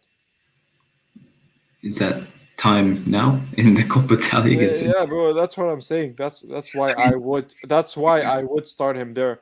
Here's the thing: it is only in the first leg, so if things go wrong, you can always come back. That's a very good point you bring up. Yes, there's 2 legs. If he fucks up, then you got another game. Yeah, at least I don't think it'll be like Rebic's fault that we lose like 2-0. Yeah. Maybe we'll lose like 2-1 or something because of Rebic missing a chance or something. I don't know, but if we're gonna lose, it's not gonna be Rebic's fault. I think probably. It's a great chance for Maybe him. you might as well play him. I don't know. It's a great chance for him to get I up will to say speed. this: the Napoli game is the most important game, obviously. Yep. Bro, and like honestly, when that player took out Leao and Leao was hurt, bro. Like I Leao- don't want Leao to get hurt. If Leao gets hurt, bro, our whole game plan changes. Yeah, There's I haven't seen any updates on that in the news, so I guess he's okay. I guess yeah, it's just like a that bruise. bro. That's what happened with Magnan, bro, with his hand. Yeah, They're saying it's okay. Then they kept playing him even more, and then he I got mean, injured. if it's the ankle, and it looked like it was an ankle injury, you can play through that sort of stuff. Like I've done it in the past. I don't recommend doing it, but you can play through it, especially with like the high powered drugs that they have now. Honestly, I don't know about that, but I'm just seeing. I just saw what happened to Magnan, and I just don't want it to happen to Leao because it happened before with Magnan. They said he was okay. He played against Liverpool. Then we had Yeah, to he's play. playing through the pain. Yeah. Then we played Tata Rushano, and we lost. You could argue that we lost some points because of Tata Rushano. So we can't afford that with Leao now, because No, I think the this is season's a done. it's Probably a if they very don't. crucial. Yeah, now it's a very crucial time for us. Well, I wouldn't say the season is done. Like we're still going to get top four if Leao is injured. But But we're in it for the Scudetto Scudetto, is, though. yeah, Yes, yeah. exactly. I mean, the Scudetto is bonus, really. Like in terms of Abo, we should win it, man. I don't want us to we be a should, top. we can, and we should. But I'm just saying, like from a financial perspective, like Napoli spends more money than us. Roma does. Bro, I've never Juve, seen Inter, I've never seen Milan win a Scudetto. really. Oh, How old are you? I started like really getting into Milan during Ibra's last season. Oh wow. Okay. So Well, yeah, it has been a long time. We haven't yeah, won I it. haven't seen Milan win the Scudetto. I want it badly, man. Like, Yeah, if Inter wins it, that's going to be awful. but I don't care who wins it. I just want it. I want it to be us. Okay. I don't care. Like I want Milan to win this. Like this is our time. Of course, we're Milan fans. I'm just saying I wouldn't be like shitting on the team, just saying like, "Oh, this has been such a disaster." Like, "Oh my god." I wouldn't Like, be upset about it because they're young players, man. Like Saelemaekers is my age, bro. okay, Like, yeah, I couldn't imagine myself playing in Milan. Like that pressure. He's just a kid, bro. yeah. I like Saelemaekers. I don't know why Yeah, everybody like hates him. Like, I know why, because he doesn't get like the stats, like the bro, assists, like the goals. he's my age, man. Like it's just shitting on a guy like my age. He's just a kid. He's Yeah, I gonna like him. learn. He's gonna grow and he's gonna be the He player has everyone. he has some good skills. Like I've seen like his street football skills. Like he can pull off some things. He's Yeah, got really good agility, good he's work rate. talented. He's He'll talented. do well. But sometimes in games, he does try. He gets a bit cocky and tries to do too much. Yeah, And he overdid it. That yeah, I remember him dribbling like 3, 4 players. he gets cocky, but bro, He's it like, just goes to show the talent that he has, though. yeah, I'm not worried about Saelemaekers. He's staying at Milan for a long Yeah. time. Well, I don't know where Roy went. He said he lost his sound and he'll be right back, but he hasn't come back for a while. Do you want to just give predictions? I guess you can. Yeah. Seems like you guys have been live for a long time. Yeah. So Roy's been telling me that Oshiman might not be available for Napoli. I don't know if that's true. Yeah, I read that. Yeah, it's true. Well, it is true that like it's being reported on in the media. No. Then we shouldn't be complaining about the refs and our luck if Oshiman misses that game. No, no. there's no excuses Exactly. No not to be. excuse. We should be fired up. We have the Scudetto on the line. Napoli beat us in our home stadium, controversially. Oh, that should hurt Like the we should be players. fired up for this game. I Yeah, expect us to exactly. continue losing The players and should just feel, rip them apart in the first half. yeah. So it's gonna be. I don't know about that game. It's a tough game to predict. Yeah, there are going to be fans though. It is the Maradona Stadium, Mm. which can be lively. I don't know if they're going to have all the fans back. Are all the fans back now? Like, as COVID restrictions, are I those all don't done? know. Is it 75%? That's pretty full. Oh, the Serie A Because has they been have a massive stadium. the Serie A is a mess, bro. Yeah, it is. But I'm going to say 2-1 Milan against Inter, and I'm going to say we're going to rip Napoli a new asshole 3-0, especially if Osimhen doesn't start. I think Milan Inter. I think 0-0. Okay. And Napoli Milan. I think we're gonna win it 1-0. 1-0. So, And I think the goal is by Tomori. ooh, I like that. I really hope Tomori scores Yeah, that'll be because he hasn't a been good- the best lately. it'll be a good That'll be- boost for him. Yeah, I love Tomori. Yeah, Such a good signing. yeah. And even if he goes, like it's gonna be we can make so much profit from his transfer. Like it was such a good deal. I can't believe Chelsea gave him up. Yeah. My friends some of them are Chelsea fans, and they were like, I don't know what the hell the club is doing right now. Yeah, bro. I'm hearing about their owner. Their owner is like giving up. Oh yeah, Chelsea. because the whole Russia thing, he can't even go into England, I think, or Bro, right that's now. that's a whole mess they're in now. It seems What's like Roy this? is back. Yeah, we were giving predictions, and then he says that Tomori is going to score a goal. I was like, oh, that would be fantastic because he hasn't been the best, lately. Against who? Inter? Napoli. He thinks he's Against going to score Napoli? against Napoli. Hey man, why not? Why not? Yeah. Why not? It's going to be from a corner kick too, because we never scored from corner kicks. Yeah, I wish, bro. I wish. Well, I mean, we don't have Hakan Çalhanoğlu anymore. Yeah, he is the perfect corner guy. We have Tonali. I was sad that Hakan left. I'm not going to lie. Like for Are you free. are you one of those guys that hated Hakan or liked him? No, I liked him honestly. I thought he did a lot for the team. Like I didn't. in that, like he was always pressing and running. I know people would say that like he doesn't work hard. I don't understand that though. I Like he thought he worked. was He was great. one of the hardest workers on the team. I didn't But like him. That's my opinion. I know. I've watched enough of the Sempre Milan and Rossoneri TV though to know that people hated Hakan, and they thought that he didn't work hard. So I It's thought my he was opinion. great. I thought he was great. I thought Yeah. he was doing such a great job. I don't know about great. Like he would hit patches where he was like he was a 70 million euro player. Like he was fantastic. Bro, And then I he would don't.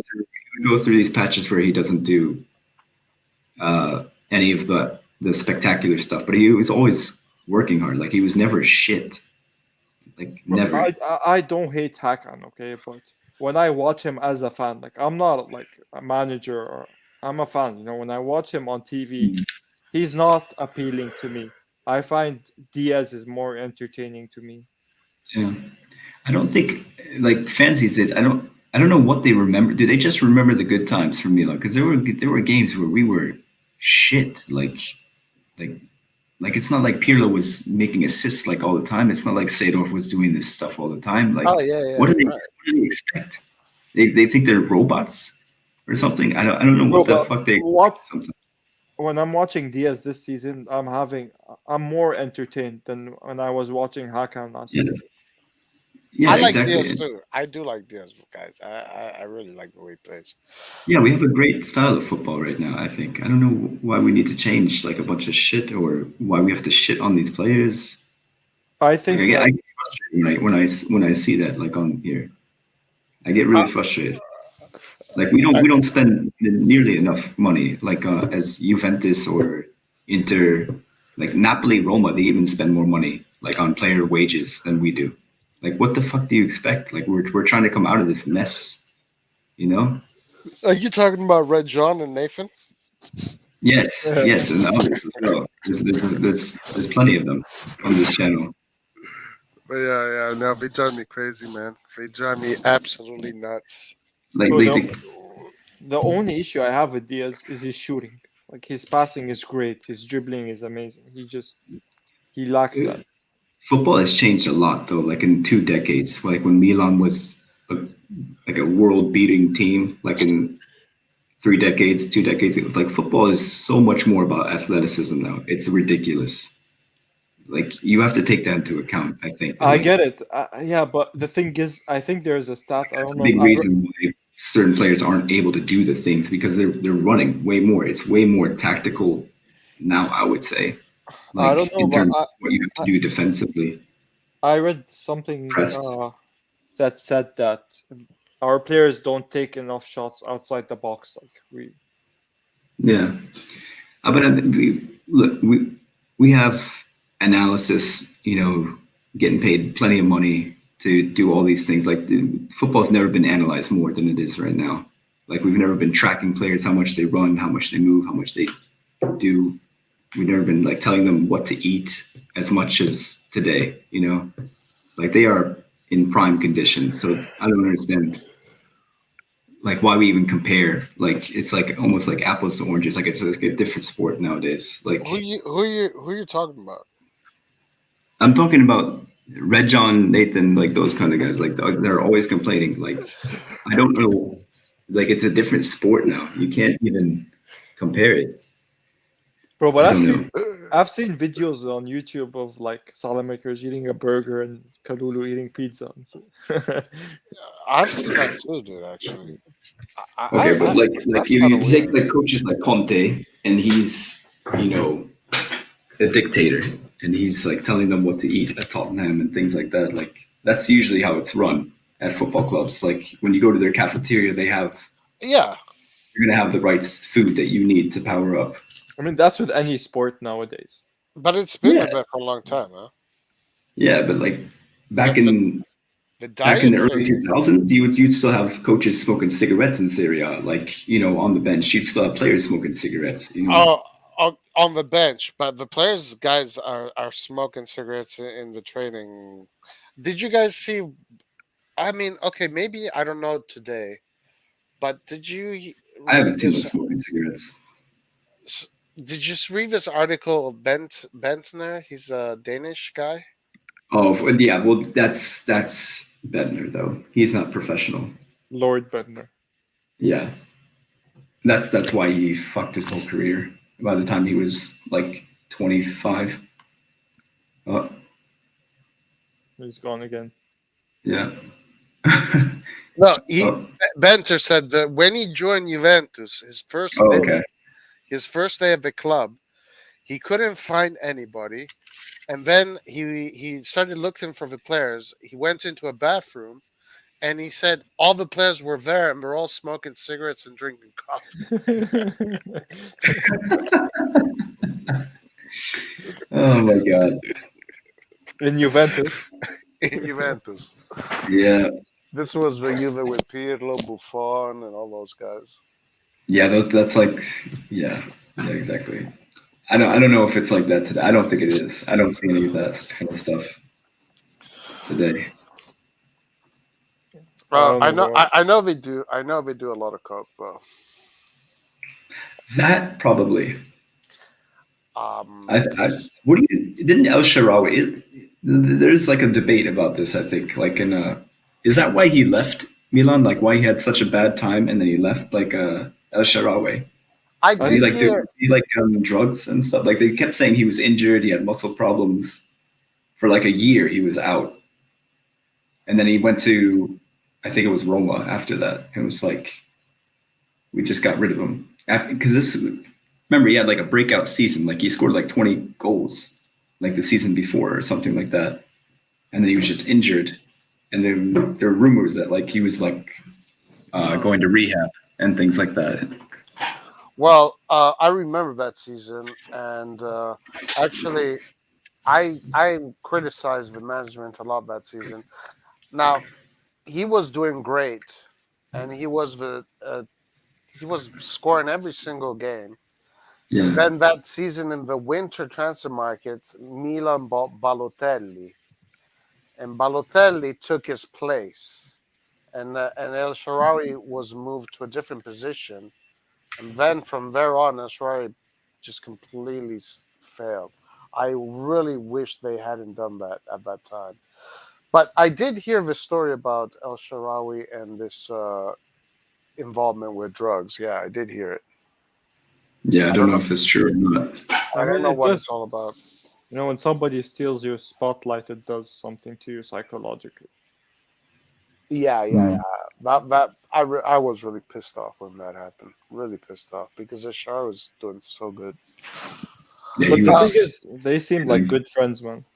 Now I can't remember who this was. I had a friend. I can't remember who it was, man. I can't remember, but he was friends with. I think it was Dele Ali, and he was telling me that they like to do shit with their nose. Uh huh. This is this is Dele Alli in the Premier League. Well, that shows you why his career has gone to shit. And he's at Everton now, about to get relegated. Oh, he's at Everton. Yeah, he I left didn't. Tottenham. I didn't even know. Oh, Yeah, well, there you they go. gave up on him. They gave up on him. There you go. That says it all. Yeah, There you go. but you think everybody's doing coke though, I or like think that's so. the norm? I think so. I mean, I was listening to Ronaldo and so Ronaldo was on Bobo Vieri's TV show, not Mm. TV shows, Twitch show, and they were talking about how they used to go to the parties and all this shit. And the guy Nicola Ventura, like he was using some words and some codes. It was so obvious what he was referring to. Like these guys fucking party like animals, man. These guys don't, You mean back in the day, Ventolo was partying, or right now? I think they still party right now. I think they still party right now. Damn, I think because so. I don't know how they run so much. Then, I mean, I guess coke is it's a stimulant though. It's not a depressant. Well, I mean, I'm not just saying drugs. It could be alcohol too. I'm just saying I think they party. I think they party. Oh yeah, for sure they party. Yeah. Um, I'm not sure how it works with all the drug testing and all that stuff, but But I mean, the science behind football has never been so abundant and so sound as it is right now. Like you have, like it's not just like a small group of coaches anymore. It's like a massive team of like 20, 30, 40 coaches and like experts, doctors, I think it's changed the game. Bro, what's crazy to me was that Pato was dating Silvio Berlusconi's daughter. It's like a Well, movie. What? What? What? Yeah, that was way back in the day. Yeah, that's like Otto like had problems as well if he was partying too much. he was partying with Silvio's daughter, bro. I don't know. but it is true that right now they are paying to details. There's more instruments to pay attention to details right now. As far as the football in general, is it more difficult to play today than it was back then? I don't know, man. I don't know about I would this. say this. It's the rules were different back then, for sure. Like you could get away with certain challenges and things like that, and certain fouls.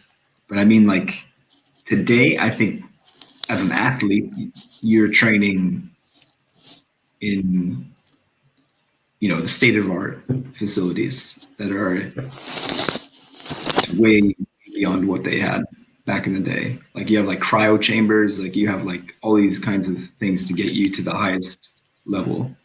And you have all this video evidence, all this stuff that's recording, tracking everything on your body. Like I think it's changed a lot.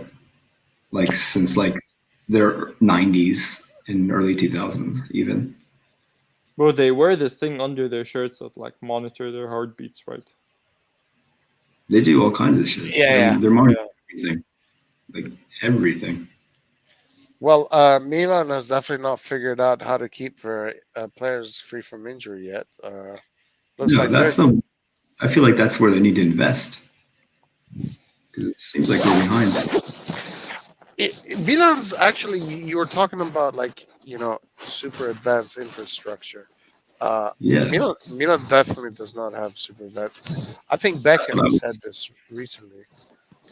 I would rather see that than like a $20 million transfer, 20 million transfer. Just like update the medical staff, update, get some youth in the team, in the youth team. That's what I would rather see because I think we have a great team right now. We only need like maybe like one or two signings. Bro, do Italians have great doctors? Because I know the Germans have great doctors. I mean, historically in football, you can say yes. Like the people that work in physiotherapy, kinesiology, whatever that word is. Yes, I think Milan is just. It looks like the most Italian teams get outworked though by other sides. I don't. And you always used to be the case, obviously, but today, I don't know if that's got to do with the quality of the trainers, or rather just the pace of Serie A that is so much slower than. so there's like a lot. You mean like the bottom sides? They're trying to do everything, which means that they're slowing down the pace. They're rolling around sometimes, and that. Yeah, I mean, Maldini even spoke about this, The referees give too much fouls and they stop the game for way too long. So they can't play intense for a long time. I mean, in England, it's like every single game is like so intense, so 100 miles an hour. To see like how much like continuous gameplay you have in Serie A compared to other leagues. Yeah, and Maldini spoke about that, so I think that's a good point. Yeah, maybe Maldini knows like something about that. Then he probably because like I said, they record everything. Like the stat is there. I mean, Pioli said last game against Udinese that they haven't played. They've only played continuously for 45 minutes, and that's unacceptable. Imagine like continuously only for 45 minutes. That's. I'm just thinking like our style of play is all about the high press, and we're trying to play like almost like the Premier League teams. We're open. We're trying to press. Like we got to invest in these doctors, and we have to have our players like at tip top shape because we have great athletes in the team. Like Saelemaekers is a great. And the referees need to not give too much fouls because then you stop play every 5 minutes and there's no intensity anymore. Those English teams run a lot. They have intensity because one of the reasons is more like a derby. Yeah, like there's gonna be let them fight for the ball a little bit. Exactly. Yeah, let them play football. Don't stop the game every 5 minutes. I don't know. That's what Maldini said. Though. I don't know. But I mean, Spain is the same. They have seem to be better conditioned than the Serie A teams, and also Germany, also Portugal. Yeah. Also Well, France. Like Portugal almost does play a lot of these games though, so that might be another factor, but I'm not sure. Like I it know their seems league is. yeah, it seems like Italy's just behind everybody right now. Like just trash. Garbage. Well, that's where we need to lead the way. Like there's definitely an opportunity in Serie A. Like if we just get those things right, and I think we are heading in the right direction. Obviously, like the results speak for themselves. We have a young team. We just got to keep everybody healthy and How give them far the do you right think staff to like make them into world class players to how help far them. how far do you think they're gonna get? What do you mean, like this season No, or? the project. Ooh. I mean, a lot of things still need to happen if we're going to compete with like Bayern and Man City and stuff like that. So, I mean, it's baby steps. I would say next season is about like getting to the next round of the Champions League, not having to struggle to make top four again, and to really challenge for the Scudetto like we are there right now so far. Those would be my objectives next season. I don't know if you can really plan that like long term. Like I don't know. It depends. I'm not in the know what they're gonna Well, do.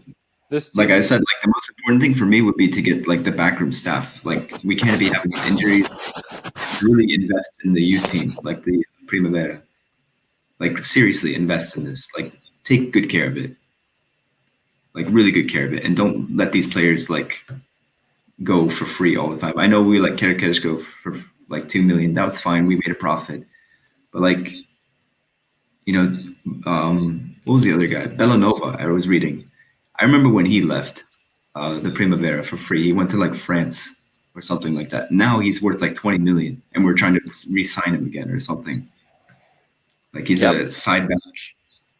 He's a great athlete. I don't know why we give up on these guys so soon and why we don't take care of it. Like they are very precious. Like we need to take care of these guys. Like that's how you sign bigger players is because you have this very strong Primavera youth team, and they're on smaller contracts, which lets you afford the bigger players and bring them in. And then these bigger players, they pass on the knowledge to your youth team, to your Primavera players, and it's good for everybody because then they start to learn from these big pros, that are at the top of their game. I think And then this you team needs a trophy. keep these fuckers healthy, at all costs. Get the medical team what they need. The backroom staff, give Pioli what he needs, like to take care of them. We did do 16 operations this winter transfer market. I don't know what they Yeah, are. I don't know what they were, but apparently that's where Milan was mostly busy. I think it When was did the. when did this Bellanova thing happen? When did Milan sell Bellanova? I think it was like 3 years ago, maybe four or so. I remember him in the U team. Like he was like a side back. I think he was a left back actually, Was this and that's why I wanted back now to be like learning under Theo because he's kind of similar. Like he has really good speed. Like he was like when he gets motoring, it's like unstoppable. but was this management of the previous manager? Well, that's previous management. That's like wait, that's has nothing to do with Maldini or the hedge fund that we have right now. Gotcha. Yeah, so I'm not blaming, but like we have to learn from like the previous management's mistakes. Like don't run the club this way. Please do not. Leonardo did it. Yeah, yeah. No, we're heading in the right direction. I think. Like they are spending more time on the Primavera than they But have in the past. It needs do to you be more. It needs to keep going like this. do you guys think we're going to become a Champions League winning team in the next 3 years? No, not I 3 think years. I think we could reach. I don't know. I think we could honestly. I don't think so. I don't think it's possible. Maybe we could get to a final. Maybe. But winning it is like another thing. I don't even think we could get to a final, honestly, in 3 seasons. I think that next season we're going to be a difficult team to play against in Europe. We're going to be winning some big games. We have to fucking go through the group stages, and I think we will. But I think the season after that, then we start to become a real European team. So you think it's possible then? We win it by like 2025? Maybe. I mean, yeah, never say never. Obviously, you don't want to put limitations, but is it likely? Obviously not. Um, I would hope to see Mm, Milan like in the quarterfinals at least. Like I think that would be a failure if we're not at least in the quarterfinals in 3 years. in 3 years. Yeah, I want to see us in the quarterfinals and even semifinals. Like if we're in the semifinals, I think that's been good then in 3 years' time. Because I think so much we have to think catch up on. about Atalanta. Atalanta reached the semi-final, and we kind of play like them. Yeah, I You know, guess that's true. Like it is a tournament. Like anything can happen, on any given day. So you show up for those big matches, you can go through. Yeah. Anything can happen. Yeah, I would say in 2 years we'll become competitive in Europe. That's my prediction. So we're going to be like challenging. Like we're going to be Yeah. one of the teams that everybody's talking about, saying like, "Oh, Milan could win it." Well, not in 2 years. Maybe in 3 in the third year. Yeah, I think so. In the third year, yeah. I hope so. I really hope so. But I think it starts from the bottom. Like it's you gotta get the Primavera and the medical staff right, because what's been going on is not it's not normal. It's been going on for a long time at Yeah, I Milan. mean, as far as the youth, Milan has been an absolute disaster, man. It really Yeah, has. and if we're gonna play a modern style of football and we're gonna try to press hard every game, and if that's gonna be like the main reason why we dominate, control, win games is like our ability to press, we're gonna have injuries then if we're not taking care of these guys properly, you know. And if these fields aren't being taken care of properly in Serie A in Italy, then they're going to be getting all kinds of injuries as well. Like if they're trying to run in like crap pitches, there's divots everywhere. Like you have to really take care of it if you're going to play like. We're talking about Italy, bro. I know exactly. So I don't know if it's possible. Safe says there's a noise. Are you guys hearing a noise? Sometimes yes. What are you hearing? Are you like playing around with your mic? Oh, gotcha. You're hearing like crackles. Yeah. Yeah, something like that. Oh, gotcha. Um, yeah, you know why I did this live today? Because I think Juventus is going to win the league. So you're And feeling depressed right now. am I feeling depressed? No, Oh, that not would really. just look shitty on the league. I would be feeling depressed if that's what I thought. God, like it's going to be the same thing all over again. Juve is going to start dominating again. That's so boring. Well, I mean, I told you, I said like I really don't care who wins. Like I want it to be us. This is our chance, man. And I haven't seen Milan win a Scudetto before. really? Yeah, You've never seen me win this? You said 2012? That's when yeah. you It was started following? Ibra's last season. We didn't win. Oh, you saw. So you started following Milan during the Montari goal season. Yeah, That was your what? I've been a fan before that, but I was too young and I didn't really watch the matches. I would just go to my uncle's house and he would have Milan. But I was really into Milan during 2012 season. Gotcha. What about you, Hans? Um, I became a Milan fan, I think like 2002, around then. Like when we went to the Champions League final and won it against Juventus. That's kind of Nice. because that was I grew up in America. It was super hard back then to watch football. Mm.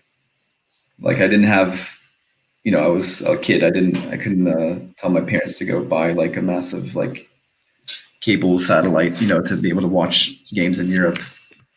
So the only thing I had really was the World Cup every 4 years. But that game was played in the US, VHS. right? Oh, What? before that. You're saying before that. Before that. What game was Right. played? Oh, no. That 2003. But you're talking about before that. I think the final was played in Manchester at Old Trafford. No, I'm saying in the US. Like, it was, like, they It was did just play. really hard to watch. Like you couldn't stream anything. The internet wasn't that powerful yet, and yeah, to get like the stations, it was a lot of money, and my family, we didn't have a lot of money, so it's not like they were gonna give that to me. So Right. I had no idea really about like where everyone played football as like a sport. Like I grew up watching basketball a lot. Like I grew up watching the Chicago Bulls and American football. Like I played competitively though with soccer my whole life, and it was like I was kind of, I don't know, an outcast, but like everybody was like, they think like football is for girls, soccer is for girls, kind of like in America growing up. Mhm. Yeah. Yeah. So it was weird. It was weird. But then like Fox Soccer Channel came around, and I think it was like Gold TV. I remember like way back in the day, and then I was able to watch it a lot more regularly. I think it was around like 2005, 2004 or so. So yeah. But I remember watching Milan, and I remember having FIFA, and I would know like all the players. I was like, man, I like this team. Like they don't win it all the time, but they seem to like really care about like the big trophies. I like that. And they had like Maldini. I remember him from the World Cup '94 and Baresi from '94. Baggio, Dino Baggio. He had like a really big goal. Like I remember that. Against He Spain. didn't play for Milan, though. Yeah, yeah. He like ripped it from like way out. Yep. So yeah, I was like, Milan sounds like the team for me. I like these vibes. And then I saw like the Milan channel, like they had like this thing on Fox Soccer Channel. Like sometimes they would show Oh, Milan yeah. TV. Yeah, yeah, yeah. It's like, oh man.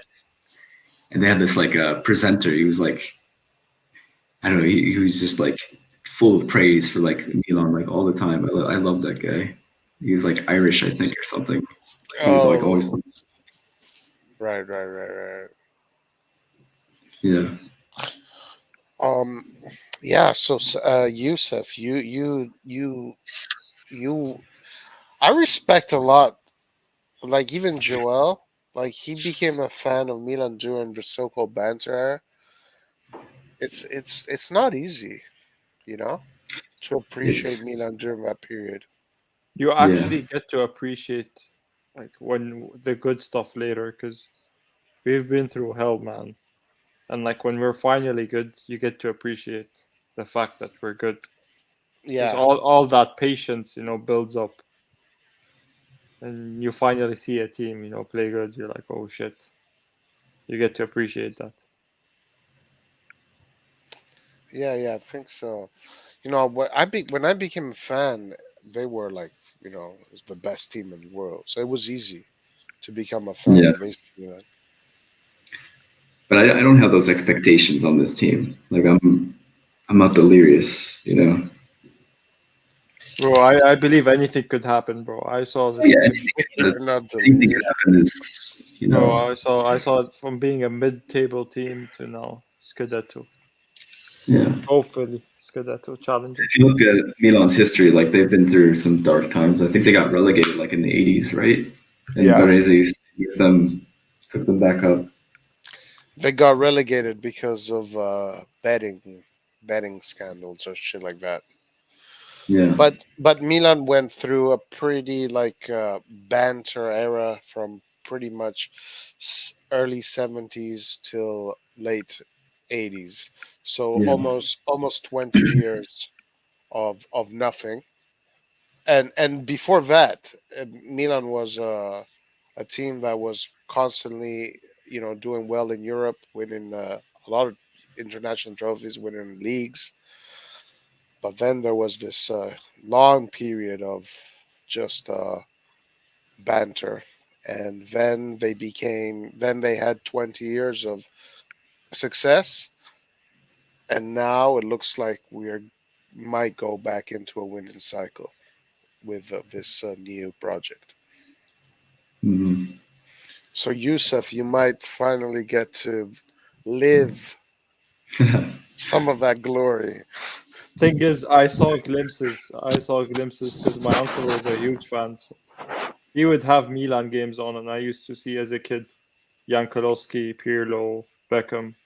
So I saw glimpses when I was a kid, but I didn't really get into it that Yeah, much. yeah. You don't sound too optimistic, Hans, huh? That we're going to go back to winning the Champions League. I mean, that is we're talking. Roy, these teams are spending like probably 10 times the amount of money that we're spending, and I don't know if this management wants to really bet that Money hard. is not the answer, man. I mean, I think statistics would show that it is kind of. I mean, we're putting a lot of money Ajax in, though. may be the only team that's able to push hard in the Champions League. I agree with Yusuf. I don't think it's going to be just money. Now, I do think money plays a big role in it. But um, Yeah, but how do Bayern, you Ba- keep players though? Bayern is an If example. how What's do that? you keep players? How do you keep them though? How do you keep them from doing the Kessier thing? How do you keep them from leaving for free? How do you keep them from doing what Donnarumma? How do you keep your team together? Uh, Bro, I'm actually glad that we didn't sell them, that they left for free. Because it sends me a message that this club isn't a selling club. Like, we're not here Okay, to sell our players, we're here to I keep our would players. I would And love if to the sell them for money. This is just my opinion. Like, it shows me that the club here, the management does not want to sell its players. It wants to keep its players. We Well, I don't mean, want to. keep Teo and Benacer. Tonali.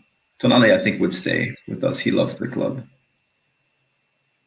But I mean, we're gonna have to go through changes like every 3, 4 years. Then basically, I don't know how we're gonna keep the teams good. It's easier for Ajax because they have such a good youth structure. It's like one of the best in the world. They can just fill it in. Bro, but the thing is, we're Somebody Milan. else We're all the not time, Ajax. avoiding the next big thing. I We're. I w- Go ahead, go ahead. I'm just gonna say, like, we're not like the journey. We're like the final destination for a player who wants to have an incredible career. I don't think we are necessarily. Not yet. Not Not yet. the final Not yet. destination that they want is like PSG or they want the Premier League right now, unfortunately, Well, or they want Real Madrid. I want to see what happens with these players that were signed by this management. So far, Yeah, it looks good so far. it does Uh, look good so far. when it comes to the players that came from the Fassone Minabelli era, it looks like their destiny all seem to go towards one direction, which is run out the contract, go look for better contracts. But like these other players, I don't know. Teo Hernandez was a huge surprise because he was being offered triple what he got eventually for with AC Milan. Um, Yeah, so I really want to see how this ends up. Leao is saying that he wants to stay. Let's see what happens there. Benacer, Saelemaekers resigned. Tomori is still they Kyer. just signed him. Kaya resigned. Tonali, obviously, he said he wants to get paid less to play with Milan. yeah, So he's gonna stay around. I'm right. not worried about Monday. Um. So I don't know. So far, so good, but only time will tell. So I I don't have If we answers are right now. getting to Champions League finals in 3 years, then we should be able to re-sign Theo and re-sign everybody Yeah, because they're going to see that like we are right there. We're knocking on the door of winning the biggest trophies. So of course I'm going to stick with Milan, I think yeah. and I'm going to win it with them. What is this? Last season, Milan almost always won the game if they took the lead. Lately, no. Sassuolo, Spezia, Salernitana, and Udinese, we took the lead and ended up losing points. Why? So why are we getting scored on in the second half, outplayed in the second half? It sounds like that's what the question is. Um, Well, I That's a don't good think it's question. fatigue related. I definitely don't think it's fatigue related. I think that these Salernitana and Udinese, I think we were talking about this before. I don't know if Roy was here, but like they play their style of football is they conserve all their energy and they just try to hit you on the break and they use their big players and we can't handle that at the back right now. Our center backs aren't big enough to handle these big center forwards. And I think when our team scores first, That's we my kind of opinion. take it easy too. That helps the other team. I don't know if we take it easy, we just lose control. Like they just start getting more physical and we don't want to fight. We don't The want thing is, once we to score the first goal, it's like we don't want to score the second goal. You know, we're like taking it easy. in our defensive third, I think we get a little crazy. We get a little panicky, I think, lately. Um, yeah, Care. I'm not sure what it is. And his size. Sorry. I gotta say, like, I don't know what I don't know what the answer to this question is, but I do want to say that Udinese did a really good job at overpowering Milan. Yeah, they have. Sometimes you just gotta give it to the opponents. You know, you gotta congratulate them, and I don't know. I think Udinese, don't they have like the biggest squad? Yeah, Like in they have the yeah, tallest and heaviest squad, right? just a lot of muscle in there. Yeah, Donofrio also played really well. Did you guys Yeah, see that he threw a shirt to the I Milan read that. fans? Bro, he would Yeah. be a good depth. Yeah, Milan's always been his heart. He plays right wing. Yeah, he would I don't be know. insane depth to have. There were rumors of him coming back to Milan I would just have him as depth. just a few days ago or something. Uh, Safe Najar asked, "Who is Milan's worst signing ever?" Ever? Essien, Michael Essien. Maybe Rivaldo. Rivaldo. I Really, remember that Rivaldo? was a huge flop. We got him from Barcelona. I mean, Luis there must be Adriano. worse players than Rivaldo. Andre But he didn't Silva. do I it. think for the price we paid, Andre Silva. We What? paid we paid 40 million for Andre Silva. He scored a few good goals, and we But just he's didn't not play him. worth 40 million, bro. Did we spend 40 on him? Yes, we No, did I don't spend. think so. We Are you did sure? spend. Yeah, we did spend 40 million on Andre Silva. I'll I go to know, transfer market. I know. The most we've ever spent was 42 million, and then that was Bonucci, and then I think we spent 40 million for Rui Costa. Are you sure it's 40 million? I'm not Yeah. sure about that number. Yeah, 38 million. Yeah, that's what 38 transfer million. market says. 38 million. Damn. Wow, so much money. Yeah, For and he no- only added how many goals? You can literally count the goals he scored. Bertolacci. Oh, well, yeah, we bought Bertolacci for 20 million. That's insane. The worst signing. I think my worst signing was Oliveira. I was thinking about that too. Yeah. It's like one of those Brazilians. I didn't know Rivaldo came for free. Okay, never mind. He's not the worst transfer then. Because Well, Rivaldo was in the Champions League winning team, he even was. though even though He he really barely didn't. played. Kaká took over real quick. No. In 2003, Kaká wasn't there. The game against Juventus, Rivaldo So was. it was Rui Costa then that was playing instead? Or Yeah. Rivaldo just didn't do anything? No. That season, Rivaldo started off really well, and in fact, in the group stages, he killed against Deportivo that first game that Uh-huh. we played. Rivaldo was a beast, but then he just faded, and by the end of the season, yeah, Rui Costa completely. Yeah, he just wasn't performing at his highest level. Yeah. Uh, I agree with Oliveira. I remember him coming in and he did oh, absolutely nothing. I think we spent like 20 million, which is kind of a lot and at the time. Oliveira was supposed to be the player that replaced Shevchenko. Right. He took the number 7 of there like immediately. Yeah, that was but there's a lot of players that really flopped, man. There's a lot of players. I mean, you could even say Bonucci was pretty bad, but I mean, at least he kind of helped us out Yeah, Bonucci. in some situations. Yeah, Bonucci. Caldara never Oh played yeah, for us. yeah. I don't But I think mean, I've ever it seen him was like play. his fault. Like it's just the injuries. Um, who else?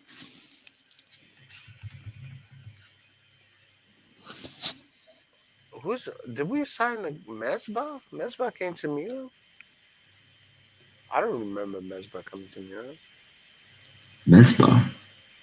I Yeah, think he was Masbah, the Algerian. Algerian left Yeah, back. he was like left back. I think for like one season, Yeah. but I think he was like a backup left back. Onyewo was a huge flop. The American guy. Yeah, but we don't spend any money on those guys. Like I don't think a free transfer could ever be a flop Remember, necessarily. there was the Sanderos.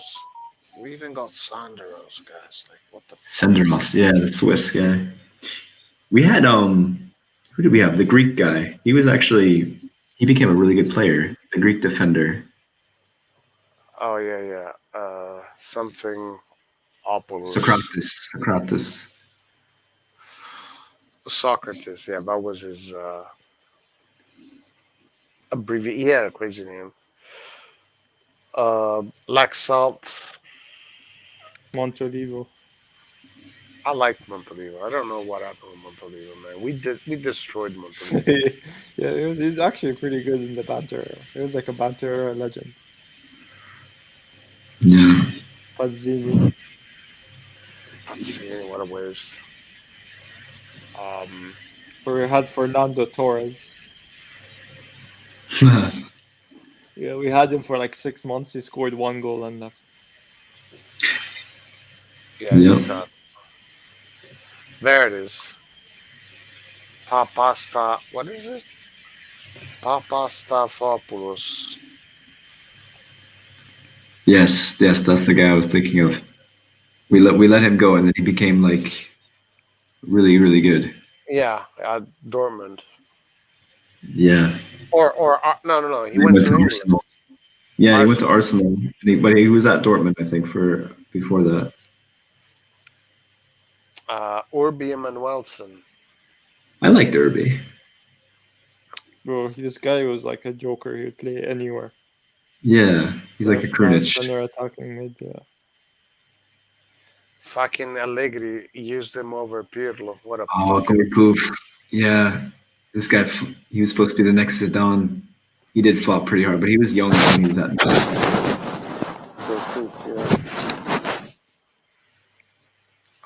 We didn't really need Papa. Who the fuck is that? I think the Greek guy. Oh, okay, gotcha. He's just shortening his name. We also had Zaccardo from Parma, I think. Zaccardo. Never played that role, basically. Against the US. Yeah.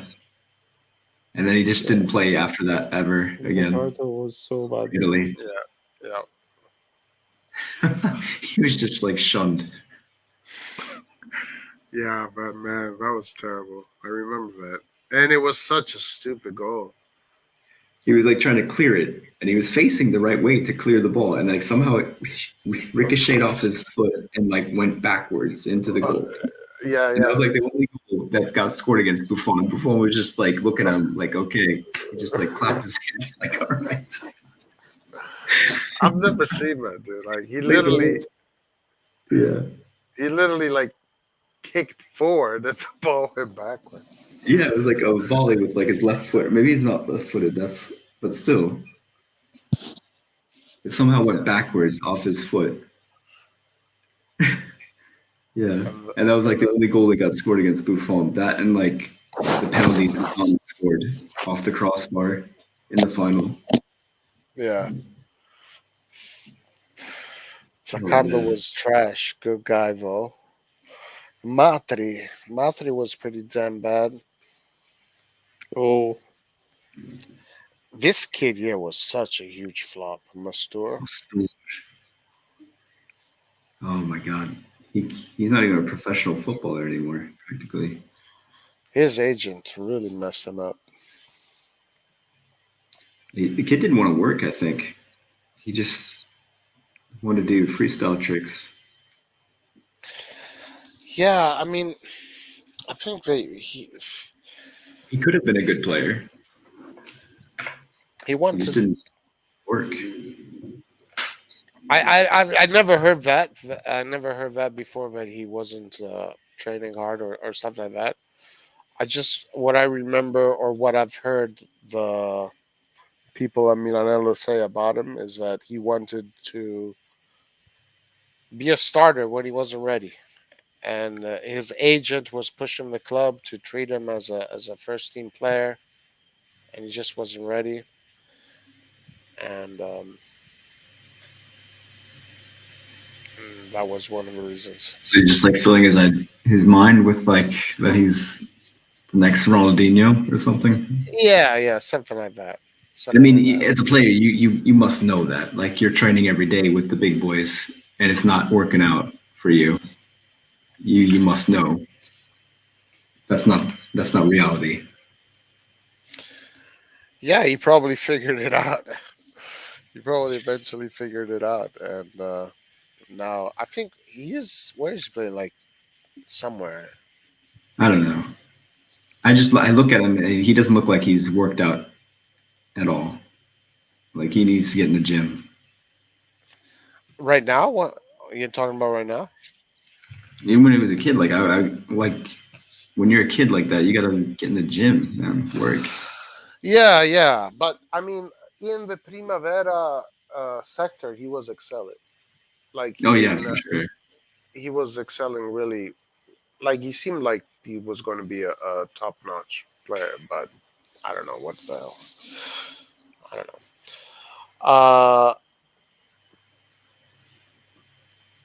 Tonali is a legend in the making. Conti. Sure. I think it was 20 million for Conte. You guys remember Pawlowski? Oh, I loved him. I actually bought his jersey.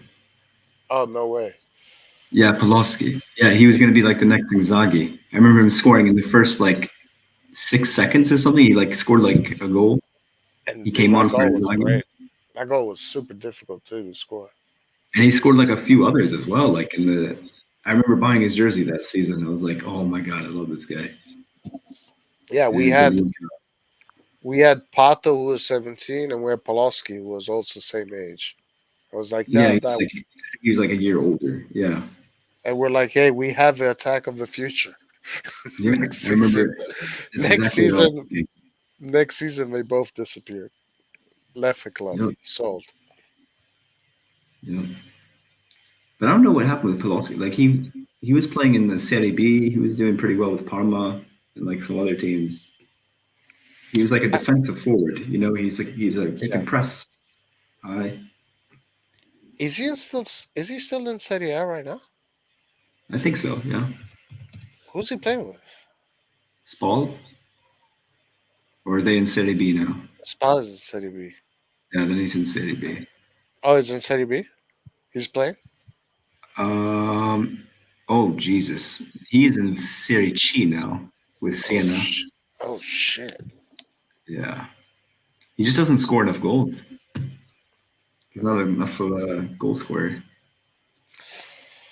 Menes. Do you guys remember Menes?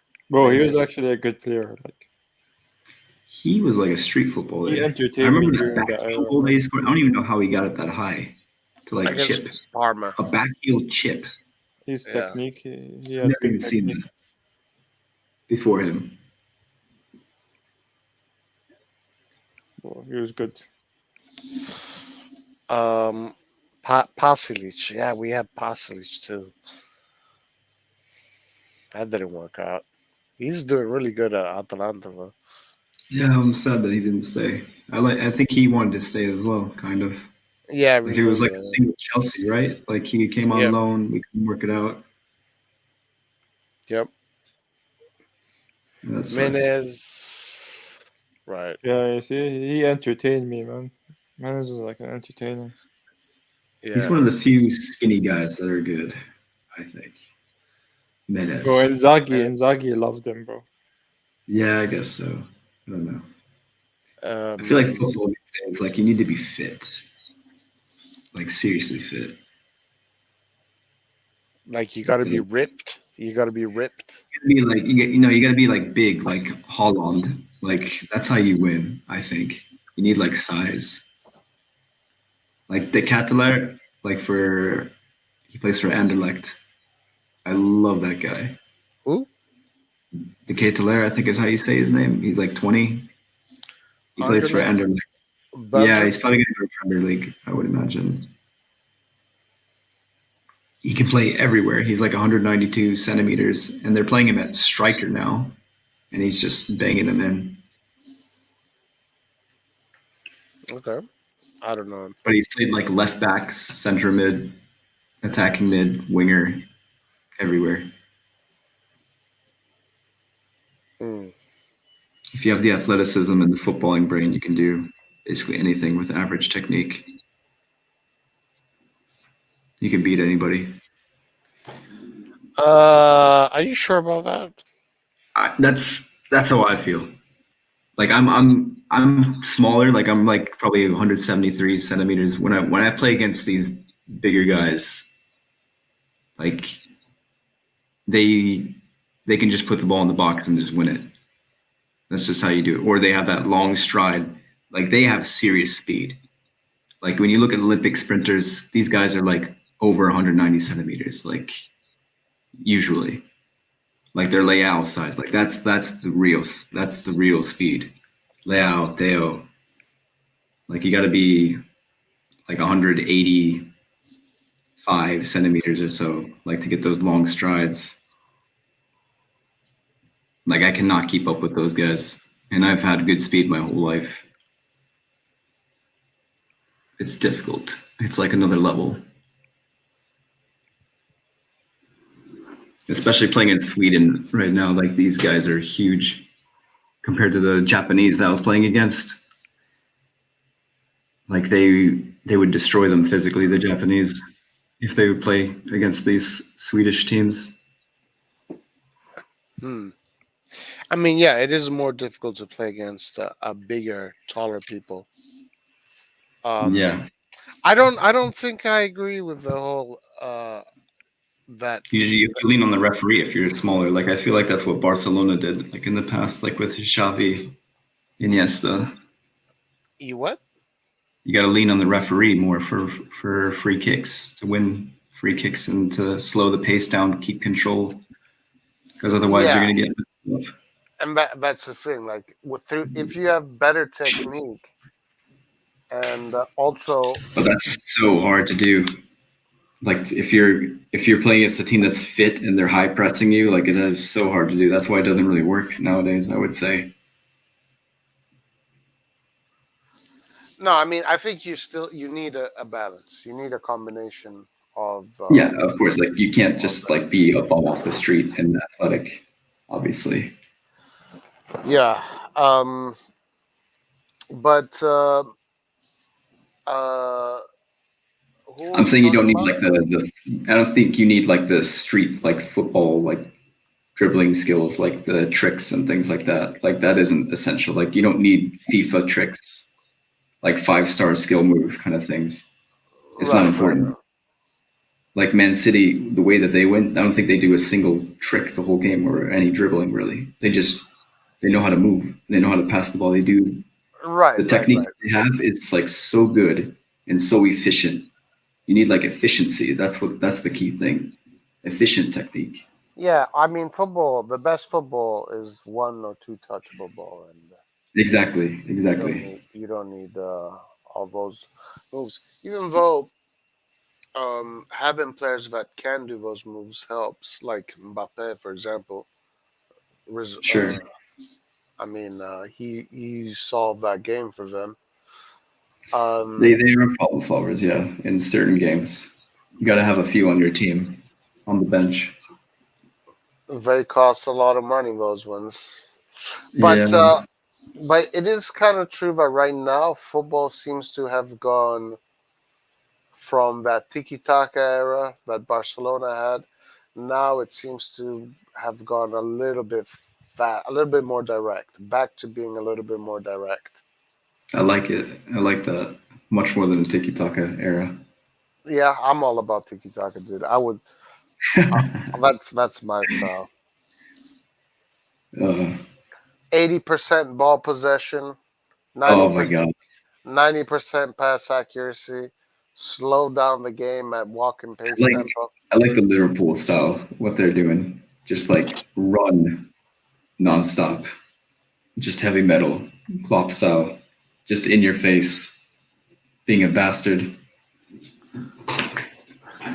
Milan is always kind of been somewhere in between uh, with Ancelotti. There weren't Hmm. they were always somewhere in between tiki taka and in between that direct. But that's kind of Italian way of keeping the ball. I think like at the beginning of the game they would be more direct, and then they would kind of drop off like later You and talking trying to like about the Ancelotti era? yeah. I remember like we'd be pretty direct like in the opening stages, like trying to establish dominance or get control of the game. I don't know though. Yeah, yeah. They were definitely the team that held the ball the best in Europe Yeah. in that The period. Christmas tree though, it got really stale. I remember getting frustrated like I don't know, in like the 2007, 2008 or so. Like I got Oh, really frustrated. 2008. That was when Arsenal kicked us out of the Champions League. Yeah, you could tell like It was it was done. time. It was Yeah, over. Yeah, we had we had a to move on. huge discussion about that because Nathan and I agreed that in 2007, after we won the Champions League, we were supposed to renew the team. And then Lyert and I can't remember who had other opinions. We had a huge discussion. That was epic. We fought. Renew the Man. team. Yeah, like rejuvenate the team. Oh, you rejuvenate the team. I thought you meant like renew, like their contracts, like No, no, messed. no. I meant like rejuvenate the team, like renew the players, get younger players. To a little bit. Like they had Gorkuf brought in, he just didn't take off. And Yeah, yeah. No, but they still depended on that old core, right? They oh, for got too sure. old. They got too old at that point. It just didn't work Yeah, out. yeah. Uh, That's like what Milan always would do, though. We would buy like the stars, and then we were winning for a long time. We just didn't buy younger ones or enough younger ones. We had Kaká, but then he left for Real Madrid. then came along Chelsea. and Yeah.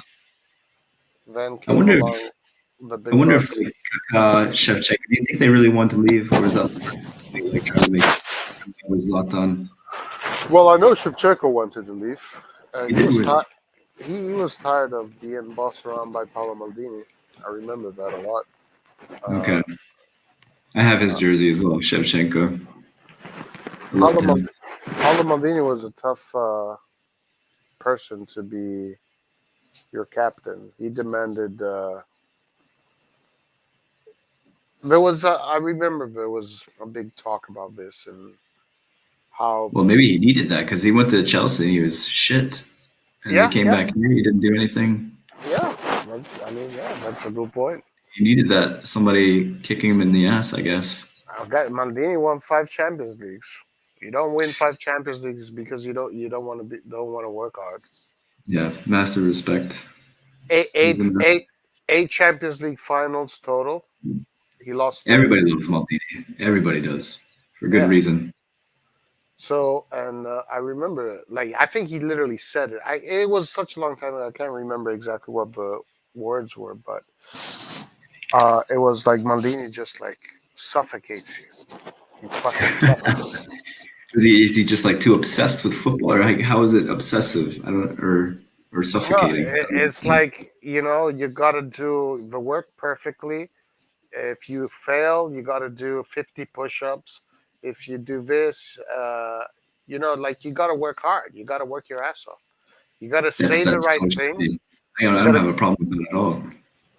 you got to behave the right way. You got to have the right amount of integrity around the for your teammates.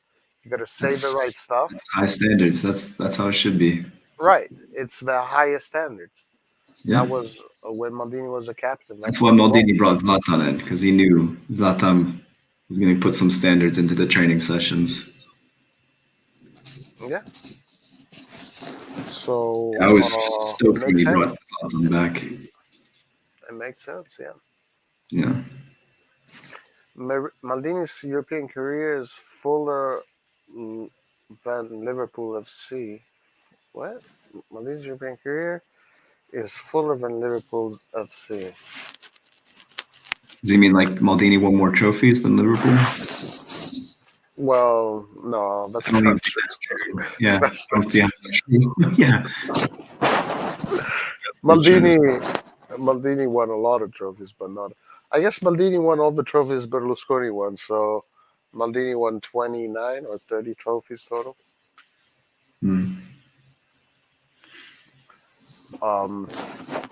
He also made a World Cup final. He made a Euro Cup final. He could have won those too. I mean, fuck, he lost I don't those. know how we lost to Liverpool. I remember watching that when I was it 2004, 2005? I remember Maldini scored the opening goal. Yep. First few minutes of the game, opening minutes of the game. I can't believe that. A volley. Yeah, scores- yeah, a free kick, yeah. Oh man. Yo, guys, I gotta go to bed. It's 4:30 a.m., man. All right, my man. It was nice talking to you, Hans, man. Yeah, you too. Well, 4:30. Where do you live? I'm in San Diego. San Why are Diego. you up so late? Why are you up so late, Yusuf? It's a weekend, bro. Oh shit. In Sweden, it's 1:30 over here, and I have a week of vacation now. It's called Sportlov here. Bro, So like I everybody swear goes- your government is so laid back, bro. Sweden is so chill.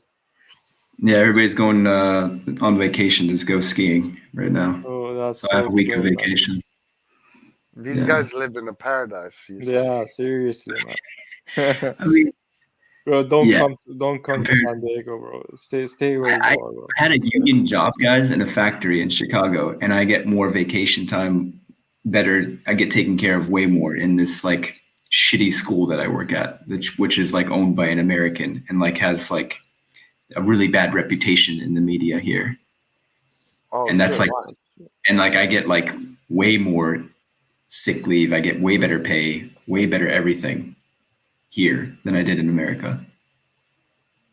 I They better have a move bad to Sweden. reputation because they don't like, I guess, set the same standards that other schools do. Here, they don't pay their employees as well as the other schools here. I'll come Oh. visit one day. Still better than like a union job that supposedly was like really high paying in America. So the American is exploiting the Swedes. Is that what's happening? No, the other way around. The Swedish, they're taking like teachers from North America and they bring them over here Oh, and they exploit them. Basically, they give them shitty pay compared to Swedish teachers, and they overwork them. Yeah. wow. So that's why this school is getting a bad reputation here in Sweden. This company. Yeah. Damn. Because they take them like when they're fresh out of university. Just kind of like cycle them in and cycle them out, basically. See you, Roy. All right. All right. It was Yeah. nice talking to you, bro. Get some Later, sleep. man. Yeah. see Good you. talking to you. So there you Yeah. go. And But you live in California too, right? what? You live in California too, right? Yeah, I live in LA. So it's 4:30 for you as well. Is it? Oh, I don't know. shit, it is. Yeah, damn. Oh, man. I'm wondering why you're streaming right now. I was like, oh fuck, they're actually on when I'm awake because usually I have to go to bed like really early, to wake up at 6 a.m. to work at the school. So I'm usually not on when you guys are streaming because you're like halfway across the world over in California. Right. I think yeah, I know. Not, aren't we gonna break the 9 hour? No, not today. We're not gonna do that today. We have to break the 9 hour record. I think we've broken that one already. I think we have to go to 11, but not today. I mean, unless is there anybody that wants to chat? If someone wants to come in, I'm gonna go to bed soon. Yeah, I would if I were you. Yeah. I'm hoping Lazio Napoli draw. I don't know, guys. I think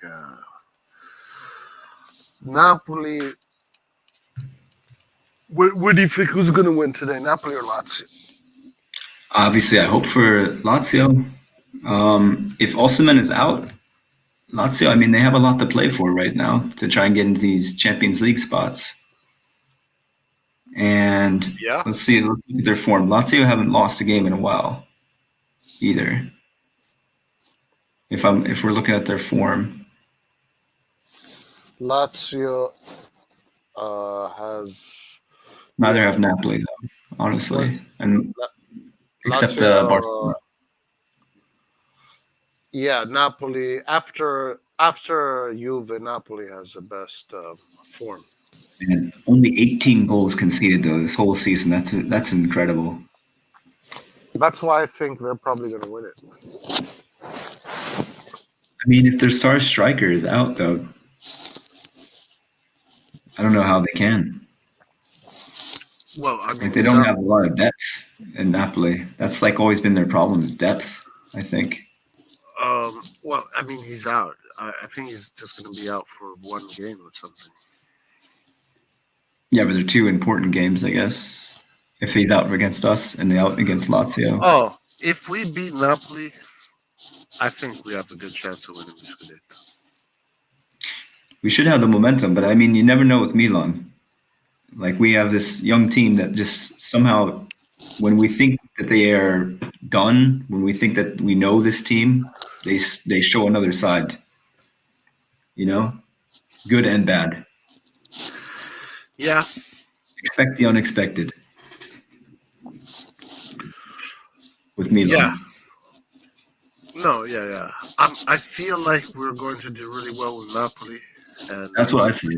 Yeah, I think we're going to beat them 3-0. I think we're going to kick their ass, honestly. I think we're going to be charged up for this game. I think so, too. I have that feeling, too, yeah. And we're going to be really pissed off with how these games have gone against Udinese, Salernitana, And I think Zlatan's going to be back in training, and he's going to really, really, really want this Scudetto. And he's going to be pushing everybody hard. Yeah, I have that feeling too. So I expect a what- response. Let me ask you something. What position do you play in football? You say you're training. You got to train. You train. Yeah.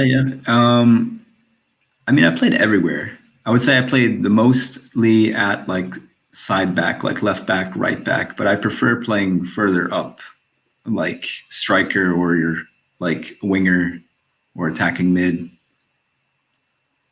So yeah, I would say my strengths are like my stamina and being able to press really hard, and I can make good long passes. Like I'm a very good passer. Passing and pressing. Those are my strengths, I would say. And who are you training with?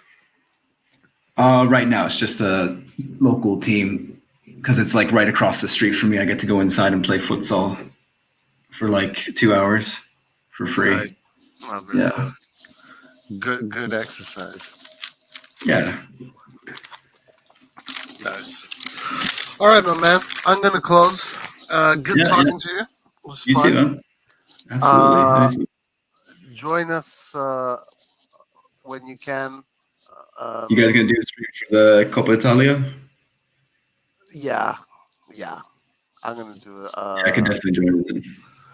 I'm gonna do an open live for the Coppa Italia. So Yeah, it's gonna be huge. All right, I'll see you then. Man. I personally don't care about it. I don't give a shit about the. Yeah, I know. I know your opinion on it, but I mean, it's a derby. We need it for the momentum. Yeah. All right. Well, yeah. Thank you for joining, bro, and good luck Yeah. tonight. Kick some ass. Yeah. Show those. Oh, I do. Are you American or are you Swedish? I don't understand. I didn't understand. I have 3 citizenship at the moment: American, German, and Swedish. Oh shit. But I grew up in America. Like I didn't leave until I was 24. I didn't, go abroad. Got you. Yeah. So what do you feel? About what? What do you feel? Do you feel American? Do you feel Swedish? Or do you feel German? Oh, well, I definitely don't feel German because I've never even been there. Oh, okay. I would say it's 50-50 on American Swedish. Honestly, there's some things like I don't really feel like. I don't know. I mean, Like I don't have a huge grasp of the language yet in Swedish. Like I would say I'm still at like a intermediate level in Swedish. So let me ask you this: if Sweden and America were to play a game against each other in the U.S., Yeah. who would you root for? Honestly, I like the American team that we have right now. I would probably root for America. All I right. like them. Like they got some young guys in there, and I like that. I like the youth. And that last question: if you had to go to war for one of these countries, Oh, geez. which country would you go to war for? Sweden. Sweden over the U.S. Yeah. Hell yeah. All right. So There's too many crazy wars America's been starting in the past. let's say Too much of that. if it was for I'll protect Sweden over America. So then that kind of makes you Swedish more than American. Yeah, probably. I mean, this is where I'm gonna stay the rest of my life, probably in Sweden or Scandinavia in general. Got you. For sure. Cool. Nice. You said you went there because you got married there, or what? What did you say earlier? Well, I always wanted to move to Scandinavia, but what really took it over the line was meeting my now girlfriend. Like we've lived together for now 7 years or so. Like I don't think we're ever gonna get married. Like we don't really believe in that necessarily. But Okay, gotcha. yeah, that's why I came to Sweden originally. Before that, I think I was thinking about moving to Iceland or Norway, but Sweden will do. Sweden is nice. Nice. Yeah. All right. Stockholm is a pretty cool city. Oh, you're in Stockholm? Yeah, Stockholm. Do you listen to heavy metal? No, I do not. But I know it's a pretty big scene here in Norway. Yeah, Sweden has some really big heavy metal bands. Yeah, the Viking. Yeah. Right, the Vikings. All right, listen, man. Let's close it here. Yeah. So join us. Join the stream if you can. For Yeah, for the games Coppa or Italia anything. for sure. I'm on vacation for a week, so anytime There right you now. go. All right. Perfect. All right. Have a good night or a Yeah, good you too. day, and Yeah, good day. chat. Thank you for the company. See everybody later. Forza, Milan. Ciao. As always. Ciao.